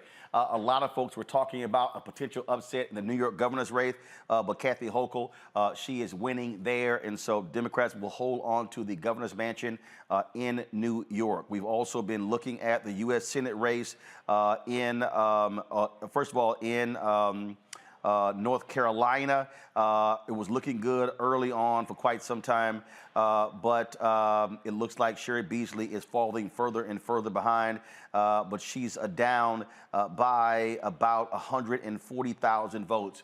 Also, control room, please double check. I believe Stacey Abrams is giving her concession speech right now. Please let me know when y'all have that up so we can go to it live. Joining us right now is New Orleans Congressman Troy Carter. Congressman, glad to have you here. We've been talking about New Orleans. We've been talking about black voters in North Carolina. Gary Chambers, who ran for the United States Senate, put a video out showing the abysmal numbers of early voters there in Louisiana. And the question I have for you, what is it going to take in your state to really activate, organize, and mobilize black voters there? Because when we look at these turnout numbers, they simply are not good. It's way too many black folks in your state for them not to be voting.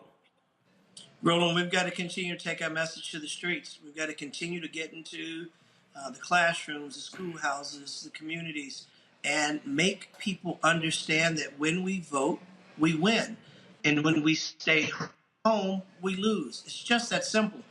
Year in, year out, month in, month out, election in, election out, we continue to see the same level of poor participation at the ballot box. And then we see the policies that are born from that. We've got to do a better job. It's very simple. We have to do a better job at getting into the communities. And I wish I had a magic wand. I wish I knew what the antidote was.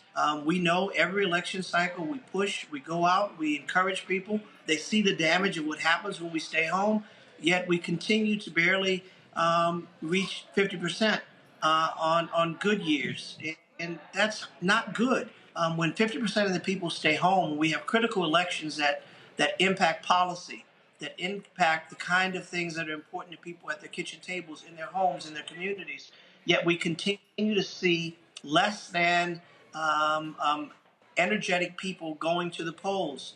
We need to continue to push voter registration and voter participation, because we know, again, when we vote, we win. And when we don't, we get just what we get tonight, results that put us in a position where we lose the gains that we've made. We've got to continue to fight for those things that are important to the American people. Congressman, hold tight 1 second. Let's go live to Georgia, where Stacey Abrams just finished giving her concession speech. From the moment I got into politics, I have always promised to level with the people of Georgia. And I am here to tell you that what we have architected in this state does not end today. And this woman is one of the reasons why. Lauren Growargo is our champion. She is our friend, and she deserves our praise and our thanks, because this is the Georgia she's helping us build.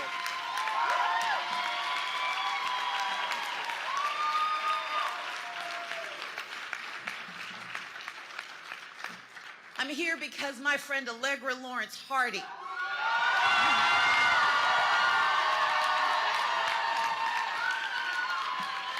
is one of the fiercest attorneys you will ever meet. And she has poured her heart and her soul and her time and her treasure to defending our rights and our democracy, and she will never be demeaned for doing for us what we can't do on our own. Thank you, Allegra Lawrence Hardy.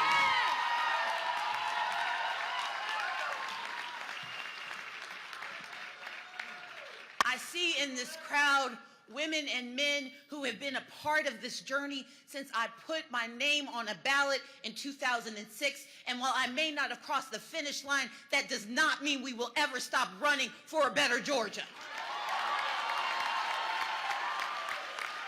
We will never stop running for the truth that we know to be true, for the people we know need to see us, for the ones who don't know they deserve to stand, let alone run. And tonight, we must be honest, even though our fight for the governor's mansion may have come up.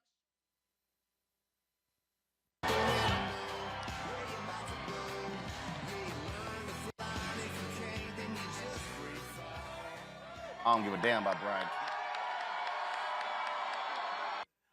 So if y'all should go to Stacey's Facebook page or her YouTube channel and to see if the speech is there, so we can go ahead and pull that up there. Back here at the desk, Larry Walker, Avis Jones Weaver, Monique Presley, Michael M. Hotep. We got our panel over there. We also have Congressman Troy Carter, who's with us. Greg Carr is still with us. We have Shannon Wright out of Maryland, Reverend Jeff Carr, who's with us as well. I'll go to you, Avis. Bottom line is this here, a lot of people really wanted to see Stacey Abrams become the first black woman elected governor in this country. That's one of the reasons why she was focused on that. She rebuffed efforts by the Biden administration to come into the administration.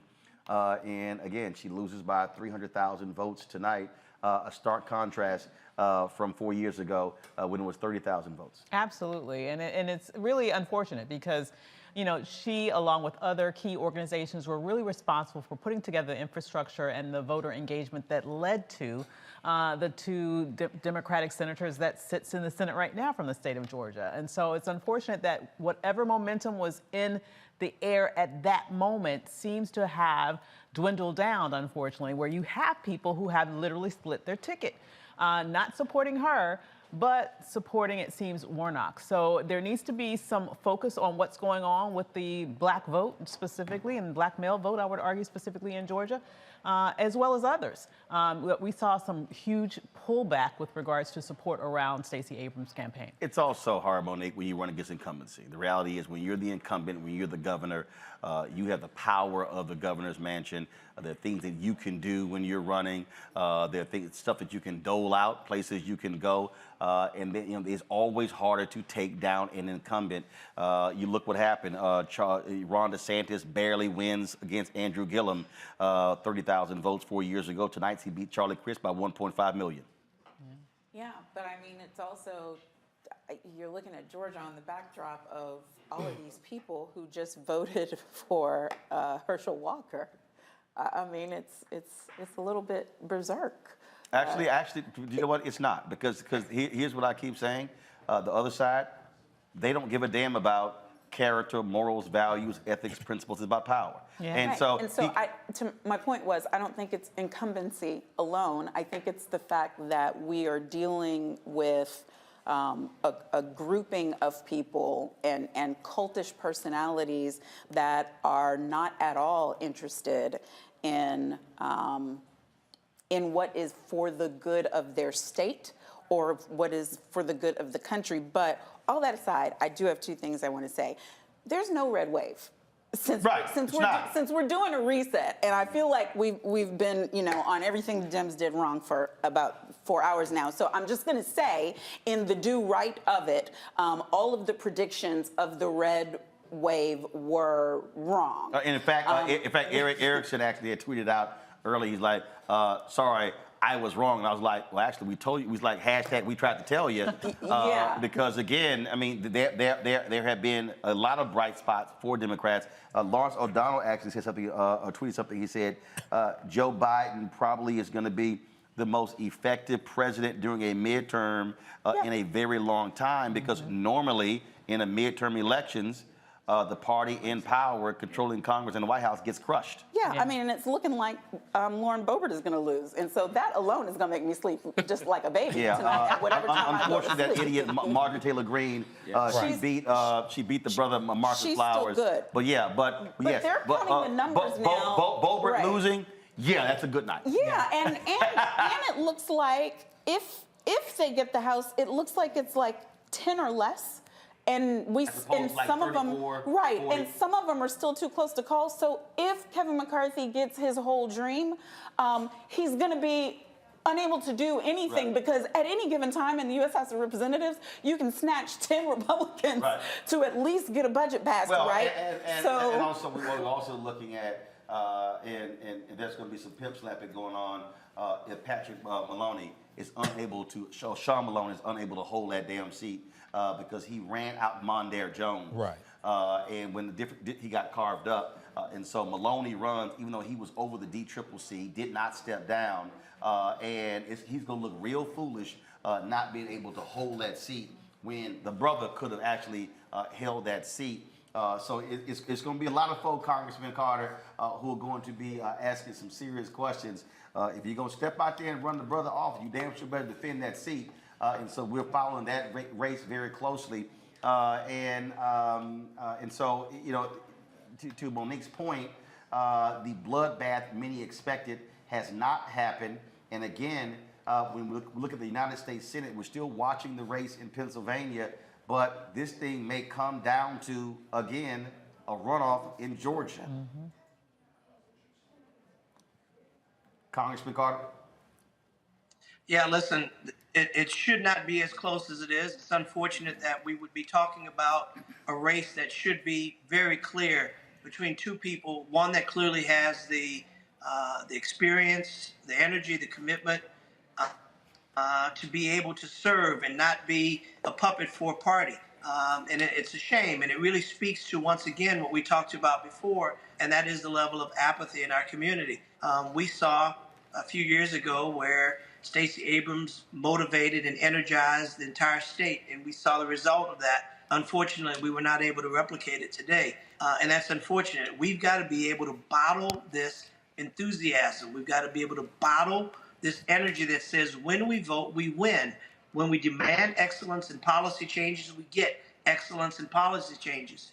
And we've just got to go back to the drawing board and continue to reaching into the souls of our people to make them understand the importance of voting, of participating, of demanding the best, and not letting someone from another state come into Georgia and threaten to take back the gains that we've made. It's bigger than us. It's bigger than that. And starting tomorrow, we have to get back to the drawing board and convince people the importance of voter registration, voter participation, and demanding better. Not just because it's a brown face, not just because it's a brown face or an athletic star that we once enjoyed playing football. We're talking about policy. We're talking about lives. We're talking about someone that can go and fight for the people of Georgia like Senator Warnock has done. And we've got to continue to fight this thing. And if it goes to runoff, we've got to demonstrate that we're going to fight back, and win. Congressman Troy Carter, always glad to have you here.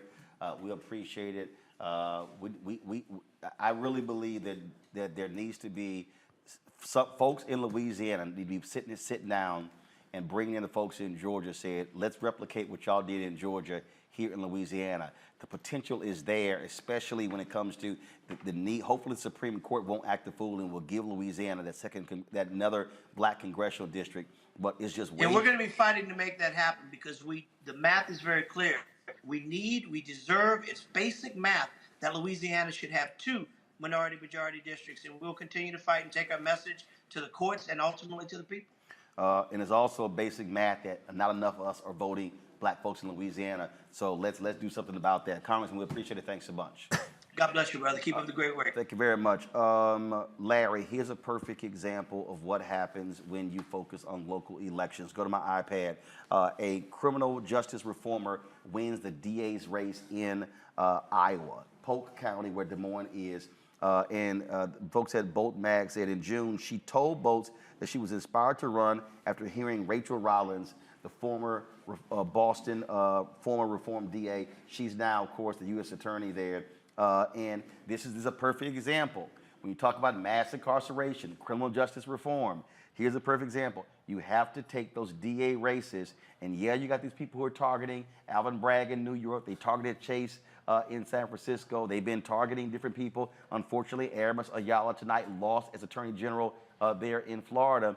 But that's one of those, it will not be a sexy race. It's not going to be talked about in a lot of different places, but it's important to win those down ballot races. Yeah, no, we've talked a lot about down ballot races in your show a lot, because we talk about, the governorship, House and Senate, et cetera. But a lot of these local elections you talked about in various states, you just highlighted Iowa, we have to remember that we're really cultivating political leaders for the future. So you start off small, and then as you get more experience, maybe you win another election or two, then maybe you run for governorship or the House or Senate. And then particularly, I think, Roland, this is important when we talk about black and you talk about women and other minoritized groups. We have to cultivate them early on. You have to encourage them. I think the other thing that's important, Roland, is we have to be able to counter this nonsense in terms of if you're progressive, that could harm chances to hold on to various seats. We found it, as we see tonight, it's not the case. You just talked about Iowa, but we're also seeing progressives in various other areas. We're seeing in Michigan in terms of how well the governor's doing there. It's a possibility in Michigan that, that Democrats may take the Senate. So listen, if we stay with a message that's consistent with the needs of people, you can expect voters to turn out. That's why we need to keep it progressive, focus on economic issues and various other issues that are important to other communities, particularly when we talk about bail reform and various other issues in New York State and in Michigan and other areas. So it's important to focus on issues that voters care about, be consistent, as we talked about earlier, encourage them to vote. Like I said, 365. I want to make sure that I'm going to put this on a T-shirt because we have to be consistent with our message. And if we do that, then we can also win some of these other elections that we lost this time, Stacey Abrams, et cetera. Reverend Jeff Carr, we've been looking at what's happening around this country. Look, Republicans in your state made a mess of Nashville. All sorts of problems, wrong ballots, wrong congressional seats in different precincts, folks going to 3 and 4 different precincts. That's what happens when you split up Nashville into 4 different congressional districts because you already had an 8-2 majority with congressional seats in the delegation, but they wanted to be 9-1. This is also what happens, Roland, to the point that you've been making all night and to the point that this prestigious panel has been making. This is what happens when Republicans have a plan that they enact 20, 30 years in advance. I think Dr. Malveaux pointed out that they've been working on it for 50 years. You're going to have these hiccups, yet and still this gerrymandering that has happened in the state of Tennessee and Nashville being carved up into 4 different districts. Yes, it has produced 4 districts that are completely red and insanely so, but it's also produced some quirks. It has produced some hiccups. Prior to that, 438 people yesterday realized that they filled out the wrong ballots. There were about 600 people who were turned away from districts, from their voting precincts today on election day alone. So there's chaos there. It really doesn't net much when we talk about how that's going to affect us, Democrat versus Republican, because it's been so carved up the last year or so. But one of the things that is continually coming out that we've heard all night tonight, that we're going to continue to hear, and that is messaging. How do we get to the messaging that is going to trickle down to people who we need to activate and vote to get in the room? The state of Tennessee, just a few years ago, when I was in college, I'd say a few years ago, I realized it was about 30 years ago, but when I was active in student government and in between focusing on being colder than the bubbles on a champagne glass, I was also in a blue state, an overwhelmingly blue state. How did we go in just the 3 decades from an overwhelmingly blue state to an overwhelmingly red state? It began with a plan at the state level. People take these state races for granted. State level is where you redraw these districts. State level is where you build political power. State level is where you begin to influence everything from school boards to Secretary of State's offices. And at that level, those of us who are in spaces where there are a number of people who are voting blue, but because of gerrymandering, they are not able to have their voices heard. You have to, and I'm saying this to the Democratic Party all over the country, but especially here in Nashville. There's an African proverb that says, "He who cannot dance will say the drum is bad." Listen, the party has some broken legs, and they aren't dancing. And it's not the people, it's the people who are not being brought to the table. It's when you walk into a room of Democratic leaders and you walk in and you try to be involved and you're sitting there with people who are claiming to be progressive, but in truth, they are what I call faux-gressive. That means that as long as you are voting for the candidates they choose for you, then they are going to support you. They're going to bundle. They're going to bring in fundraising. They're going to energize the money portion. but they're not listening to people who are out there on the ground doing the work. They are intimidated by strong Black voices, both female and male. And as long as you are not willing to cede that power and to listen to the people who are telling you the messages that are connecting with people, and you act as if you know everything, and you are not going to cede the power for leadership on the grassroots, we're going to continue to see this happen. We've got some great opportunities with this space because, as Attorney Presley pointed out, it was not the red wave that people predicted. So we have a critical moment right now in history where we have the opportunity to figure out how to make our sometimes high-end issues relate to everyday working people who can and should be activated to come out and vote. Let me introduce Pastor Shannon Wright, CEO of the Urban Engagement Initiative, Deanna Baz-Williams, co-host Policy and Pound Cake, partner with Baz Public Affairs, also activist Tiffany Lofton. Glad to have all three of you here. I'll start with you, Shannon. When we look at the North Carolina race, go to my iPad, please. They're calling this race for Congressman Ted Budd. He beats Sherry Beasley by about 130 some odd thousand votes. He gets 50.7%. She gets 47.1%. That was out of 3.7 million ballots cast. That was a race that many folks were watching. Democrats have been trying to pick off that North Carolina seat for quite some time, Shannon. And the reality is this: Democrats also put money in late, and Republicans they understood how critical that seat was, knowing full well that Democrats wanted to expand their majority in the United States Senate. I hear you saying the Republicans put their money in early and knew that was a part of their plan. It seems to be hit and miss when you make a plan and it actually works. There's some races I expected to come out quite differently than they have. But if I could go back to Pastor Carr, I believe it was, his analogy about Tennessee and Nashville. I'm in Maryland, and Baltimore has the same issue in terms of a city broken up with 4 congressional districts and listed as one of the top 5 gerrymandered states in the country. The only difference is it ain't the Republican. So I've been conflicted. I've listened to the show all night, but I want to, if nothing I say resonates, let this one marinate for a minute. It is not so much the parties unless we allow them to have control.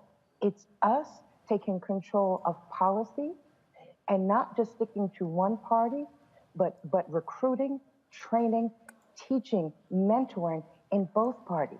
Because my mother used to say, true power comes from a seat at all the tables, not just one.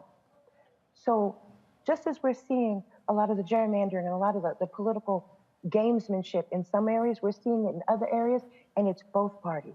So until we actually can acknowledge that and recognize that there are those of us on both sides of the aisle, and just as those of us that share the same skin color don't want to be lumped into one category, nor do us in that political party.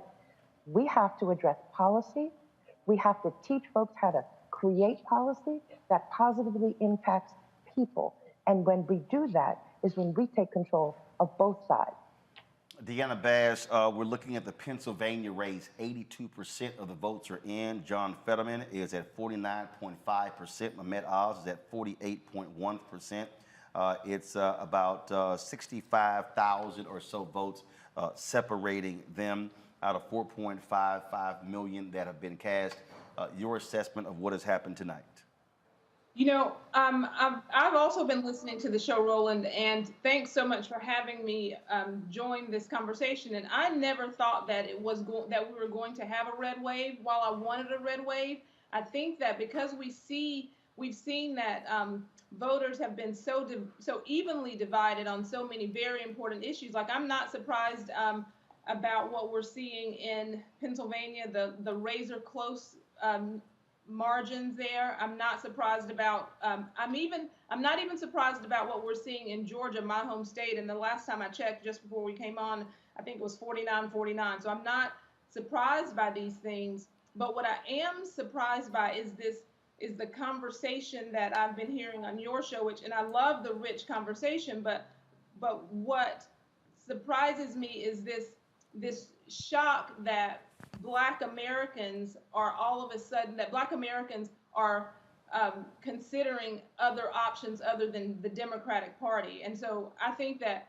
I've agreed with a lot about there's no shock. I mean, actually, there's no shock at all. Anybody who's actually covered or done any of the shows that I've done literally for the last 20 years.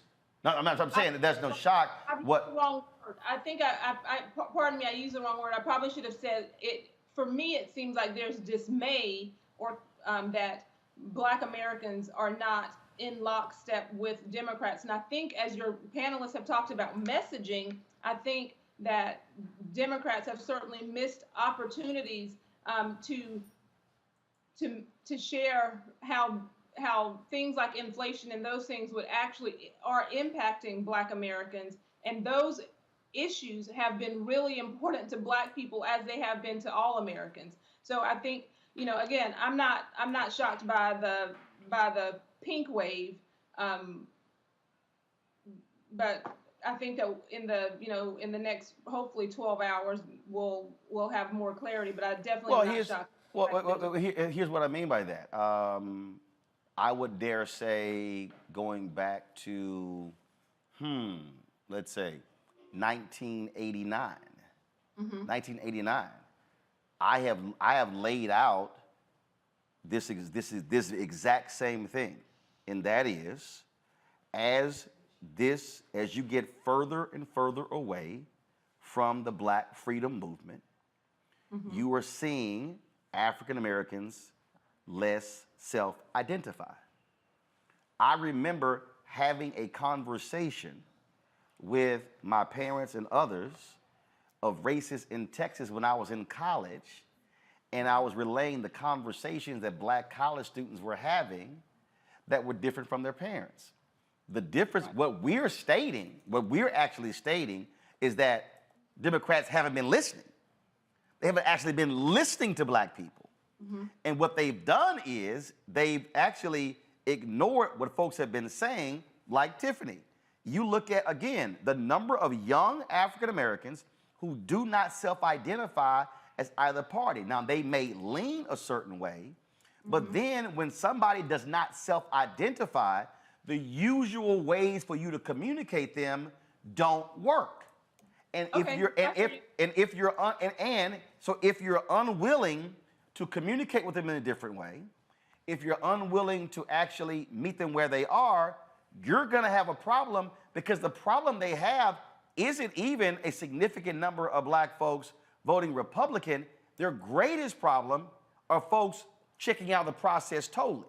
And so now you take those numbers combined with a targeted effort by Republicans to appeal to certain segments based upon certain issues, such as African Americans who are naturally conservative, who are anti-abortion, or folks from an economic standpoint, or in the last race in Florida, targeting African Americans who believe in school choice. That was a significant issue there, where you had Andrew Gillum, who was tied to the teachers union. DeSantis was talking about those opportunity scholarships. And so it's understand micro-targeting. What Democrats have done is not listen to Black people. And Tiffany, I want you to speak to that. You're Senior Director of Campaigns and Advocacy at the Hip Hop Caucus. That right there, again, it's listening to Black folks in 2022 and not trying to run a 1982 playbook. I hear you. Can I ask you a question? And actually, no, hold on a second. Hold on. I want you to answer that question. After Tiffany speaks, I need to pull her in. Then you can ask the question. Tiffany, go. Okay. Deanna, hold on. Tiffany, go right ahead. Answer what I just laid out to you. Tiffany, I think you're on mute. No, go ahead. Go ahead. Roland, you didn't say anything confusing just now. Circles, the report, just came out and said that the national youth vote by choice of race in 2022 midterm elections, so that's this year's midterm elections, 89% of Black youth voted leaning Democrat. Since 2020, there are 8 million new voters that can participate in the 2022 midterm elections. 8 million new people have turned of voting age. And in places like Culver City, because I'm in Los Angeles, this year on the ballot, there is a conversation about whether or not voters believe that 16-year-olds should be able to vote in the elections in the city. We are seeing an uprise of young people who are not paying attention to politics as usual. They care about environmental justice, reproductive choice, canceling student loan debt, police brutality. In the city of Los Angeles, 43,000 people are experiencing homelessness. We have marijuana on the ballot, slavery on the ballot, gun violence prevention on the ballot. The list goes on. And these young people who, mind you, just experienced nothing that any of us have really experienced when we were in school or in college. They just experienced a 2-year pandemic where they had to pay the full cost of tuition, had to pay for rent on college campuses, had to pay the cost of tuition to get food and housing, and didn't experience any of that. These young people who usually have an entryway into organizing the same way that I did, the previous speakers talked about when they were organizing, when they were in college. I got involved in social justice work because I joined the United States Student Association. The poster's right here on my wall. It'll stay there forever, because I saw upperclassmen who were like, we need to register young people to vote. We need to turn out for the presidential elections and the midterm elections. These young people did not have that opportunity over the last 2 years. All they have had is Democrats and elected officials who have the House and the Senate and the White House tell them, we'll send you more PP masks. We're not going to cancel student loan debt at this moment. We're just going to delay the repayment pause. We're not going to lower the cost of college tuition. We're not going to give everybody free health care. We're not going to give everybody bigger checks. We're going to give you $1,250 3 times for the year, and we hope that helps with the cost of rent, which has skyrocketed, and we've seen no rent control, just out of this world type of rent. And these young people are now making the decision. Yes, I understand the consequences of two-party systems and voting Republican and voting Democrat. But what they care about the most, Roland, is not the color of the party, but what the party is going to do. And we have watched these young people scream, protest, march, uprisings, sign petitions, do interviews, vote.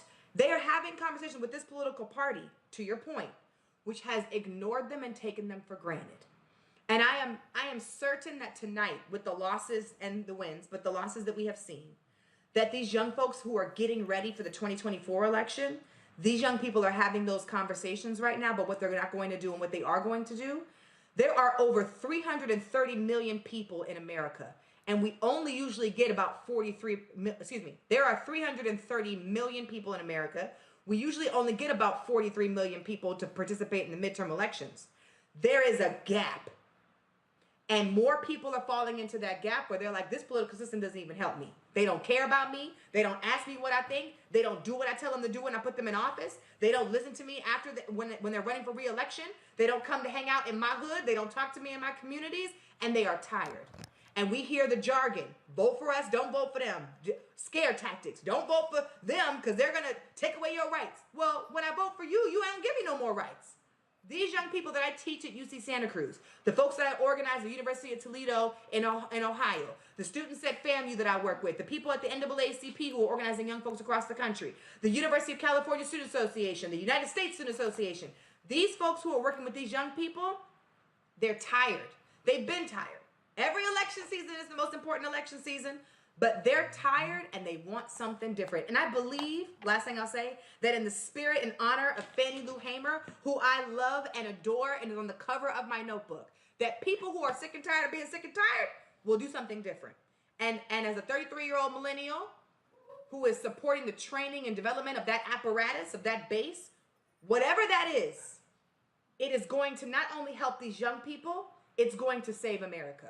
Because we can't continue to do this piecemeal stuff where we see incremental changes, where we elect people into office and the things that we are demanding, the things that our community needs, life or death, we don't receive. That season has come to an end, I think, in this midterm election. Deanna, you had a question?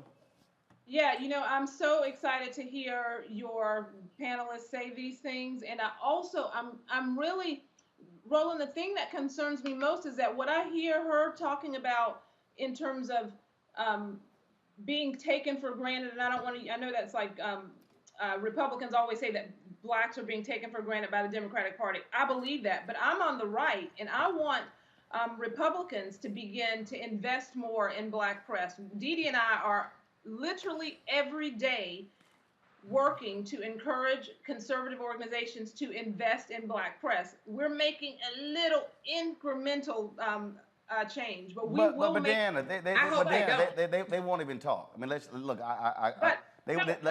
When I say won't even talk. No, listen, but this is what I'm saying. Let me just add. This is what I'm saying.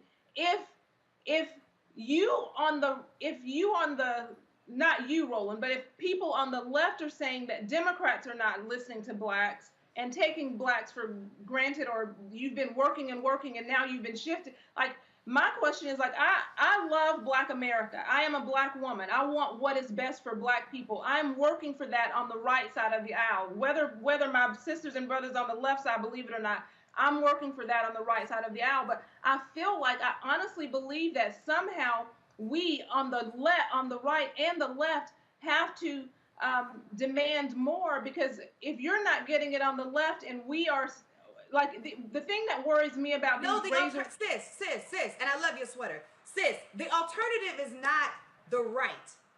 That's the part that these young folks are talking about. When I hear I think I hear what you're saying and what you're trying to explain. Like, yes, we might not find spaces or relationships with us on the Democratic side or on the left side. The alternative, sister, is not the right.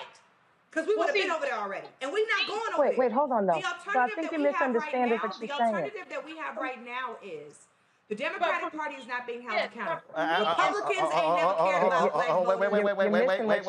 voters. Wait. Tiffany, finish your, hold up. Tiffany, finish your point. Deanna, Shannon. Tiffany, go. It is clear, and we will be here all night. It is clear that the conservatives, that the right side, that Republicans have silenced Black voters, have ignored Black voters, have used Black voters. If we're talking about Herschel Walker and Candace Owens, sis, we got a conversation we need to have offline, not on public TV, because we are talking about how Democrats are not being held accountable for the voters that they take for granted in the Black community. And the alternative to that is not, well, let's come on over to the right. That is not the alternative.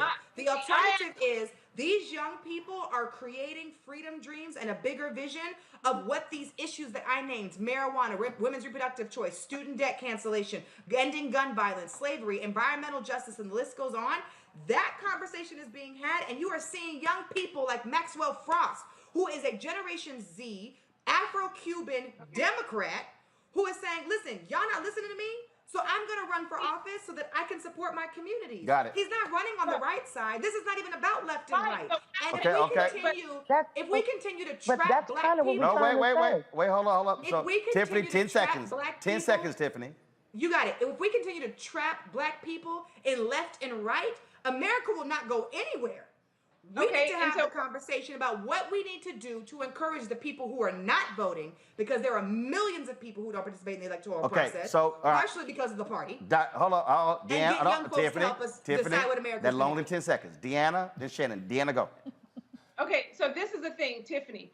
I've worked in my first campaign when I was 11 years old. You say you're a Gen X, Gen Z, or I'm a Gen Xer. I'm a millennial. I'm a millennial. Go ahead. Sorry, yes, you're a millennial. I'm a Gen Xer. I worked on my first campaign, elected the first Black woman to the city council in Columbus, Georgia, when I was 11 years old. And now my nephew, who is 21 years old, who is at an HBCU, who loves his country, loves his race, loves everything about being a young Black man. He is a conservative, so there are many people who actually do find value in voting and who are on the right side of the aisle. And whether it shocks you, I don't think it does. I mean, clearly you are, you recognize that there are Black people who actually believe in that words like reproductive rights, that's not, like, I am pro-life, and there are many Black people. Okay, so that's the difference, baby. I'm pro-choice. Okay, hold on. Exactly. What I'm saying is that we have to recognize that there are people there, like, as a Black woman who's proud to be Black, don't want to be anything other than this. My political worldview sits sit in the conservative camp. It's not going to change. It hasn't changed since I was 11. And that's fine, but I don't believe that your political views or your global views Okay, should determine what hold rules tight. people have over their body. Hold tight 1 second. I'm gonna call a timeout and hold up because I gotta go. Sherry Beasley is speaking. She's giving her concession speech in North Carolina. Y'all know we hear from black people. The folks who made phone calls and drove people to the polls, I am so grateful, so grateful that I've met so many awesome folks along the way. And I give my deepest thanks to Team Beasley.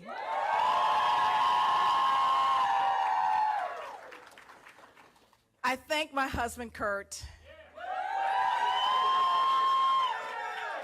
whose partnership has been essential in this journey, and whose birthday we celebrate tonight.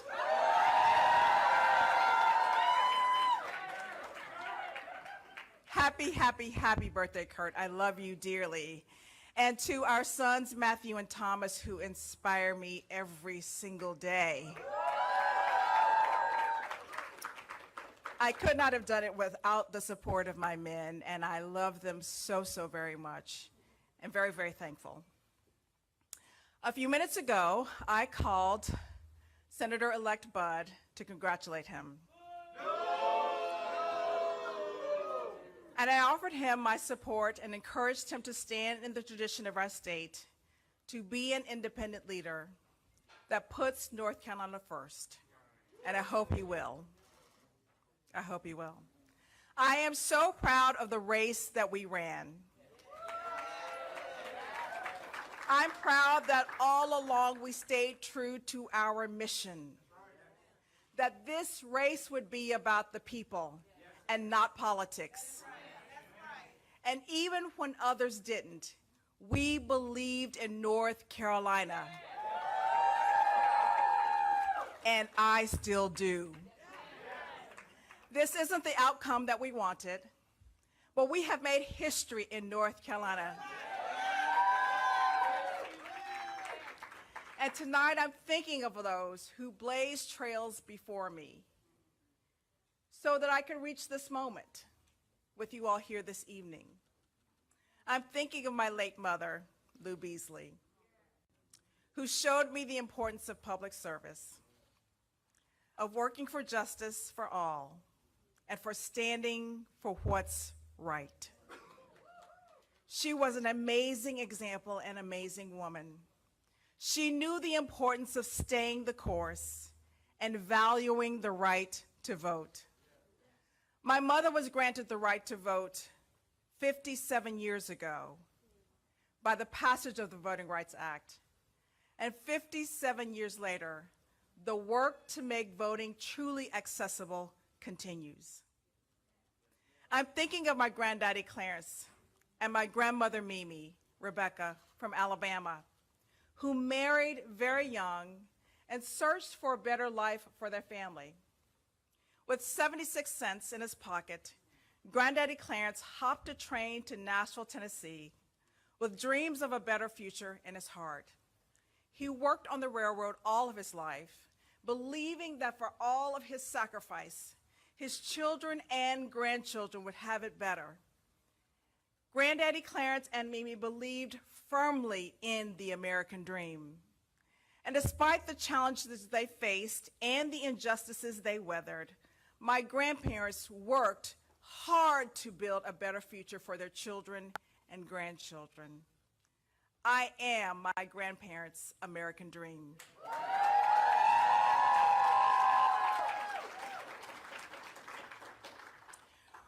Regardless of the result, I remain resolved to fight for our beloved state.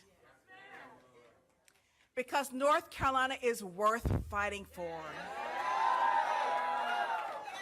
And we are worth fighting for. Because our American dreams are worth pursuing. This election was never about the names on the ballot. It's about you, the people of the state, and your future. And after 2 decades as a judge and Chief Justice of the Supreme Court of North Carolina, I ran for the United States Senate for a simple reason. I love this state. But I've seen how Washington has failed people here.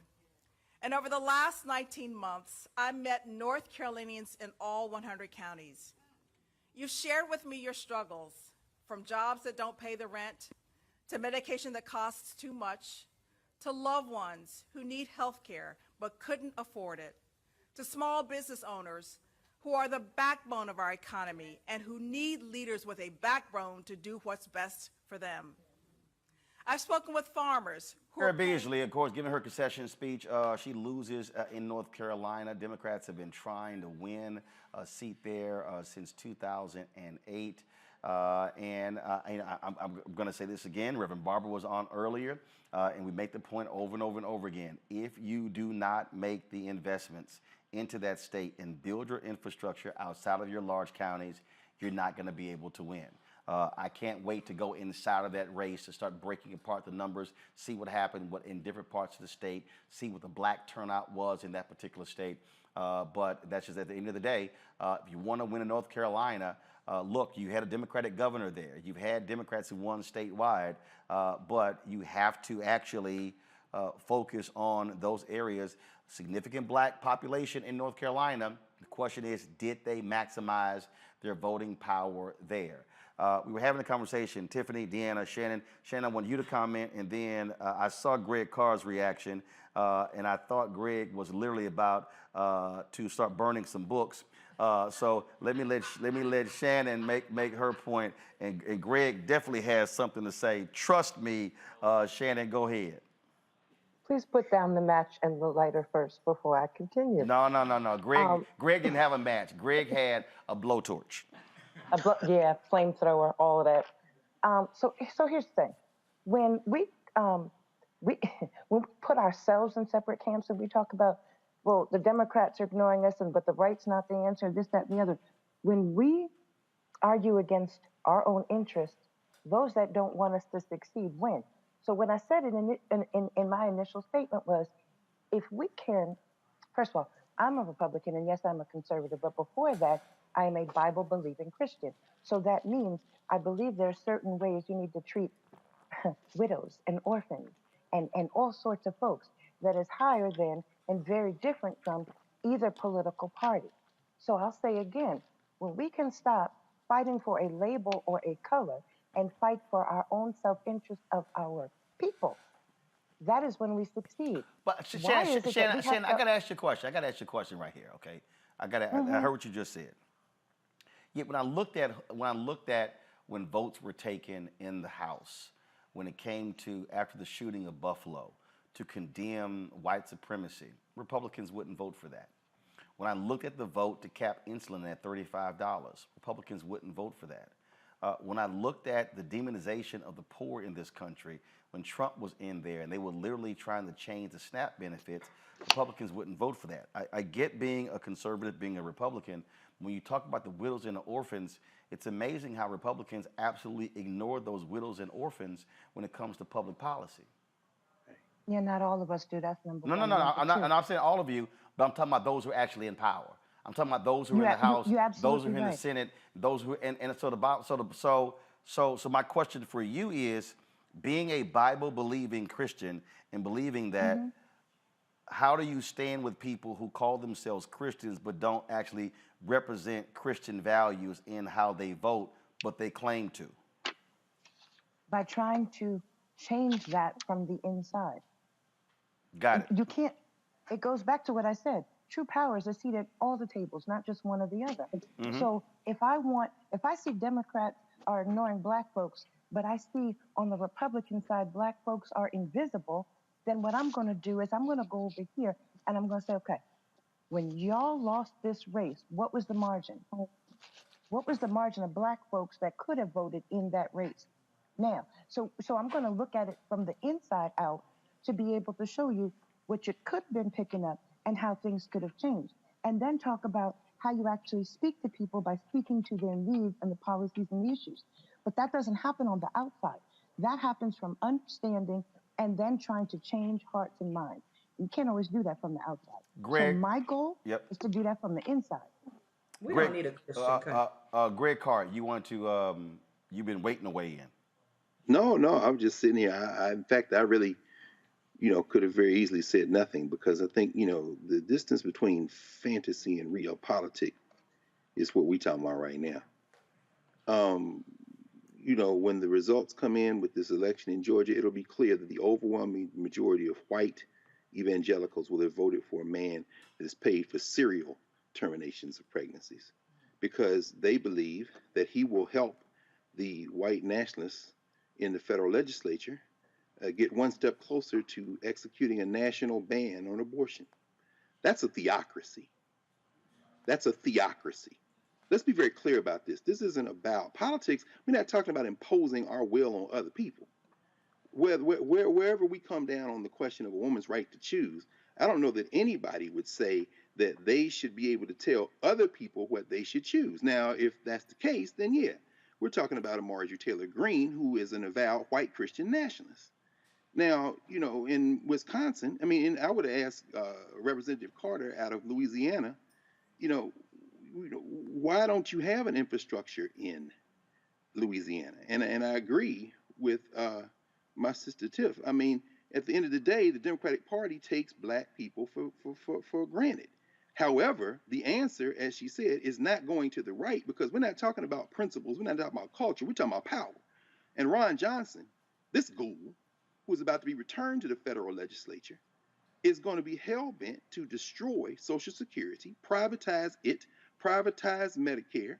And last I checked, that's not a Christian value. So when somebody can't be healed, somebody can't get health care because the white nationalists in this country are thoroughly committed to a program not only of white supremacy, but they are beholden to the corporate interests who don't care anything about race as long as they get their profits. Those tax cuts, the money I pay out of my check every 2 weeks, is not going to be given to the tune of $1 billion being held hostage to the state of Georgia for Medicare. Now, correct me if I'm wrong, but let's be very clear. We're not talking philosophy. Let's get down to the policy we're talking about. So people think their values voters have returned to the state house in Atlanta a man who has refused to expand Medicaid.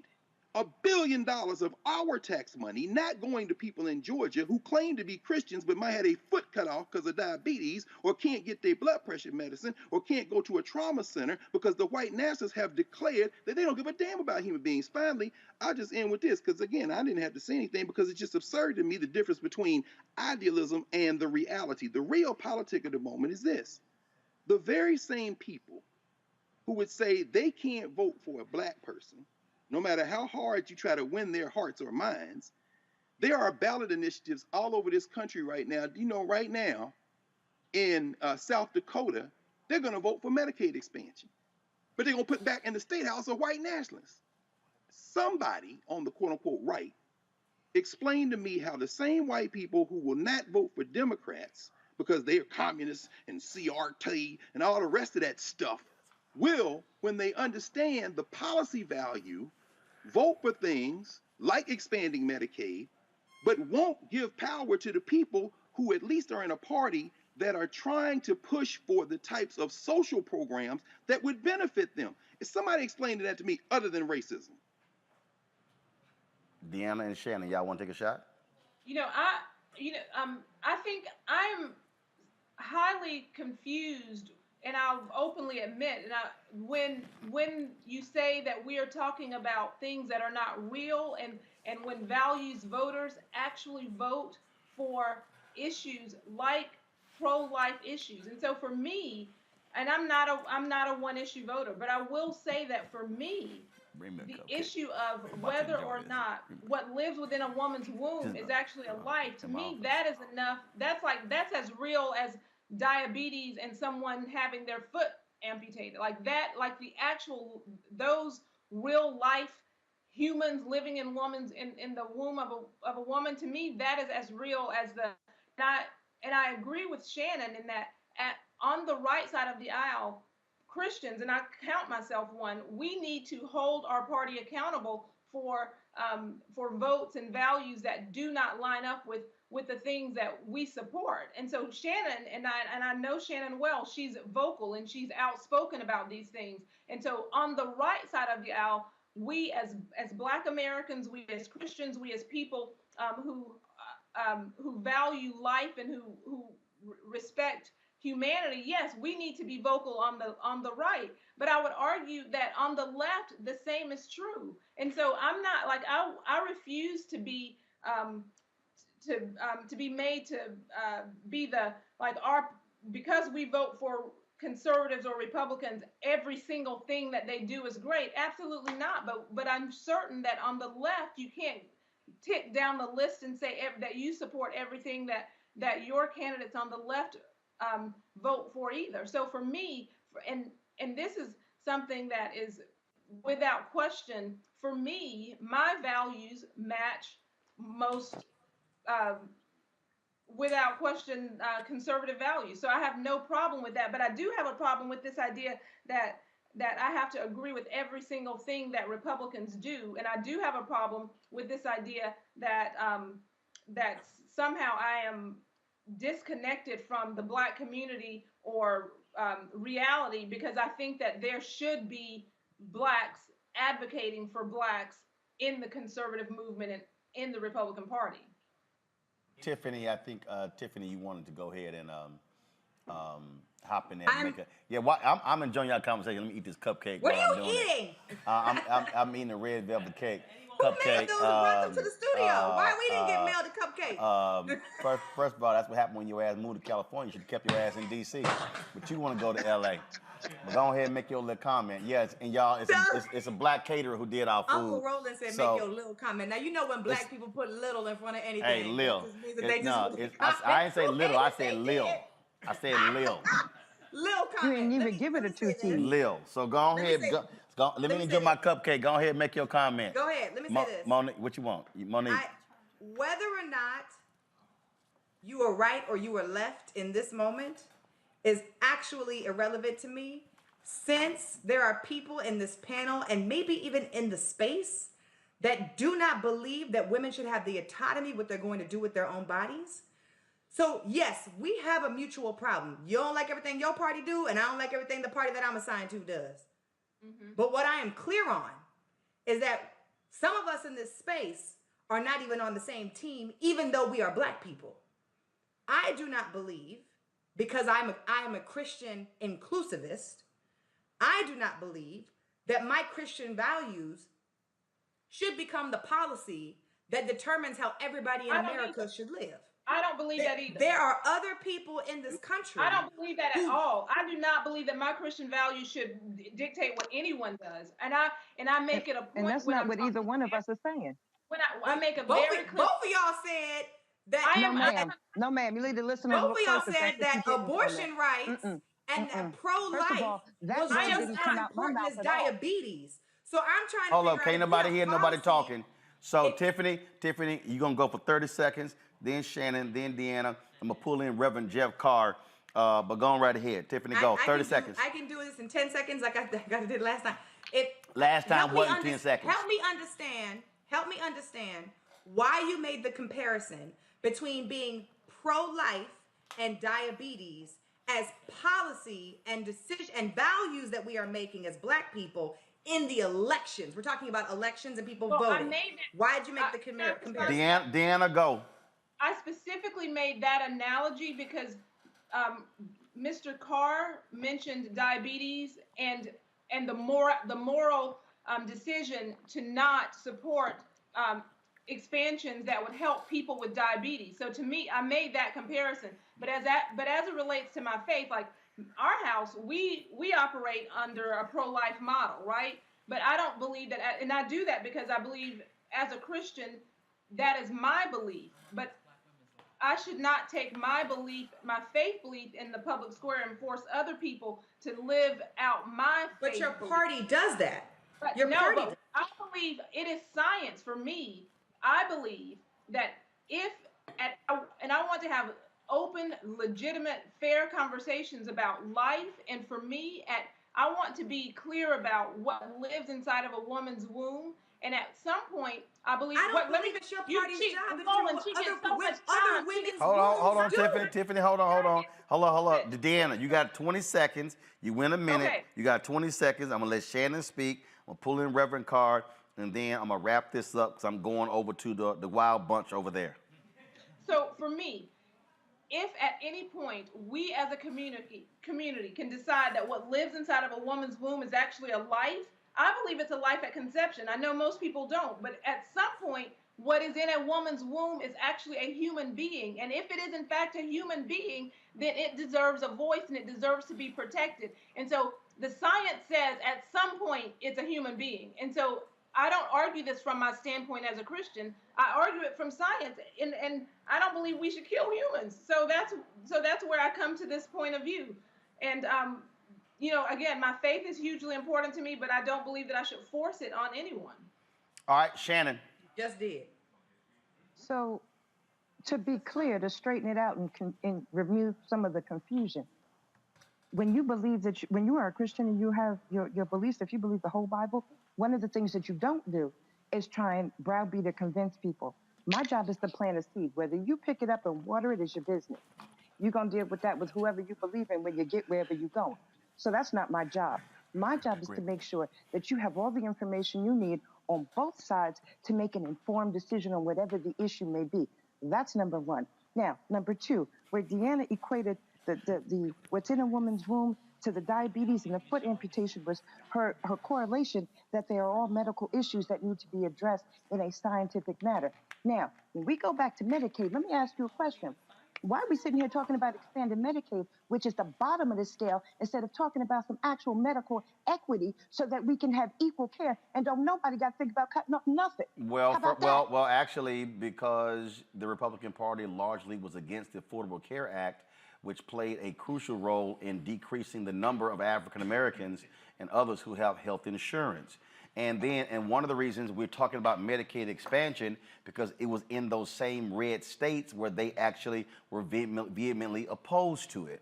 Just like you have Mississippi, where they were the ones who put forth the abortion bill, which led to the Dobbs decision. And then there was a story that came out that as a result of the Dobbs decision, additional 5,000 children are going to be born in Mississippi on an annual basis, and the Mississippi healthcare system is grossly unprepared for the birth of 5,000 children.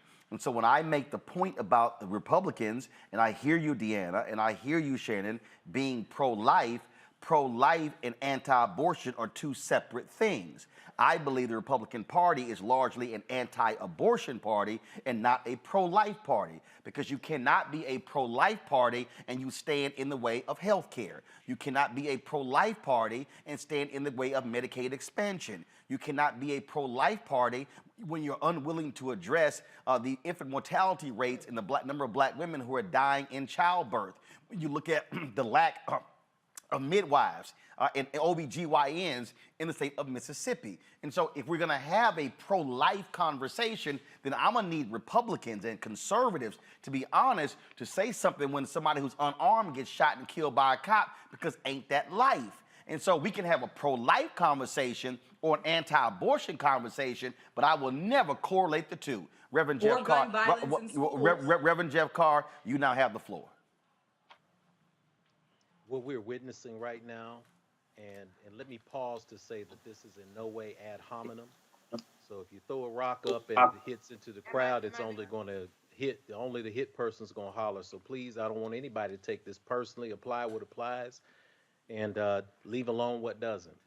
But to borrow my double brother, both biological and fraternity, one of his sayings is, let's be clear about this. I was raised in a Baptist church. I was teaching Vacation Bible School when I was 12 years old. I got ordained in the ministry in the Baptist church 21 years ago.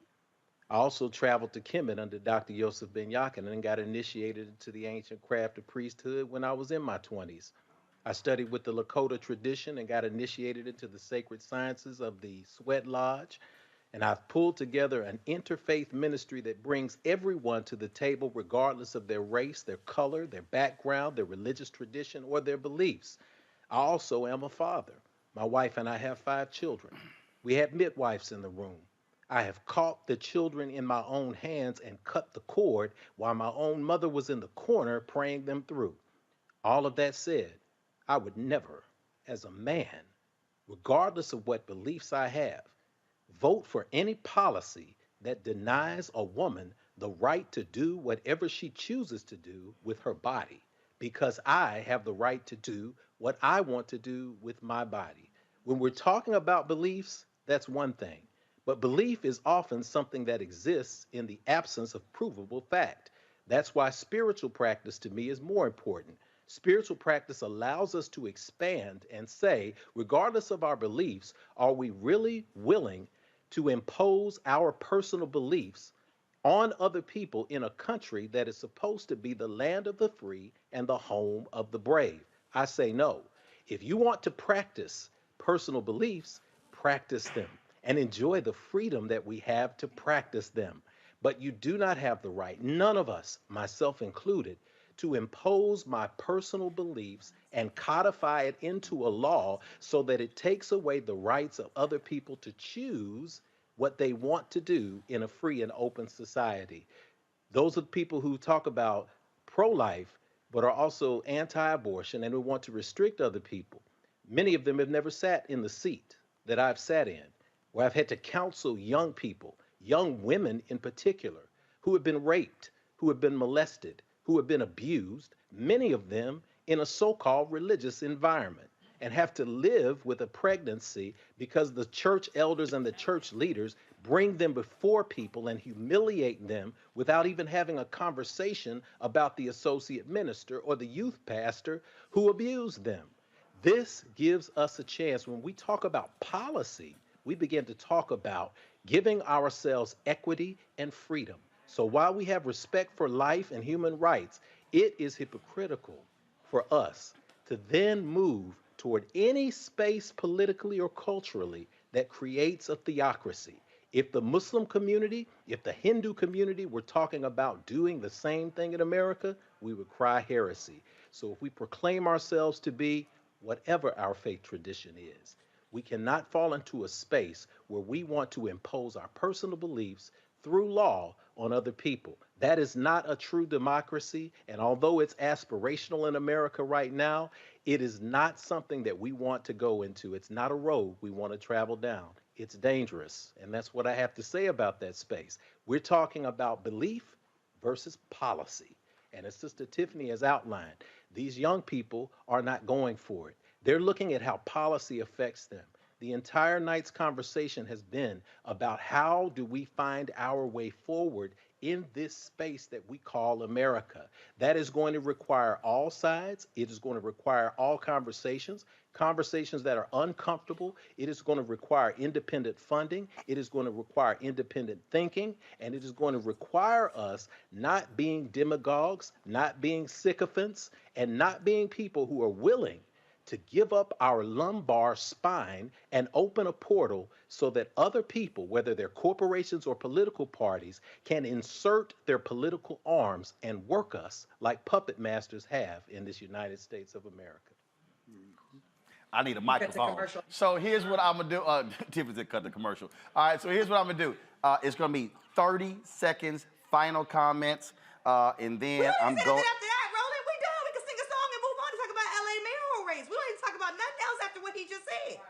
Well, Word. All right. Okay. Well, fine. I'm going to the other side of the room then. First of all, Deanna, you want your 30 seconds? Go. Starting right now. Go. God bless you, but my name is pronounced Dina. You've always. Sorry, I'm sorry. My bad.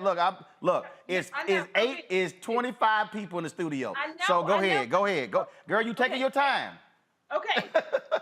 I appreciate what the Reverend said, and I want to say again that I am not basing my opinions on abortion on my biblical worldview. In the public square, we need to look at the science, and I believe that if in fact what lives inside of a woman's womb is actually a human at any point, then that human must be protected. And yes, that may mean that Got it. Shh.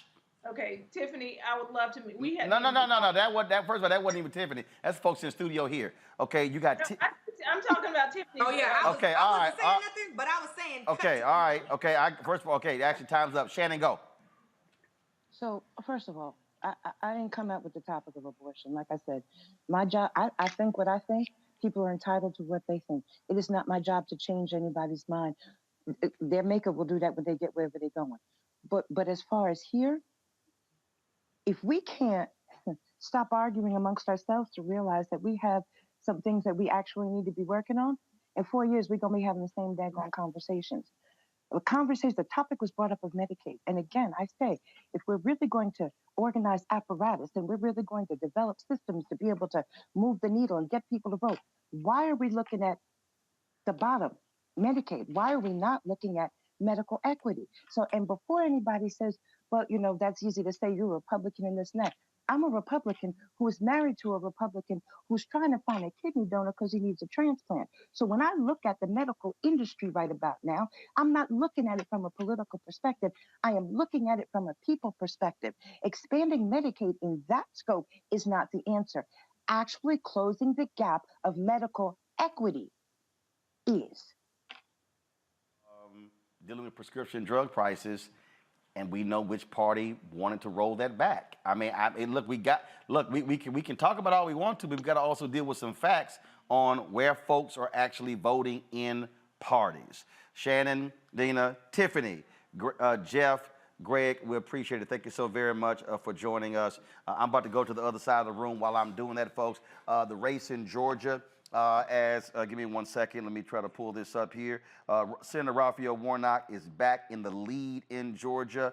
He is moving closer to, give me some full race results. Give me a second. Don't go to my iPad just yet. So right now, it is 92% of the votes are in. Senator Raphael Warnock, go to my iPad, please, is at 49.36% with 1.884 million votes. Herschel Walker is at 1.85 million. Again, Warnock, so again, 92%. Warnock is trying to get to 50.1%. If he gets to 50.1%, there is not going to be a runoff there. And so we're still checking to see where these votes are coming from. And so we're watching that.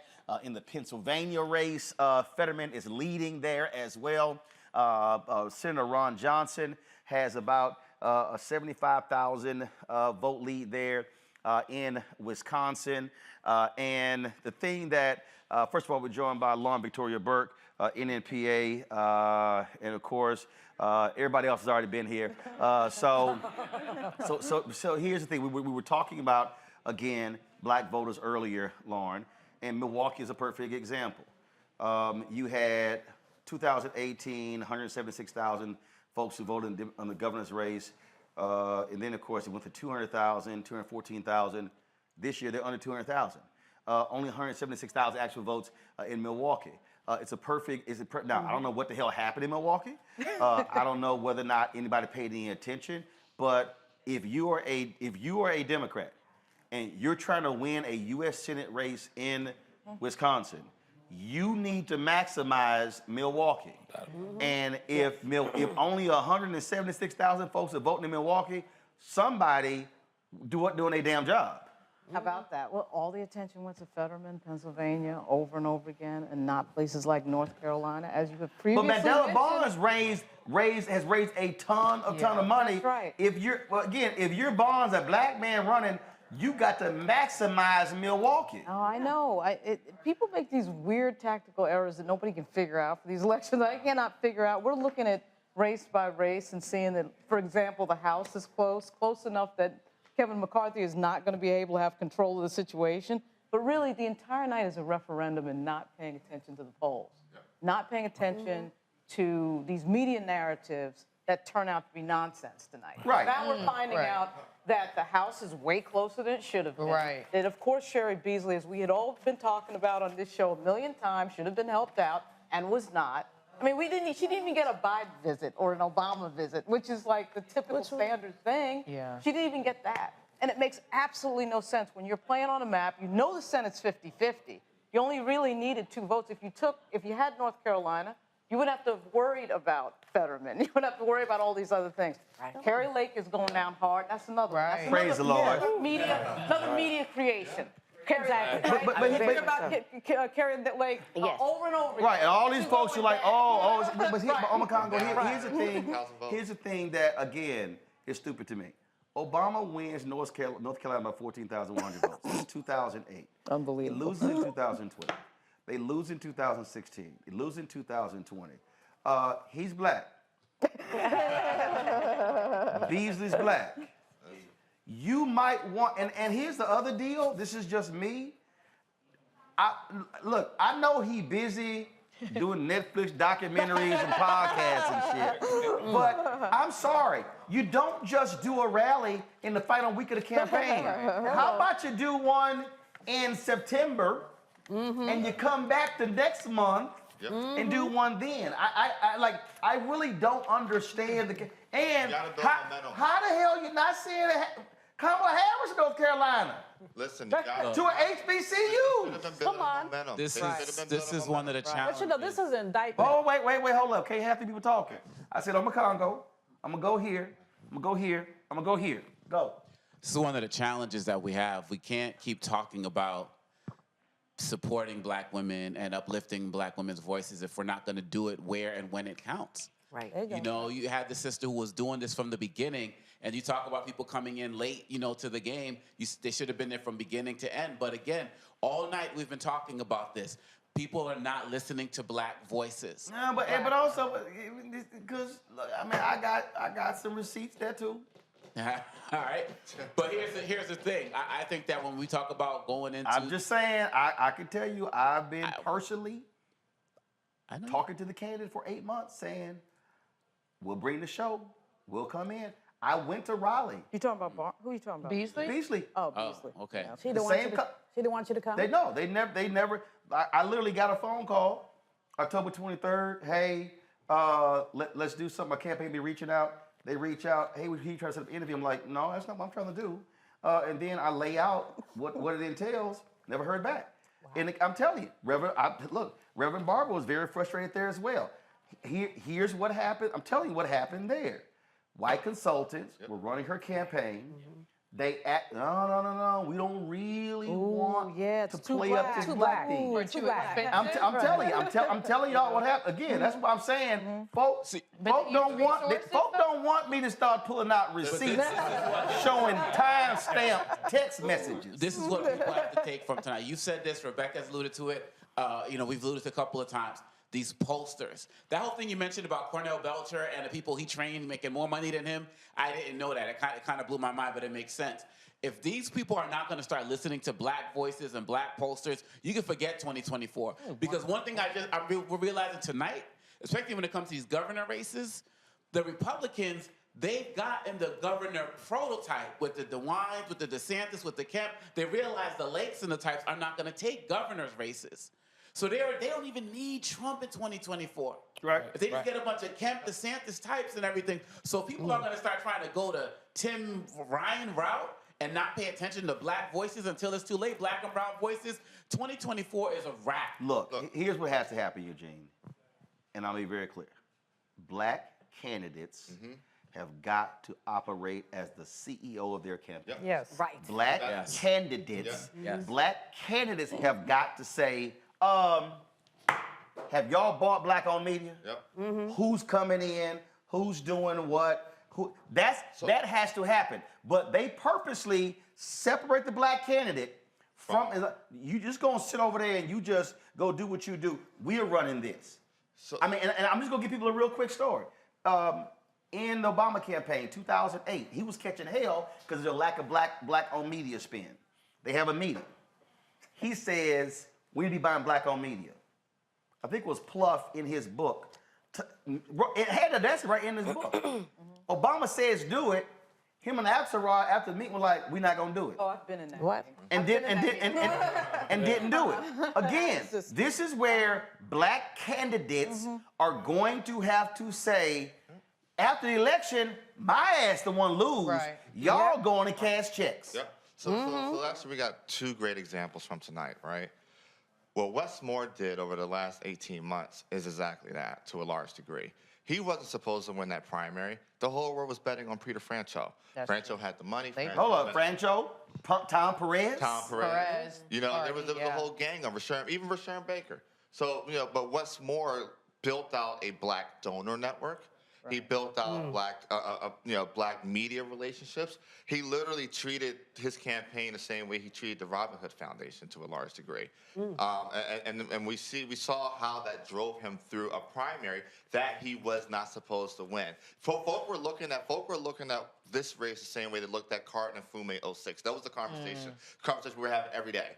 The second example, and this is a redemption story. And see, what people don't know about the Carton and Fume race, Mfume was the one who was supposed to give that 2004 speech at the Democratic National Convention. No, Mfume was supposed to give that speech to launch his campaign, but then it was the colored girls in the DNC who were like, "Look, Kerry, give it to Obama."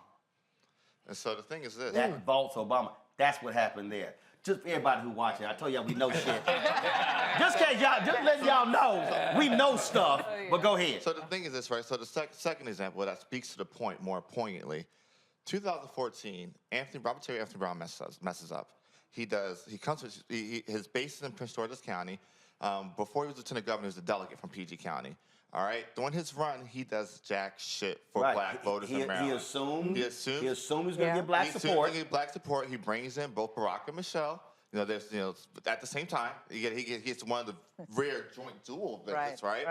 And I mean, to the point where he took it so much for granted, to the point where he didn't even show up to HBCUs. And the black turnout was woeful, and he got drugged. And black crossover was crazy as well. Right. Because Hogan actually did the work. You fast forward to 2022, 8 years later, the campaign that Anthony Brown ran this cycle was dramatically different than the campaign he ran in 2014. We get your ass whooped, that's what you do. Look, Julian, this real basic, okay? Look, I can't stand going to Home Depot and Lowe's, but I understand basic ass construction. That is here. This building falls down if the foundation is jacked up. Strong foundation, this building can stand for 100 years. You run a political campaign, if you are a black candidate, the first thing you do is you lock down your black base. Your base. You lock down black media, black churches, fraternities, sororities, every black group, you lock them down. They call Fetterman. Fetterman won. Oh, they call that race? Hey, no stopping, no stop. I guess somebody going back to New Jersey. Well, he didn't get back on TV though. Never left. You're right, he never left. But that's the deal there. And I'm telling you, for the last 8 months, I'm just gonna say this, and again, Beasley is wonderful. I talked to her directly. Her press folk called me. Y'all, this is no lie. Literally called, first of all, it took us forever to get on the show. Call me. And she says, "Hey, I need information on your show and what's your reach?" And I was literally like, You didn't say which, please? No, straight. I was like, white people. That's funny. You don't know? No. I think it was a sister. No, it wasn't a sister. It couldn't have been a sister. No, I'm trying to tell you. Carol, was that a sister? Carol, was that a sister? My earpiece not in. They say it was. It was. And I was like, you don't know who the hell you talking to? Right. No, again, I ain't always trying to flex on folk, but if somebody tell you you need to take this phone call, but again, it's a purpose. You got to know who the black folks you should be talking to. Right. And again, bringing folks in. And the crazy part is, I brought my show to North Carolina. Reverend Barber asked me to come in. He said, "Roll, we got all these black people who are running. If y'all pull the tape, 2020, when I was in Raleigh, Beasley was one of the candidates who was sitting right there. We were in a parking lot at an early voting location. There were about 8 or 10 black candidates. We put them all on the show. I'm like, how did we do in 2020 and your folks don't bring us in? And I offered. Well, Roland. For 8 months. Roland, I'm telling you, this is first of all, tonight was an indictment of Democratic ignorance. Democrats do not understand how to do their work. in the places where they lost, but the places where they won, guess what? They played smart politics and locked down the base. And that's the other thing. Yes. Anti-black people. We talk about anti-blackness a lot, but there are black people, and I'm not dissing Sherry Beasley particularly, but the people around her. If that was a sister who called you, I'm trying to tell you, she needs help. Seriously, and I'm not dissing her. I'm just saying, if you know the black community, you know how to do this work. But when black people run away from themselves, and so many black folks want to try, I don't want to be too black. Well, what is too black? I don't want to offend any white people. Block white people. I said block y'all. So I'm gonna bring it. No. So I'm coming to you. But see, Randy, I want to bring you in here. Because really, that sounds just like the DEI conversations we had. I'm like hopping over here. Because it's sort of the same thing. Because I'm telling you, the biggest obstacles that we have had in dealing with corporations, with advertising, has been the black people in the corporations. And it's like, and I'm in something means like, will you shut your ass up? Like, can you stop talking? Right. You know, and staying in the way. And again, what I'm saying is, I believe, looking at these places where they lost, I think tomorrow, Thursday, Friday, some folk gonna need to get cussed out. Yes. And I'm telling you, there's gonna have to be hardcore going to the mat saying, no, we ain't playing this in 2024. Right. Yep. Well, I think that some black people have worked so hard to be the acceptable black, to get to the point that they are. The magical Negro? Absolutely. Yes. That they have literally lost themselves. And they don't trust themselves anymore. Because I have actually sat in rooms where I see white people talk about blackness with intelligence, and the black person's just sitting there. And I'm like, you literally are taking this white person as an expert on who you are. Right? And the white person will sit and tell you, no, you don't need to advertise there. This is what we need to do. And I'm like, I don't know who this white person is, but what I do know is that they're not black, right? And so we lose our way, like we lose confidence in even who we are, because we have muzzled ourselves for so long trying to make it that we forget to listen to our own voices. When you talk about listening to the voices of black people, listen to your own daggone black voice. There you go. Rebecca, look, I get it when you're trying to run a statewide race. The reality is this here: the last election, 72% of the total electorate were white voters. The reality is you need white votes to win. That's just a fact. Oh yeah. But the other reality is this here, as I keep saying, if you maximize your black numbers, Obama does not win North Carolina if he does not maximize black turnout. There is no way in the world a black woman running for a U.S. Senator in North Carolina. Okay, Harvey Gantt couldn't cross that threshold when he ran against Jesse Helms, and they used every racist attack against him.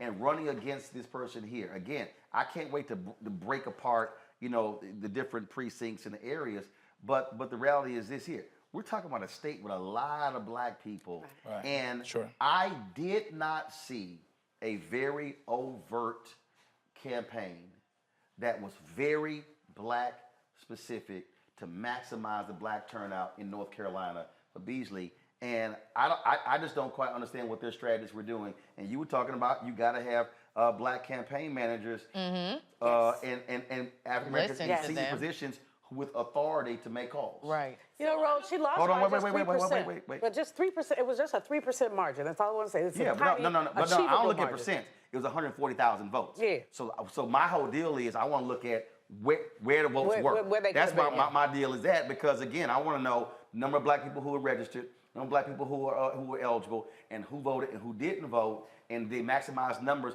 North Carolina has more HBCUs than any other state. 10. No, Texas. North Carolina and Texas both have 10. Right, but North Carolina, North Carolina has the largest. My whole deal is, are you hitting those numbers? Go. So I'm a former campaign manager. And when I look at the Beasley race and when I look at the Barnes race, I have so many questions. In 2012, I ran a black man for Congress in Omaha, Nebraska, my hometown. He won hands down in the primary, almost beat a seven-term Republican incumbent. But here's the thing that happened. I was this campaign manager. Listen, maybe? I anticipated there was going to be some outright racial attacks that was going to happen. It wasn't just because I'm black and have a black daddy and have a lot of black men in my life. I'm running a black man in Omaha, Nebraska. So we were prepared when there was someone who spray painted the N-word on a house where there was a yard sign for him in the yard. We were prepared, and we also used that moment to make sure that his Republican opponent didn't make race an issue later on, because we held him to the fire. We made him apologize, repudiate, refute any type of racism. So when I saw what happened with Barnes in Wisconsin, I'm asking myself, why weren't they prepared? Why wasn't this on their radar? Because you know you have a black man, he's going to be attacked racially, so why aren't you prepared for when that happens? And they went after him, Joe, in a huge way on the crime issue, on defund the police, and we saw what happened with the shootings in Wisconsin. Again, you should have been prepared for it. And I think one of the things that happened, I remember, I had a conversation with Beasley. That was an appearance, and it was, I forgot whether it was on my show or someone else, and everything was about the issue of crime.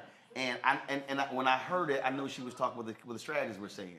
And I said to her, I said, I get you trying to not stand with defund the police. I said, but you cannot talk this issue and not say there has to be police accountability. I said, if you don't, you're basically telling young voters, young black voters, like, I ain't talking to you. It's one of those things that you got to be able to say, yes, we should fund, yes, we need more training, but there also has to be accountability into this system for wrongdoing. And again, I think what Democrats did at the last election, they acted such a fool. Oh my God, who was the woman in Florida, Lauren, who kept acting a fool about, oh, I almost lost because of defunding police? No, you ran a shitty campaign. That's what you actually did. But if you don't discuss accountability, it's a whole swath of voters who are like, in fact, Ryan ran an ad. This is what happened in Ohio. Tim Ryan runs an ad saying, I voted against Obama and the trade deal. Guess what black people in Ohio heard? They didn't hear trade. They said I talked to a prominent black elected official whose daddy said, don't have that son bitch call me.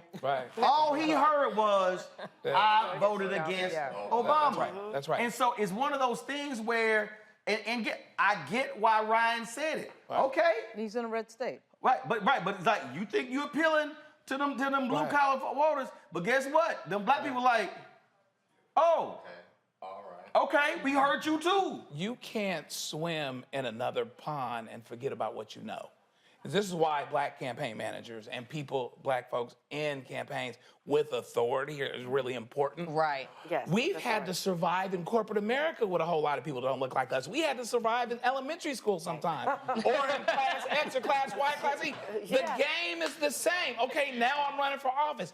I understood that. I ran for office in the small town Redlands that I live in. They weren't quite ready for us yet. We haven't had a black city councilman in 120 years. But I scared the hell out of the guy that ended up winning.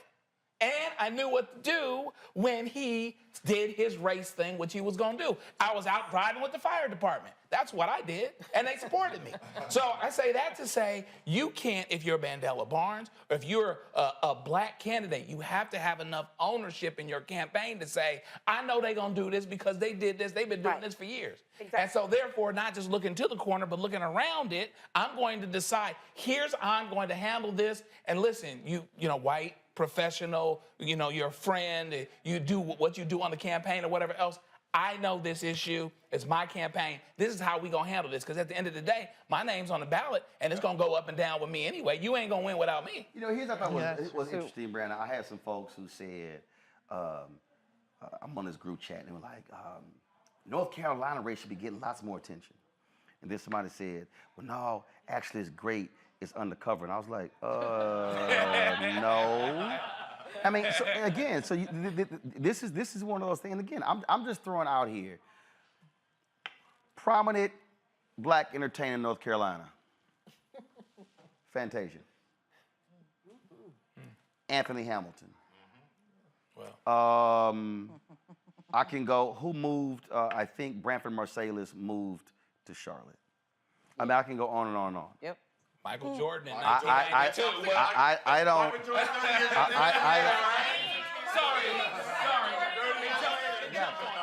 So and the deal, but no, but here's the whole deal though. No, but here's the whole deal though. Did you try to get it? Right. No, only problem is, I'm just making here. See, I'm saying when I look at, let me compare Georgia. Let me compare Georgia and compare North Carolina. Right. In the last 3 weeks, I saw Everybody. Kerry Washington down in Georgia Right. at homecoming there. John I saw a number of folks down there. Stacey Abrams. I'm sitting here wondering. I do not recall an effort of having prominent black entertainers go in North Carolina. What it is white consultants in these campaigns. Right. I'm telling you, not well, it is black people sometimes, but usually it's white consultants who are afraid to have their candidate look too black. That's what it is. They don't want to piss off white voters with looking too black. But here's the whole deal. That's what it is. But black is black. Between black like this or black like that. Absolutely. And hold up. Young white voters will come out for the black artists that support the black. But here's the other deal. White folks gonna give you a pass if you go to the HBCU with the black people. No, I know. All right, you with your people. I'm authenticity. Voters want authenticity. That's if they feel like you are hiding yourself, they're going to hide their vote. Exactly right. That's And you're not going to stand up for their issues. Which would be obvious. Right. You can't even be black during the campaign. How are you going to be black when you do policy and legislation? I want to bring in. Robert Patillo. Robert Patillo, of course, Rainbow Push Coalition, Peach Tree Street Project. Sorry, I did not. I missed Melina Abdullah. We had her, and she had to leave at 1 o'clock. We are going over time. My apologies. Robert, you're there in Georgia. We're still looking at the race here where Warnock has gone ahead. Let me do a refresher here to see if the numbers have changed. It was at 92%. Now it's at 95%. Warnock he's now at 49.42%. Robert, is there a possibility he can get to 50.1? Do we know what these outstanding ballots are in Georgia?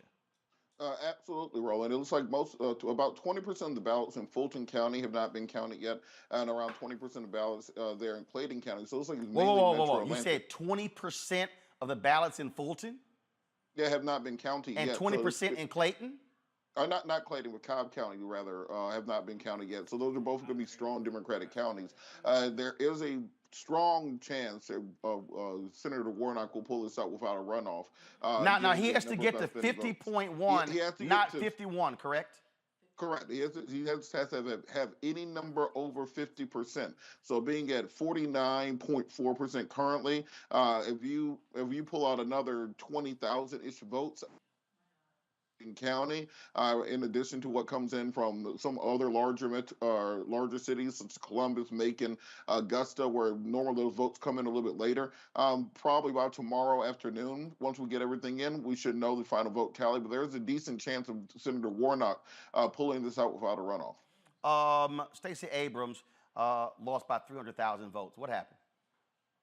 Well, I think it's a confluence of things. One, the same issue that you discussed, that the panel was discussing, the lack of having a homegrown indigenous talent running that campaign, I think put her behind the 8 ball from the beginning. That because you were running basically a California campaign in Georgia, you ended up with a ground campaign that took several months to get on its feet, as opposed to having the full 6 months run up to get in position. I think also you have Governor Kemp, who was riding a very strong wave of being the anti-Trump Republican, of not being like Herschel Walker, where they're seen as being an obsequious sycophant to the president, but rather standing up for those values. We've seen Governor Kemp reach out to the hip-hop community, reach out to HBCUs, pass a lot of criminal justice reform bills that many people have asked for, governing more as a moderate than a hardcore MAGA like DeSantis or Abbott. I think that contributed towards it. And then I think, of course, you have to look at some of the inbuilt problems within the campaign when it comes to messaging. I think starting the culture war argument in the middle of September about whether or not black men were voting did not help her with the black male vote. I think at the same time, they should have been concentrating on getting many of those suburban white women who have still voted for Kemp at probably a 60+% rate. Those were the voters you need to be going after. I think that when we got into this whole culture war argument about were black men voting, was it misogyny, was it sexism, were black men misinformed or the victims of disinformation, I think that distracted the campaign from actually focusing on Kemp and the issues with his campaign, and that led to the difference we saw. Well, here's what's interesting. Greg Carr just sent this to me. Michael Harriet posted this. According to exit polls, Abrams had more support from black men than Dems had nationwide. In fact, if every single black male Kemp voter had voted for Abrams instead, she would have lost. Turns out the black male voter problem was a lie. It was white voters. It always is. That's what Michael Harriet tweeted. That's absolutely accurate. The entire time that we started this argument back and forth about why aren't black men voting, it was completely a made-up narrative. In reality, it is those suburban white women that when you're talking about these issues such as the Dobbs decision, which they thought was going to be motivating white women to vote, at the end of the day, they still realize that they benefit from a lot of white privilege. So when it comes to crime, when it comes to immigration, when it comes to inflation, they still will stick by the Republican Party. So I think instead of having this month-long distraction about whether or not black men were voting, the concentration should have been making sure those swing Republican, or not Republican, those swing suburban white female voters that they were counting on the Dobbs decision bringing over, making sure that they were actually mobilized, and I think that would have made up a large portion of that gap.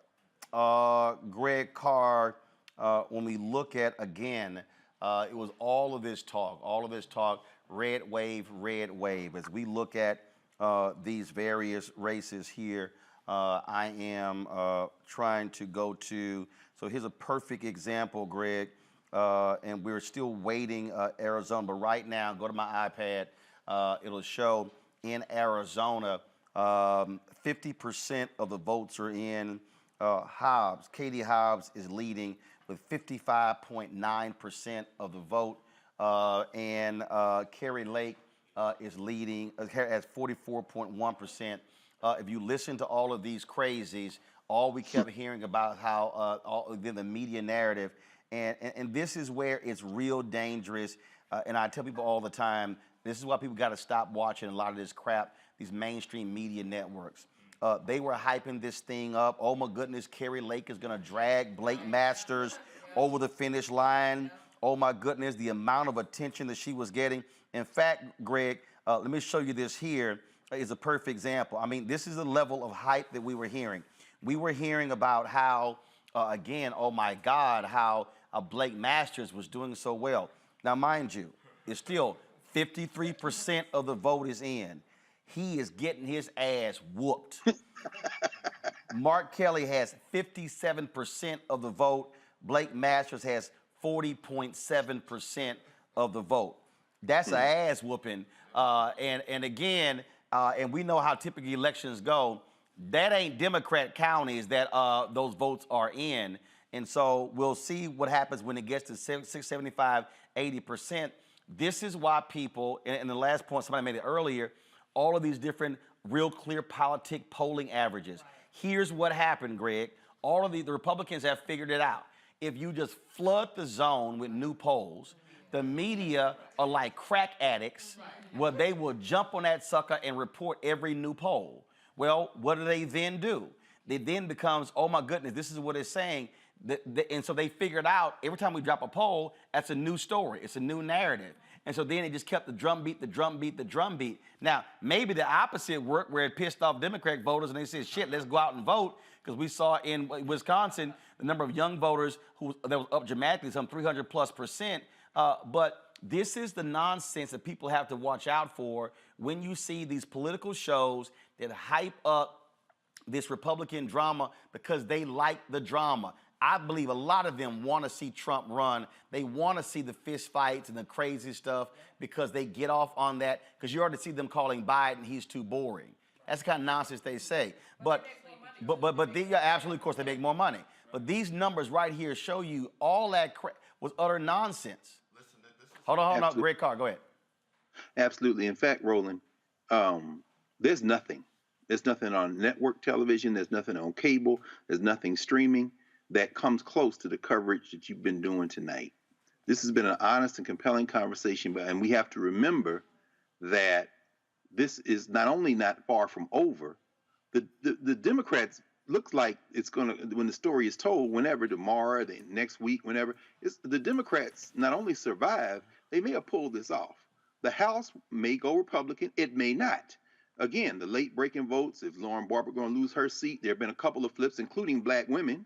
So shout out to Summer Lee in Pennsylvania and Amelia Sykes in Ohio, who flipped districts from I don't want to run over that. Summer Lee, let me tell you something.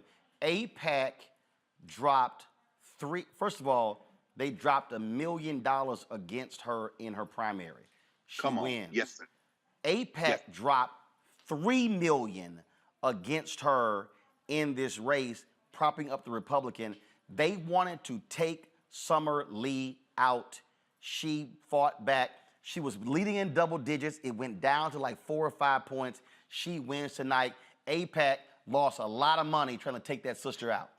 They sure did. They sure did. And they can stick their money on top of all that money that was spent in Pennsylvania. All that money was spent other places. And at the end of the day, we may see the Democrats not only keep the Senate, but set them up for 2024.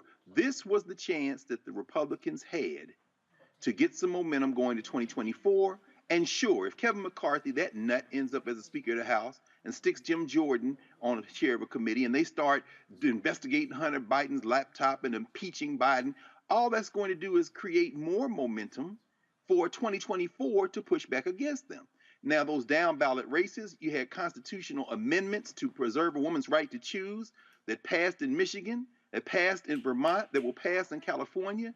When you talked about slavery earlier, taking that racist language out, Tennessee, Oregon, Vermont, Alabama looks like that ballot initiative is going to pass. Now, the one where it's not going to pass is Louisiana. Again, I would have asked Congressman Carter, why can't you get behind Gary Chambers? And I think what you just said about Gary Chambers taking over the apparatus in Louisiana and building it like Stacey Abrams said, I think that's a stroke of genius, but it's going to require a come to black Jesus for the Democratic Party. They're going to have to concede that, as Reverend Barber said, the trick is going to be to expand the voting base, as Steve Phillips said. And, you know, I'm sitting here listening to everybody's conversation. And I'm thinking about my friend Laura Victoria Burke.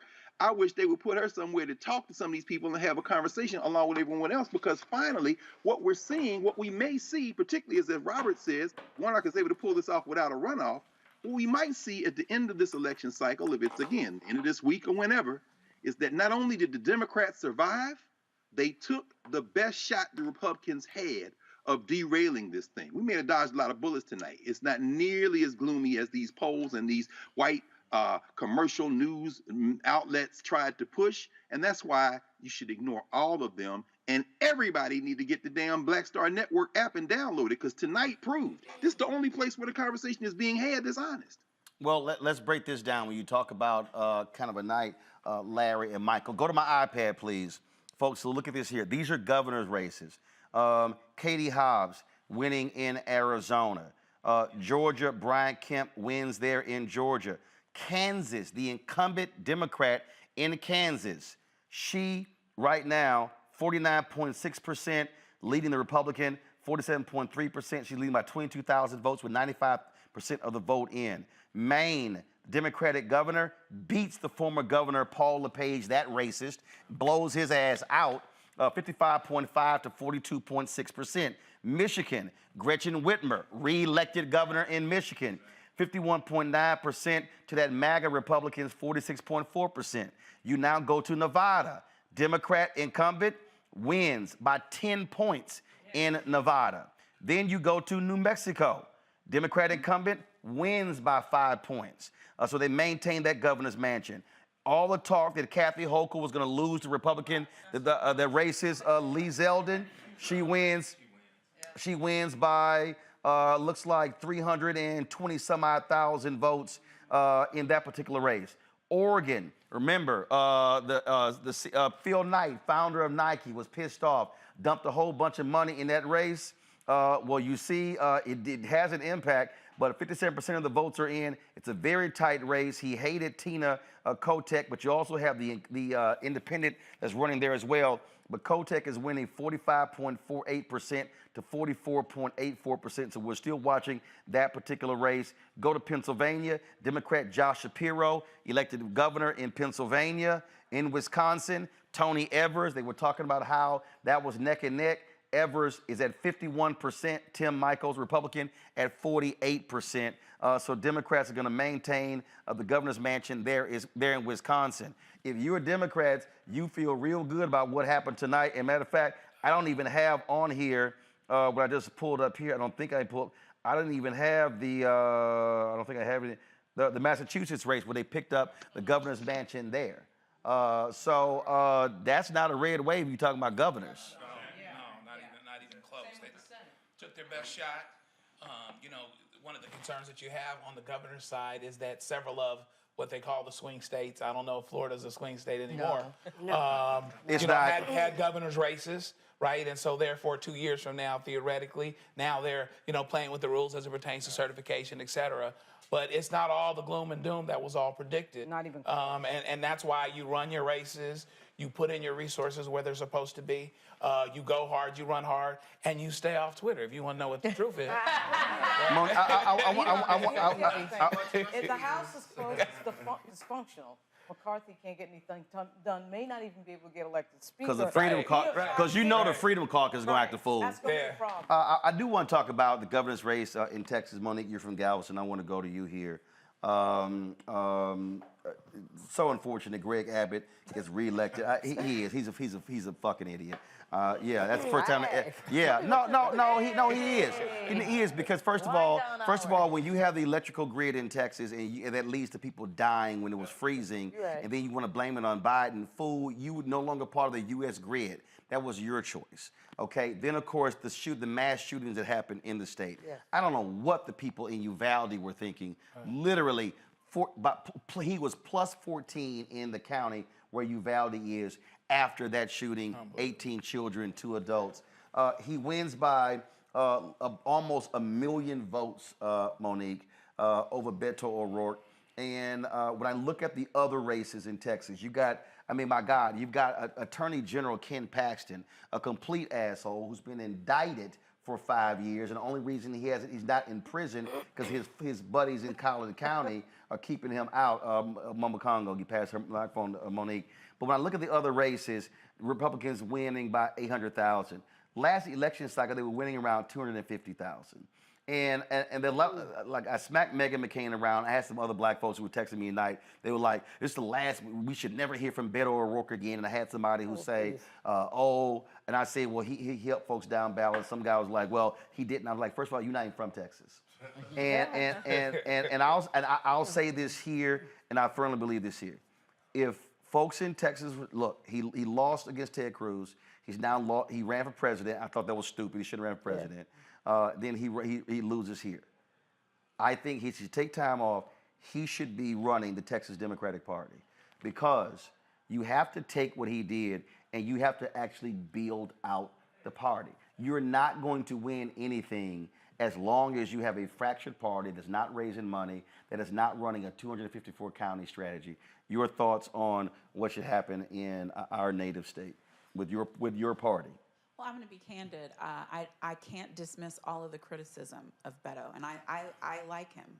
I liked him when in all of his races that he has now lost, and he does seem to be incredibly popular, and there is a lot of energy around him, but it does not convert to the number of votes necessary to win in Texas. He is far to the left for the way that Texas voters see life right now. Yep. And even in Uvalde, Dr. J would know better than me, they were counting their dollars and their cents, even with their dead babies. They were counting their dollars and their cents, and they decided that hideous man Greg Abbott was a better choice for them. They decided by double digits. Yep. So to me, no, I don't want to see Beto in another statewide election. And yes, if he can be the person who energizes the party, that's great. But I'm just saying, for all of those things that are going around saying, will he have another election? I'd love to see him in some office someday, because I think that he is an excellent public servant. But the progressiveness that is necessary and the value-driven policy system that is necessary, Texas is not the stomping ground for it. But the point I'm talking about here, Avis, is I'm looking at organizational ability, mobilization. How do you put together a plan? And what I'm arguing is you need someone who is charismatic, someone who can raise money, who can rally people, but who can help others on the organization side. 2008, when they had the Democratic primary, folks were on fire about Hillary Clinton and Barack Obama. Contested primary. She wins the primary, but then was a Texas two-step. He wins the second part, so it was split. And a lot of Democrats were like, oh my God, now we're going to actually see the rebuilding of this party since Governor Ann Richards lost to George W. Bush. Well, it's not what happened. Obama did not care about building infrastructure there. He would come into Texas, he would pick up checks in Houston, Dallas, and Austin, would fly right back out. And so literally for 8 years, they were just in the wilderness. And so when Beto runs, somebody finally runs statewide who's actually campaigning in all the different counties. That's how I see him running. The same way I see Gary Chambers in Louisiana. Gary's a great guy. Gary put out some great ads.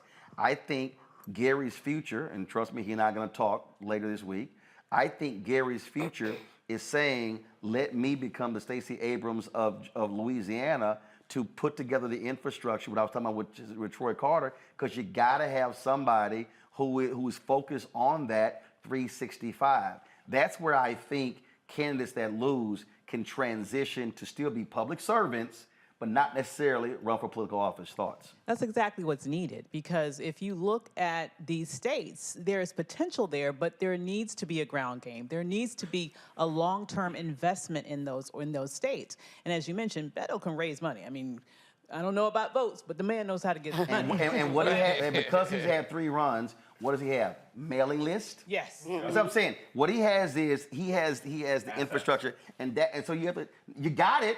Now, you don't just let it die, you put it to use. Exactly. And, I would say the biggest challenge, with the Obama campaign was the infrastructure wasn't just not there in Texas. The infrastructure wasn't built out anywhere. And it was a shame. Well, no, it wasn't. It was only built out to benefit him. Exactly. So post his administration, it went kablooey, right? And so there needs to be long-term infrastructure, long-term organizing in key states where there's a possibility in the future that they can flip when you look at the demographics. Stacey Abrams, to me, built the roadmap for that in Georgia, even though she fell short a bit tonight. But you're right, there needs to be some mimicking of that, because why can't we say, let's look ahead 2 years, 4 years? The Democratic Party needs to think a little bit more long-term. Yes. As we've all said over and over again, this 2-month, 2-week strategy trying to sort of bomb in at the last minute isn't working. How many times do we have to see that? Michael, go ahead.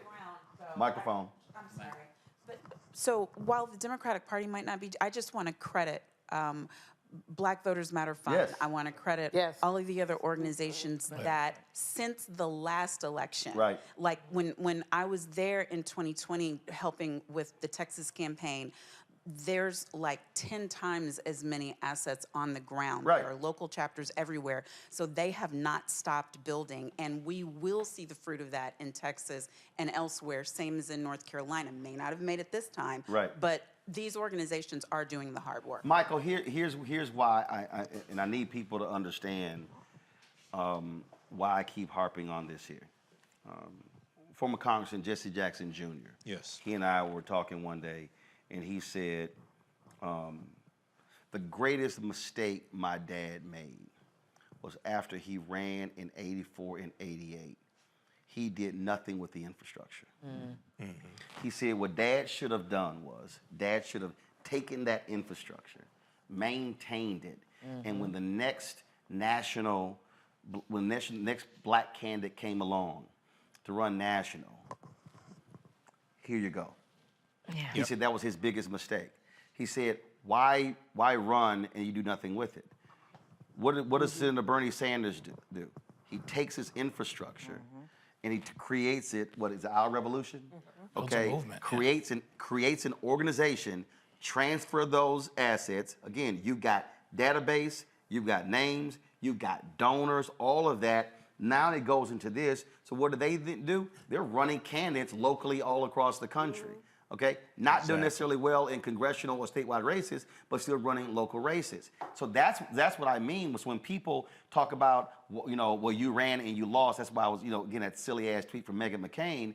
No, this is about the long-term building. And so even for a Sherry Beasley, okay, you lose in North Carolina, but you still have an infrastructure, a database that you can activate and put it to work even when the election is over.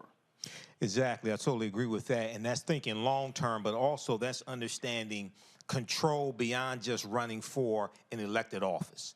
That's being able to have control over fundraising, the database, things like this, and to be able to groom future candidates and provide an infrastructure for them to run so they don't have to start at ground zero. And really, to be perfectly honest with you, like I said before, I'm neither Democrat nor Republican, but I'm definitely not stupid. I can see whose policies are more beneficial for us. But really, we need to focus on, if we don't take over the Democratic Party, we need to create a huge power structure within it like the Tea Party was, but just not crazy like the Tea Party. Actually, I think there has to be a crazy element. Let me unpack that. Yeah. Let me unpack that. I know where you're going with this. I'm gonna unpack that because I want to bring Larry in. To see Larry, the crazy element has to be, y'all done messed this shit up and you don't know what you're doing. So you know we tired of messing with y'all. The reality is, in your state, Democrats are in gross disarray. I mean, I have never in my life witnessed the complete and utter destruction of a party. The destruction of Democrats in Florida is complete. I mean, Ron DeSantis tonight became the first Republican who flipped Miami-Dade County. Flipping Miami-Dade County is the equivalent of a Republican winning Travis County, where Austin is. That says y'all just crazy. I mean, and so what has to happen? This is where a contingent could say, we need to go take this shit over. Because y'all, we ain't listen to none of y'all. There has to be sort of that level of takeover attitude. Otherwise, it's going to be a worse beatdown. Florida right now is damn near like Texas, where Republicans control the entire state. Worse. I don't know if it can get worse, but it has to be that kind of crazy takeover because nobody else can say anything that's logical that anybody want to listen to them.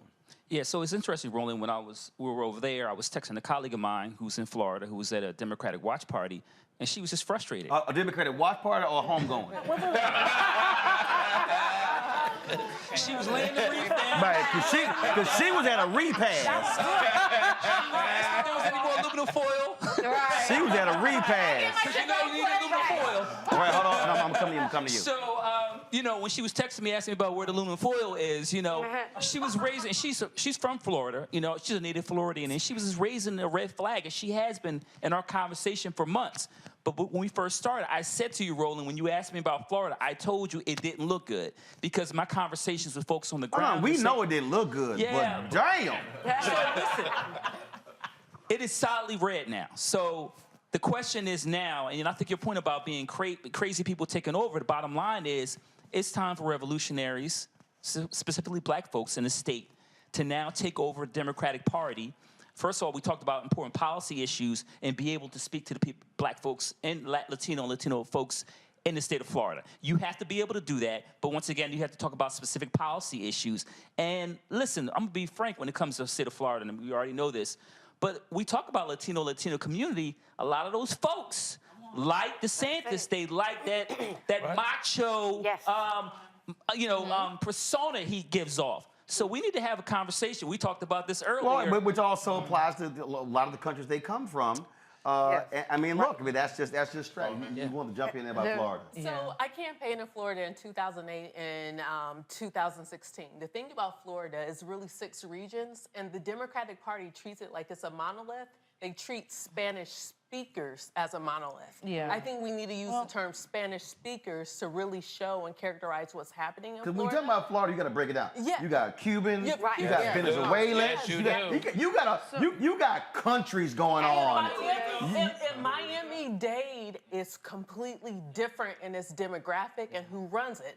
I think people need to listen to Uncle Luke. Uncle Luke has a lot to say about what's going on in Miami-Dade, and he's 100% accurate. Brianna. So, I agree with you. The Democrats elected Manny Diaz. I campaigned in 2018 where Miami went blue in Florida, and I was controlling Miami. So I heavily know that. And with Manny Diaz, they separated the Spanish speakers and they ignored Black people, right? And so they focused on, let's just target Spanish people. I think you're very correct when you say that about DeSantis. There was a very split ballot. I knew people on the ground in Miami who voted for DeSantis and voted for Demings. It was another split, just like I saw a lot of split in Georgia. And, you know, DeSantis has some of the beliefs socially that they want. And so I think that there's some things we don't want to come to terms with. We say, okay, we can change hearts and minds. I do think that we can push more people out to vote. However, and I'll say that I was trying to tiptoe to roll in, but I'm just gonna say it. Baby, this ain't the show to be tiptoeing. You had Chris. You got some cute ass shoes on, but you can't be tiptoeing. You had Charlie Chris. I was on there that day. You had Charlie Chris come onto the show. He did care about it, but that was during the primaries. And person I did work with, Nikki Fried, ran against Charlie Chris. Everybody from D.C., we're in D.C., said, oh, that's because Charlie Chris is gonna win. And you had Charlie Chris versus DeSantis. So you had Republican Light, who was already Republican, didn't do shit, and then you have the Republican here. The only thing that they can remember is, okay, now they put financial literacy into schools, and they're talking about pockets, economics again, right? And they were happy about how he did COVID. Oh my gosh. But, you know, the other side was, Chris was saying, well, I will be the best one with your reproductive health. And they were like, oh, okay, yeah, well, we're conservative. We don't understand what that really means, and we're going to go with our pockets. And so you saw a lot of that dynamic and dialogue play out, but there wasn't really enough people on the ground. So we say that we hired Manny Diaz because he brought in all the money. He was going to be national, and that's why we needed him versus the other people who ran, which I won't go into it. But that was not those resources, which we talked about again, the priorities of resources was not given to the Black community. Of course they would not talk to Uncle Luke.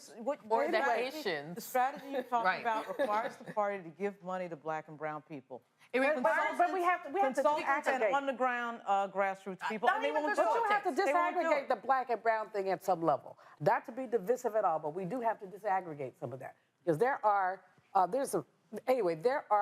brown folk, Latinx folk, who are as anti-Black as the greatest Klan member that you could ever run into. But also part of the whole deal is they don't use that damn term Latinx. I know. No, they don't. They don't like it. No, Latinx is a. First of all, if it's two phrases I can't stand. What's that? I can't stand that goddamn Latinx and BIPOC. I hate BIPOC. I hate BIPOC. So what I'm saying is, it's like literally, I've asked Latino posters like, nah, only 2% go with Latinx. Like, I don't even know why anybody. Well, see the that, but Latino that's that. community doesn't like it. No, that's that consultant class, academic. Academia. They don't use that. You know what? The Latino community doesn't even like the term Latino because that came from Ronald Reagan. Well, actually, hold up, but it all invented. depends on what part of the country you in. Right. And that's the whole deal. Latino The versus reality Hispanic. is, one of the biggest mistakes politically is they're trying to look at Latino/Hispanics the way they look at black folks. Correct. You can't. That's because That's right. with us, we talking about where you from. Alabama, Texas, Mississippi, North Carolina. When you talk about them, it's Colombia, Venezuela, Mexico, Cuba. I mean, it's country. And so you have to actually, when I said earlier how you have to micro-target African Americans now because of our interests, you have to micro-target them depending upon where you are. You know, the person who's a Dominican or Puerto Rican in New York ain't the same as a Puerto Rican and Dominican that's in Miami. It's just not. Dominicans and Dominicans and Puerto Ricans in New York align more with black folks, and the cats in Florida like, nah, we ain't with them or the Haitians. If you look at the immigrants who come into Florida from these Latin countries, they have fled progressive people. When Venezuelans come to Florida, they hate Hugo Chavez. Look, they nailed Biden in 2020 with the socialist label. And when they hear socialist, they're like, oh, hell no. And you got to counter that. And the ones that ran from Cuba, same thing, they're anti-Castro. And so when you start talking, you're right, you can say socialist, you can say anything. If you said, I don't like predatory capitalism, they ain't gonna vote for you. Well, what you gotta do is, when they hit you with a socialist, you gotta go tell the Venezuelans, when your ass came here, who gave you some food? That's socialism. Who gave you some health care? See, again, if you get caught up in the labels, I think that's where you make a mistake. Randy, I really think Florida has to be looked at the same way a corporation, when a new CEO comes in and says, y'all stock price went from What are you doing, Monique? Really? Oh, Lord. When a corporation comes in and says, our stock price used to be $75 an hour, not $75, now it's $4, I got to sit here and get the stock price up.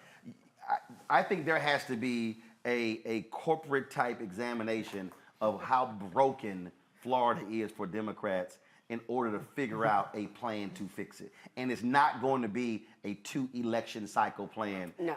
Bottom line is, Democrats are not going to successfully compete in Florida, at least for a decade. Mm-hmm. At least. Yes. I mean, there's not much to say. Yes, the place it's a mess. It's a hot mess. No, but speak to it from the approaching it like a corporate takeover. You got to completely gut, downsize to upsize. That, to me, that has to be the approach. And to honestly look at who are your employees, who's in this state. I don't think people know that. Like, let's get to know this actual state. Like you were saying, there's so much diversity when you look at Florida. Even if you just look at one county, Miami-Dade is a whole good study in itself. I could say a lot about that, and you know how Cubans are completely different than other people who call themselves Latinos. I mean, completely different. So really, just knowing to whom you're trying to appeal. And what's important to them. I think they need to start there. I'm going to bring in Greg Carr here. Greg Carr, you hear it a lot. There's a whole bunch of folk out here who love hollering back and forth. I can't wait till the anti-immigrant black people act a fool when they find out that West Moore has Jamaican immigrants. You know they're going to act a damn fool. But just look at numbers. This is real simple for all the anti-immigrant black people.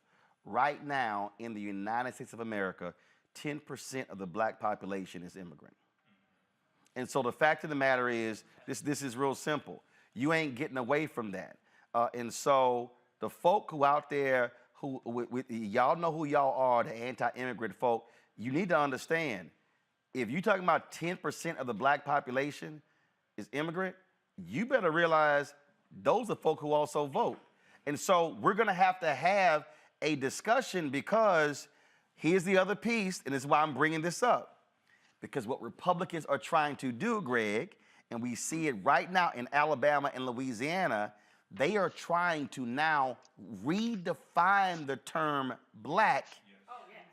And that is going to have a direct implication on black political power by their effort. And so for all the black people, I need the people listening to me, all the black people who are anti-immigrant, your dumb ass don't even realize you are playing right into the hands of Republicans who will love nothing better than to separate and redefine blackness to lower the threshold of black political power. Greg, Randy, I see you want to hop in here. You all hot in them shoes. You about to jump. So Greg, go ahead. Go ahead, speak on that. No, very quickly, and I'm glad. And I can't wait to hear what Renee has to say, because this conversation about Florida is key to this. You know, the only thing holding this criminal enterprise called United States together from its origins in white European settler colonialism has been whiteness. This is what the white nationalist party is rallying around. The infrastructure is set up for it, whether it be the electoral college or how the Senate representation is apportioned. They're rallying. The only national identity in this country is whiteness. And everybody else who is non-white, the indigenous people who we're seeing now, adoptive, the Indian child welfare case is going to be argued before the Supreme Court this week. I think tomorrow, actually today, I guess.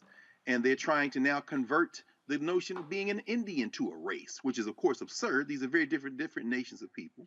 The immigrant conversation is being held now that we're listening to right now, that y'all are participating in and having a very layered conversation. Understanding when people come here from other countries, often there is a tension between the people who are here, the caste minorities, and the immigrant minorities, and they are set at each other's throats by this competition to kind of climb the ladder in this country. That's certainly what we see in California, in LA, with the city council. It would have been interesting to hear Melina Abdullah talk about that, because we see there and I love the way that you just reframed this in terms of Spanish-speaking communities, because some of the racism that the chair, and you know, Dr. Malvo, Julian, you know about this, of course. You saw it up close. The chair of the city council, who had to resign, she was talking trash about the Awakans as well on the Pacific coast of Mexico. When we see Black Panther 2 come out in a couple of days, Namor, who they've made the villain, kind of anti-hero in the movie, he's speaking Awakan. He is from that region. He's like a black person in the so-called Spanish-speaking world.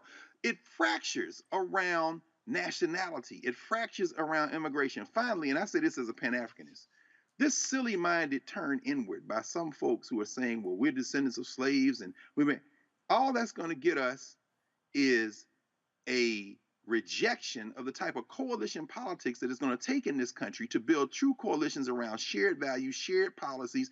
And that's what the Democratic Party, running from it because they think somehow they can keep some type of authority by running toward this dying whiteness, that is what they're missing. If you keep it local, there was a long article in the New Yorker a week before last on how in Nevada, for example, the machine politics in the Democratic Party, focusing on local issues, focusing on these local issues will allow them to build political power, and you can maybe build some coalitions. But as long as you're keeping it around race, you're feeding into whiteness. We've seen that in tonight's ballot. Some of the ballot initiatives. 60%, they wanted to have 60% threshold in order to amend the Constitution in several states. That was rejected. Why do they want a 60% threshold? So that they can preserve the shrinking white minority and create minority rule at the state level. You saw the minimum wage hiked up in some white states. There are economic issues that Democrats can rally around, but it's going to take for us reaching out to each other and building coalition. And this blackface nativism that some people have embraced is only going to lead to disaster. We do have to deal with the reality, Randy, of white Hispanics, and that, go ahead. Well, that's what I wanted to say when you talk about Florida, and it just, oh yes, he just said exactly right. It's right. Florida has become this place where white supremacy and the chase to be white is fully at play. And so you have people who would be considered immigrants who have completely disassociated from that term, that whole struggle. They don't consider themselves immigrants whatsoever. So they're not even at all participating in that conversation and cannot be appealed to in that way. And I think that's what we need to realize about Florida. So, it is everyone is trying to compete. Who can be closer to white? Who can move up the ladder faster? Who could be, absolutely. Hold on. Larry, you're there in Florida. Go. Well, listen, we were having this conversation about not just immigrants, but individuals in terms of proximity to whiteness, right? Yes, We right. talked about this earlier. And you see that in Florida. One other point I want to make about in terms of the diversity of the state of Florida is we talked about, Latino, Latinx, whatever phrase you want to use. Don't waste your time. Let me just go ahead and say this right now. Academic, so Do sometimes not I use Latinx. waste. Do not. I'm telling you right now.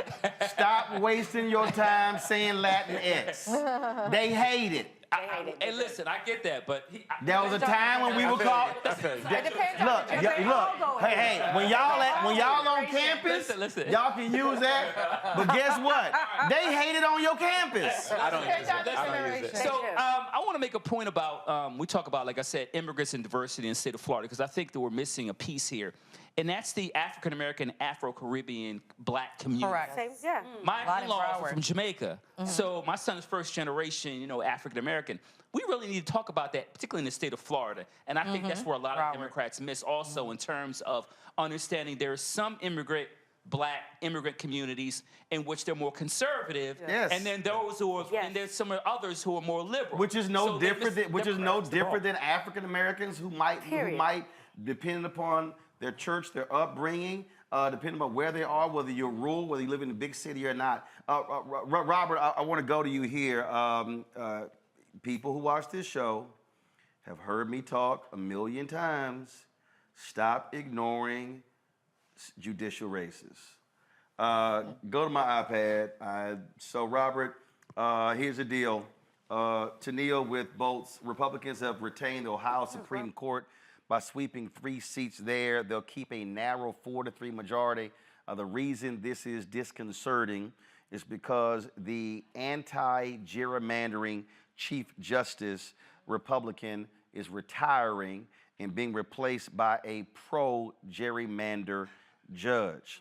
But the one that I am really sickened by is this here. Republicans have flipped the North Carolina State Supreme Court. And so this is huge. Now, let me explain for the people watching who don't understand what happened. When Obama wins in 2008, Republicans control the Supreme Court. Moral Mondays, Reverend Barber and others, they change the politics. They get control of the state Supreme Court. The reason they outlawed racial gerrymandering in North Carolina, state Supreme Court. The reason they shut down their voter suppression efforts, state Supreme Court. Why was it important? Sherrod Beasley should not have been running tonight for the United States Senate. Sherrod Beasley should have been the state Supreme Court justice. Folks, she lost by 401 votes in 2020. Why is that important? Well, the white man who beat her was upset because she got picked to be the Chief Justice of the Supreme Court, and he felt it should have been him. So he ran against her. He won. The seat that he occupied on the Supreme Court, Republican won. Had Sherrod Beasley won in 2020, had Cal Cunningham not chose to have a damn affair during the campaign and got busted on signal, he probably was sleeping with a Republican operative. Okay, stupid, lose by 3 points. Democrats could have had a 6-1 majority on the North Carolina Supreme Court. They ended up with a 4-3 majority after 2020. Now, Republicans control the state Supreme Court. It was the state Supreme Court that stopped all of the efforts of the Republicans in the legislature when it came to voting, when it came to civil rights. And so, if you are black in North Carolina and your ass didn't vote in the Senate race or you didn't vote in the state Supreme Court, you are about to see right-wing policies now being rubber-stamped by the state Supreme Court of North Carolina as a result. Robert, we keep saying this over and over and over again. Folk have got to understand why these state Supreme Court, these judicial races matter for us. Well, Roland, you're exactly right. If you want to see a model of this, look at the late apartheid South African model. This is the playbook the Republicans are walking towards. They understand they can no longer win these elections electorally. They know that in the last 30 years, Republicans have won the popular vote on a national level one time, 2004. They know that every single the 50 Republican senators represent 41 million fewer people than the 50 Democratic senators. So what they did in apartheid South Africa is entrenched their white supremacist power in the judiciary, in the bureaucracy of the state, so that they could therefore maintain control of the government despite not being able to win elections. We're seeing this now from Republicans going all the way back a decade, holding up seats from President Obama, holding up a Supreme Court seat from Merrick Garland, replacing much of the federal judiciary with right-wing activist judges to get the 6-3 majority in the United States Supreme Court. And during that same period of time, they have been attacking state-level judiciaries across the country because they understand that once they get control of the federal bench, many of these cases will come before state Supreme Courts, and those state Supreme Courts will be making the final decisions on state and local laws regarding affirmative action, regarding the interstate commerce clause, regarding public accommodation, fair housing, on down the line. So much of what we consider to be the civil rights movement of the 1960s will be at risk and will be eroded over the next couple of years because of these state levels judiciary races that they've been working on, while Democrats have completely taken their eyes off the ball when it comes to cultivating these state and local officials, putting money on local races, making sure that you're actually investing in these things. You know, President Trump will come to town and have a monster truck rally, and he'll bring out all the way down to the your local candidates for city official. That's building up the farm system you need to be able to maintain a political majority going forward, and we're just not seeing on the Democratic side of the aisle. It is, let me do this here. It is almost 2 a.m. We are going to stop. Let folk go home. We are. Y'all having way too much fun. I know y'all are. My plane's not till 6, Roland. I already ain't going to sleep.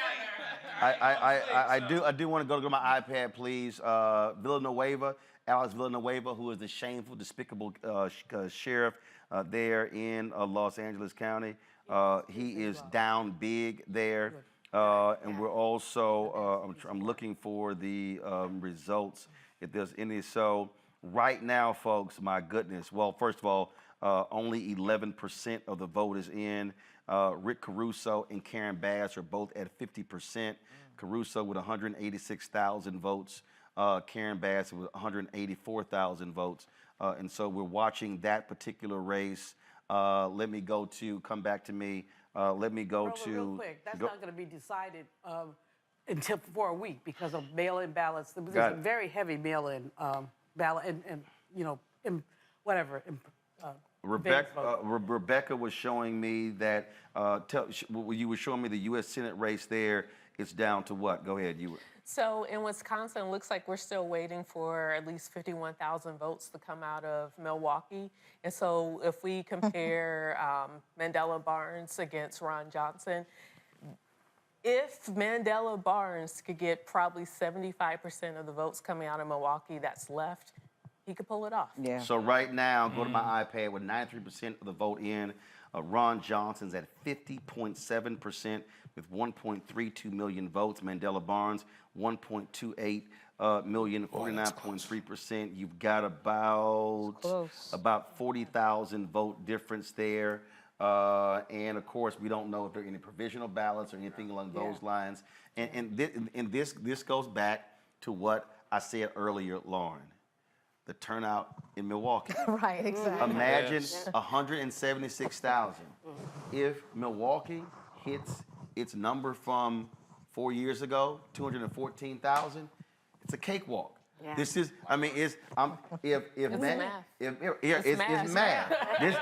This shit ain't geometry. The Bucks ain't even played today. Find out who his consultants were. Do you have I'm telling you right now. If Mandela Barnes loses by 20,000 votes and 50,000 fewer folks voted in Milwaukee, it should be some public flogging going on. That should be happening there. Manchin might be off the table anyway because of Fetterman. But Manchin would really be. No, see, I need Manchin and Cinema off the table. I need both of them off the table. So that's what's up there. So let's do this here. We're gonna do final thoughts. Robert, I want you to start first. Go. Well, I think the big takeaway from this tonight is going to be that Raphael Warnock has significantly raised his profile in the Democratic Party going forward. Being a reverend, being a senator, being able to take down Trump's preferred candidate, not just once but twice, sets him up to be a potential big star in the Democratic Party going forward. If for any reason Joe Biden decides not to run in 2024, I think that Raphael Warnock has cemented himself as the Democratic frontrunner. Oh, wow. Okay, all right. I'm standing on way it. ahead of your skis on that one, right? Look. Yeah. Hold on, Rolly. Let me make my case. If you're looking at the map going into 2024, if this is all hypothetical, Raphael Warnock puts Georgia in play. He puts North Carolina in play. He shifts the conversation from the old Rust Belt voters, the Ohios, those Midwestern voters, and becomes a Sun Belt race. You pick up new states with Warnock in a way, while also being able to pick up religious conservative voters and somebody who has a record of being able to beat red state candidates, not winning in a blue state. I think that sets him apart from much of the field. He's not battle tested outside of his region. Okay, hold on. We ain't going down that rabbit hole. Let's see here, Michael. So, once again, this night proved that you can't go by the polls. There were a lot of junk polls that Republicans put out, really, I think, to try to depress the vote. The things to take away from tonight, number one, you vote for power. And I think African Americans, we really need to focus on utilizing political power to get the policies that we want enacted, and also to vote people out of office who keep voting against our own interests as well. So that's a big takeaway from tonight. Also building the infrastructure for the future, that's right. Okay? This is huge, and being able to groom that next generation of African American political leadership. And then I'll go back to what I said a little while ago. We need to focus on, if we can't take over the Democratic Party, we need to focus on creating a powerful faction within the Democratic Party, and a faction that we can also finance as well. So when we have somebody like a Cheryl Beasley, or we have somebody like a Mandela Barnes that needs more funding, and the DCCC doesn't want to do it, we have that infrastructure where we can finance them ourselves. I'm a Congo. I'm looking at all of the greatness in this room and the genius and the intellect. And I'm thinking about everything I've been watching on MSNBC and CNN and how they got so much of it wrong. And I'm thinking about Roland Martin's book, White Fear. Going forward into 2024, the best way for these Democrats to counter and fight white fear is to listen to black voices in the Democratic Party. They need to be consulted. They need to have their media purchased. You need to pay attention to black media. We know what we're talking about. And if you ignore us, you do it at your own expense. Eugene. Get out and vote in 2024. Listen, we got a bunch of split tickets tonight across the board for the most part. And probably get some more over the next week or so as votes come back. You don't want to see that in 24? Get your ass up and vote. Avis. I'm just going to have a happy thought here. As a fairly new or returning Maryland resident, I am celebrating the fact that my governor is black. Hello. Larry. So I think there are a couple things. I agree with the point made earlier about taking over the Democratic Party like Nino Brown. I'm going to use a New Jack City example. And then the other thing is, when we talk about listening to black folks, specifically, I think we need to listen to black women. Because black women have, shout out to black women, because you've been doing the work for generations. And it's really time that we make sure that not just members of the black community listen to you, but everyone's listening to you. Right. Because black women are the political canary in the coal mine. So when things are not going right and black women say, this is what you should be doing, then we should be listening and then hiring them and putting them in charge. So I'll leave with that. Brianna. Great segue. Thank you for setting me up. I believe that wholeheartedly. Actually putting them in positions of power and listening. Talk about DEI, not just in the sense of title only, but when you have someone be your campaign manager, know what that means and listen. But also going down to the ground, paying the ground, making sure you're building from ground up. It stinks from the head. Don't disconnect yourself. Know what's going on. But make sure that we're not just doing everything as volunteers. I know resources will always be a problem, but start with your ground, employ people, and have people talk to their community. And if we're a close call, he may win it outright and we'll be happy. But if not, join me in November and December to push people to come out again to vote for Warnock because we need this seat. Warren? A few things. One, the crazies lost tonight. A bunch of crazy-ass Trump MAGA candidates lost tonight that the media propped up, and it was all bullshit, all of it, okay? And I think this sets up nicely for the Democrats in 2024, because what's going to happen next is Big Mouth is going to announce that he's running for president. He's going to focus everybody's mind once again, just like in 2017, and the Democrats are going to be able to ride that. They're going to be able to ride another wave into power. That's my prediction for 2 years from now. Monique? Give us the ballot. Dr. King said it in 1957, and I saw a note from Reverend Jackson about it earlier today, and I started this day following Eugene when they were complaining about all the things that the Dems failed to do, and I refused to join because we still had time to vote. And as long as we vote, we end up with nights that everybody said were going to be horrible, but then when we vote, we find that maybe we've gained as opposed to losing because we were supposed to have a wave, right? But instead, we don't even know. The House is up for grabs. This incumbent president, this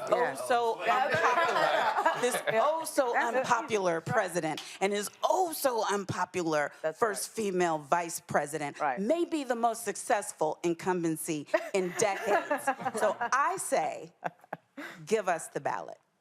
Joe? We have to stay encouraged for that same reason. As bad as it was supposed to go, we already know it's not going as bad as they said it was going to go. Now, two things need to go away. One is Trump. Second is Trumpism.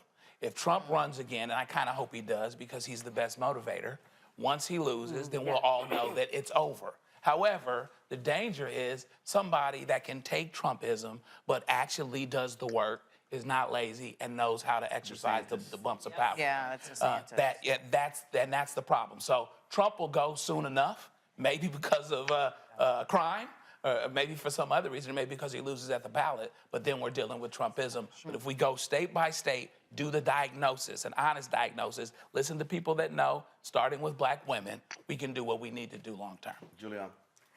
You know, there's a Greek myth, Zeus sent Hercules to slay Hydra.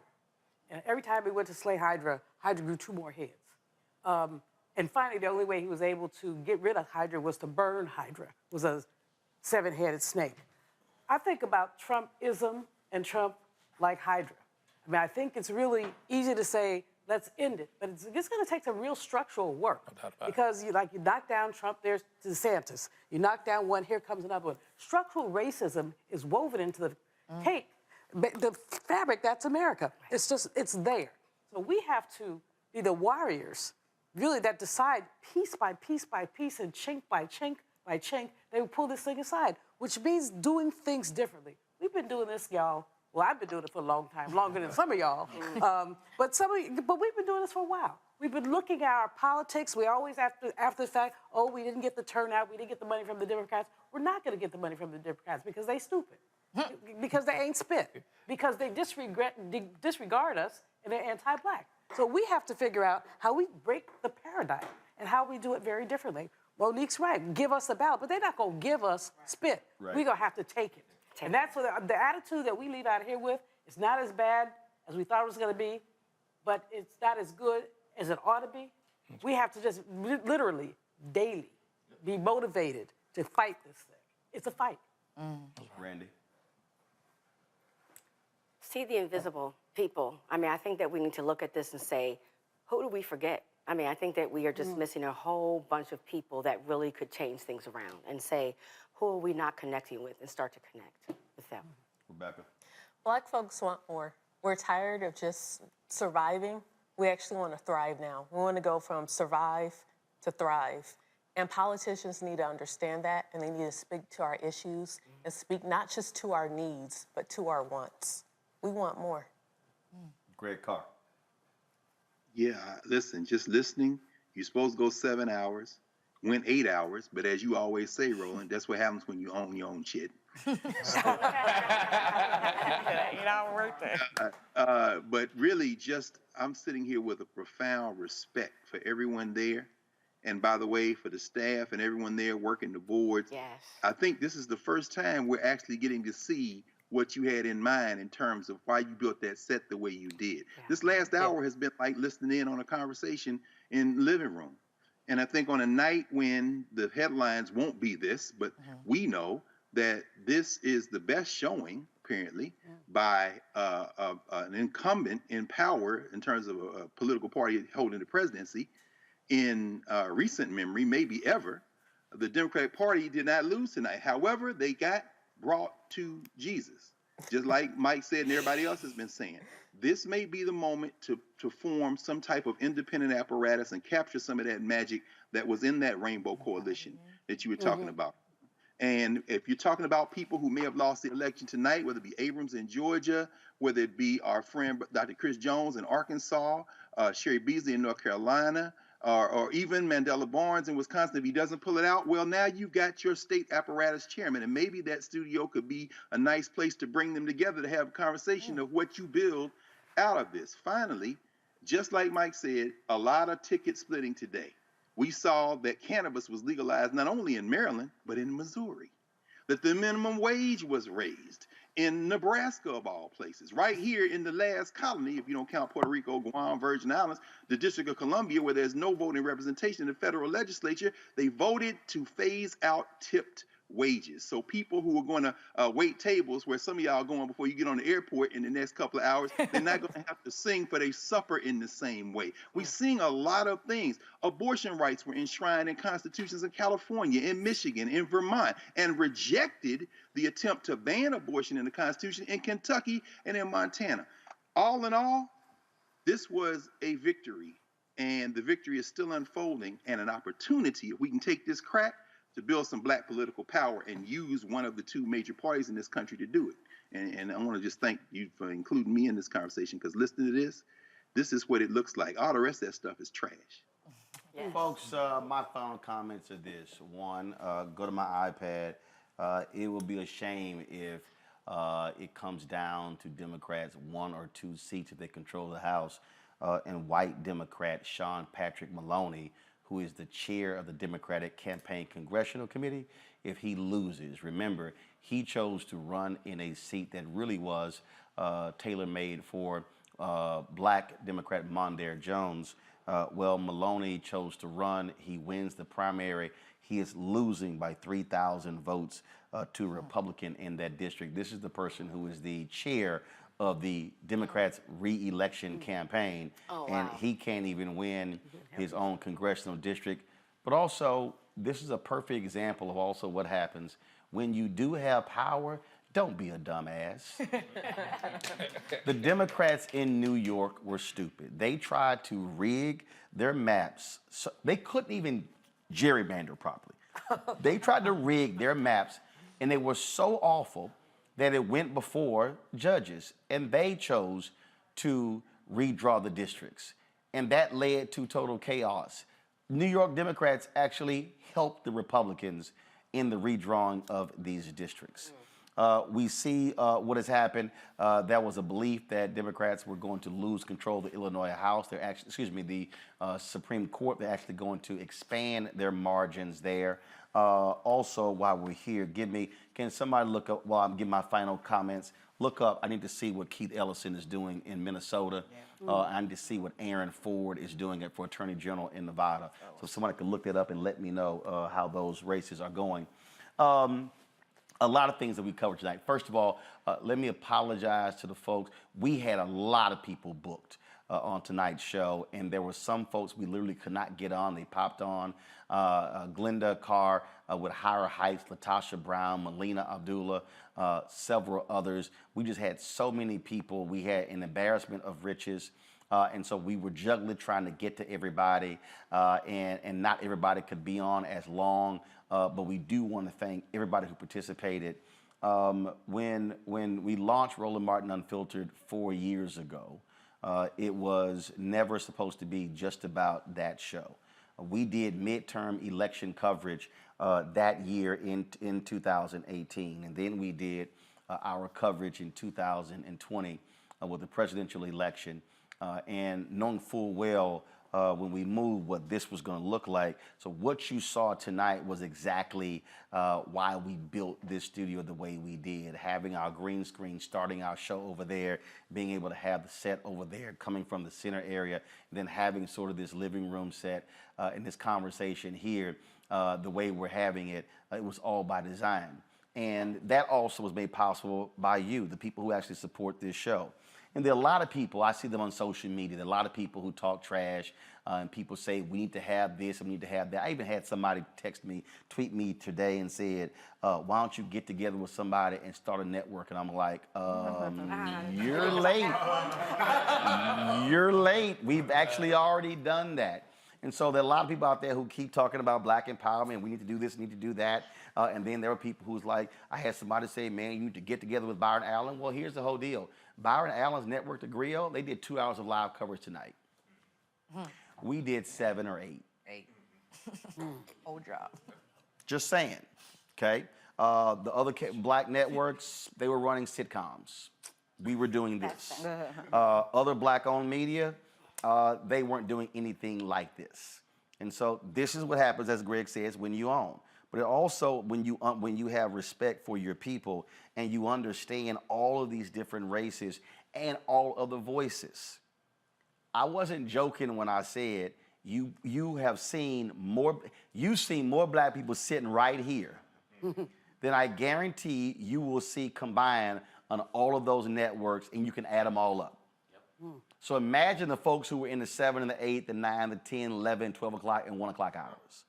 And so this is why these things matter. And so when you hear us talk about the Black Collective, when you hear us talk about how do we work together on politics, the same thing works when it comes to this, providing outlets and platforms for folks to be able to give voices. There are people sitting here who've never participated in an election night coverage. This is totally different. Give me a shout out of the control room. There are Howard University students who are sitting in that control room who would never get a shot. Give me a shout out. Would we have a camera in there? Okay, flip one of these robotic cameras. So again, the ability to work on this night with all the different cameras and the guests and going here and going there. And so that's why this is important. And so we cannot talk about how do we build black power politically if we also don't build our institutions, your black media institutions, which is why campaigns have got to also ensure that they're spending money with us and parties and progressive groups, because here's the deal, and I told y'all, Sinclair, they reported they will make $340 million this year alone on political advertising. Sinclair's budgets for 2023 are already based on the money they made in 2022. And the reality is, our expectation was to generate $2 million in political advertising. We say on the low end we'll get $500,000. We got $187,000. Just so you understand, we got $187,000 in political advertising for the entire year. Last month on YouTube, we made $172,000. So what I'm trying to explain to you is we can't talk about how we need these things if we actually don't fund them. It's the exact same thing. So when we talk about giving the Black Voters Matter and the Poor People's Campaign and these grassroots groups, it's the exact same thing with our media.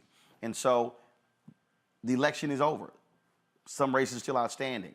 Just like tomorrow, it'll be a new day for us, but we're going to continue going. And so we need you, all of you who are watching, all of you who've been spreading the news. And here's all the, yes, you got haters, but y'all, you know how I feel about haters? I really don't care. They are hashtag never will be's.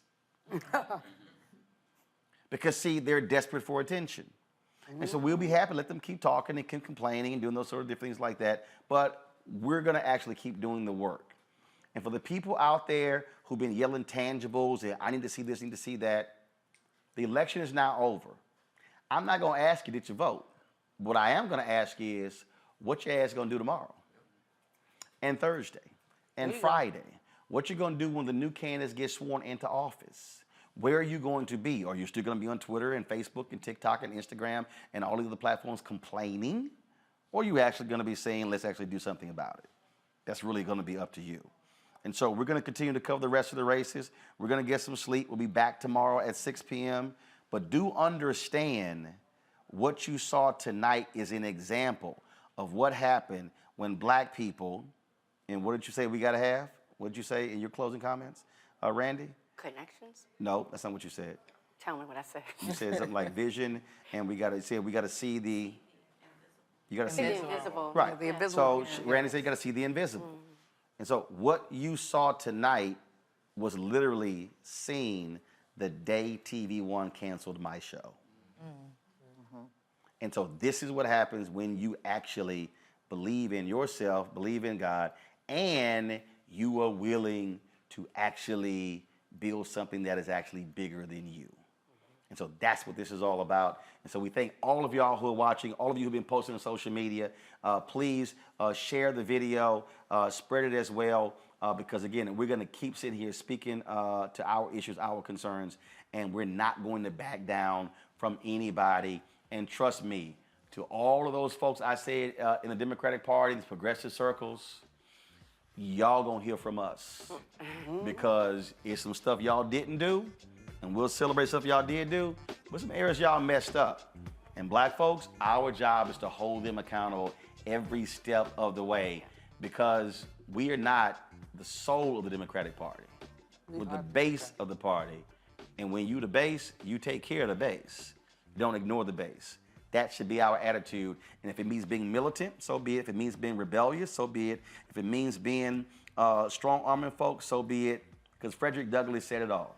Power concedes nothing without a demand. Never had, never will.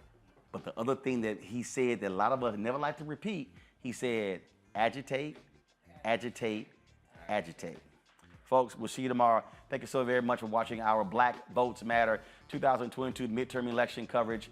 Again, if you want to support us in what we do, download the Black Star Network app, Apple phone, Android phone, Apple TV, Android TV, Roku, Amazon Fire TV, Xbox One, Samsung Smart TV. You can support us with your resources. Send your checks and money orders, P.O. Box 57196, Washington, D.C. 20037-0196. Cash App is $RM Unfiltered. PayPal is R Martin Unfiltered. Venmo is RM Unfiltered. Zelle is Roland@RolandSMartin.com. Roland@RolandMartinUnfiltered.com. And of course, get a copy of my book, White Fear: How the Browning of America is Making White Folks Lose Their Minds, like tonight in this election. Available at all bookstores, Amazon, Barnes & Noble, Books A Million, also Target. You can order through your favorite black bookstore, or you can download from Audible as well. Folks, I will see you tomorrow. Y'all take care, and y'all know how we always end the show, the way we do it. Everybody know? Y'all know how we do it? On three. 1, 2, 3.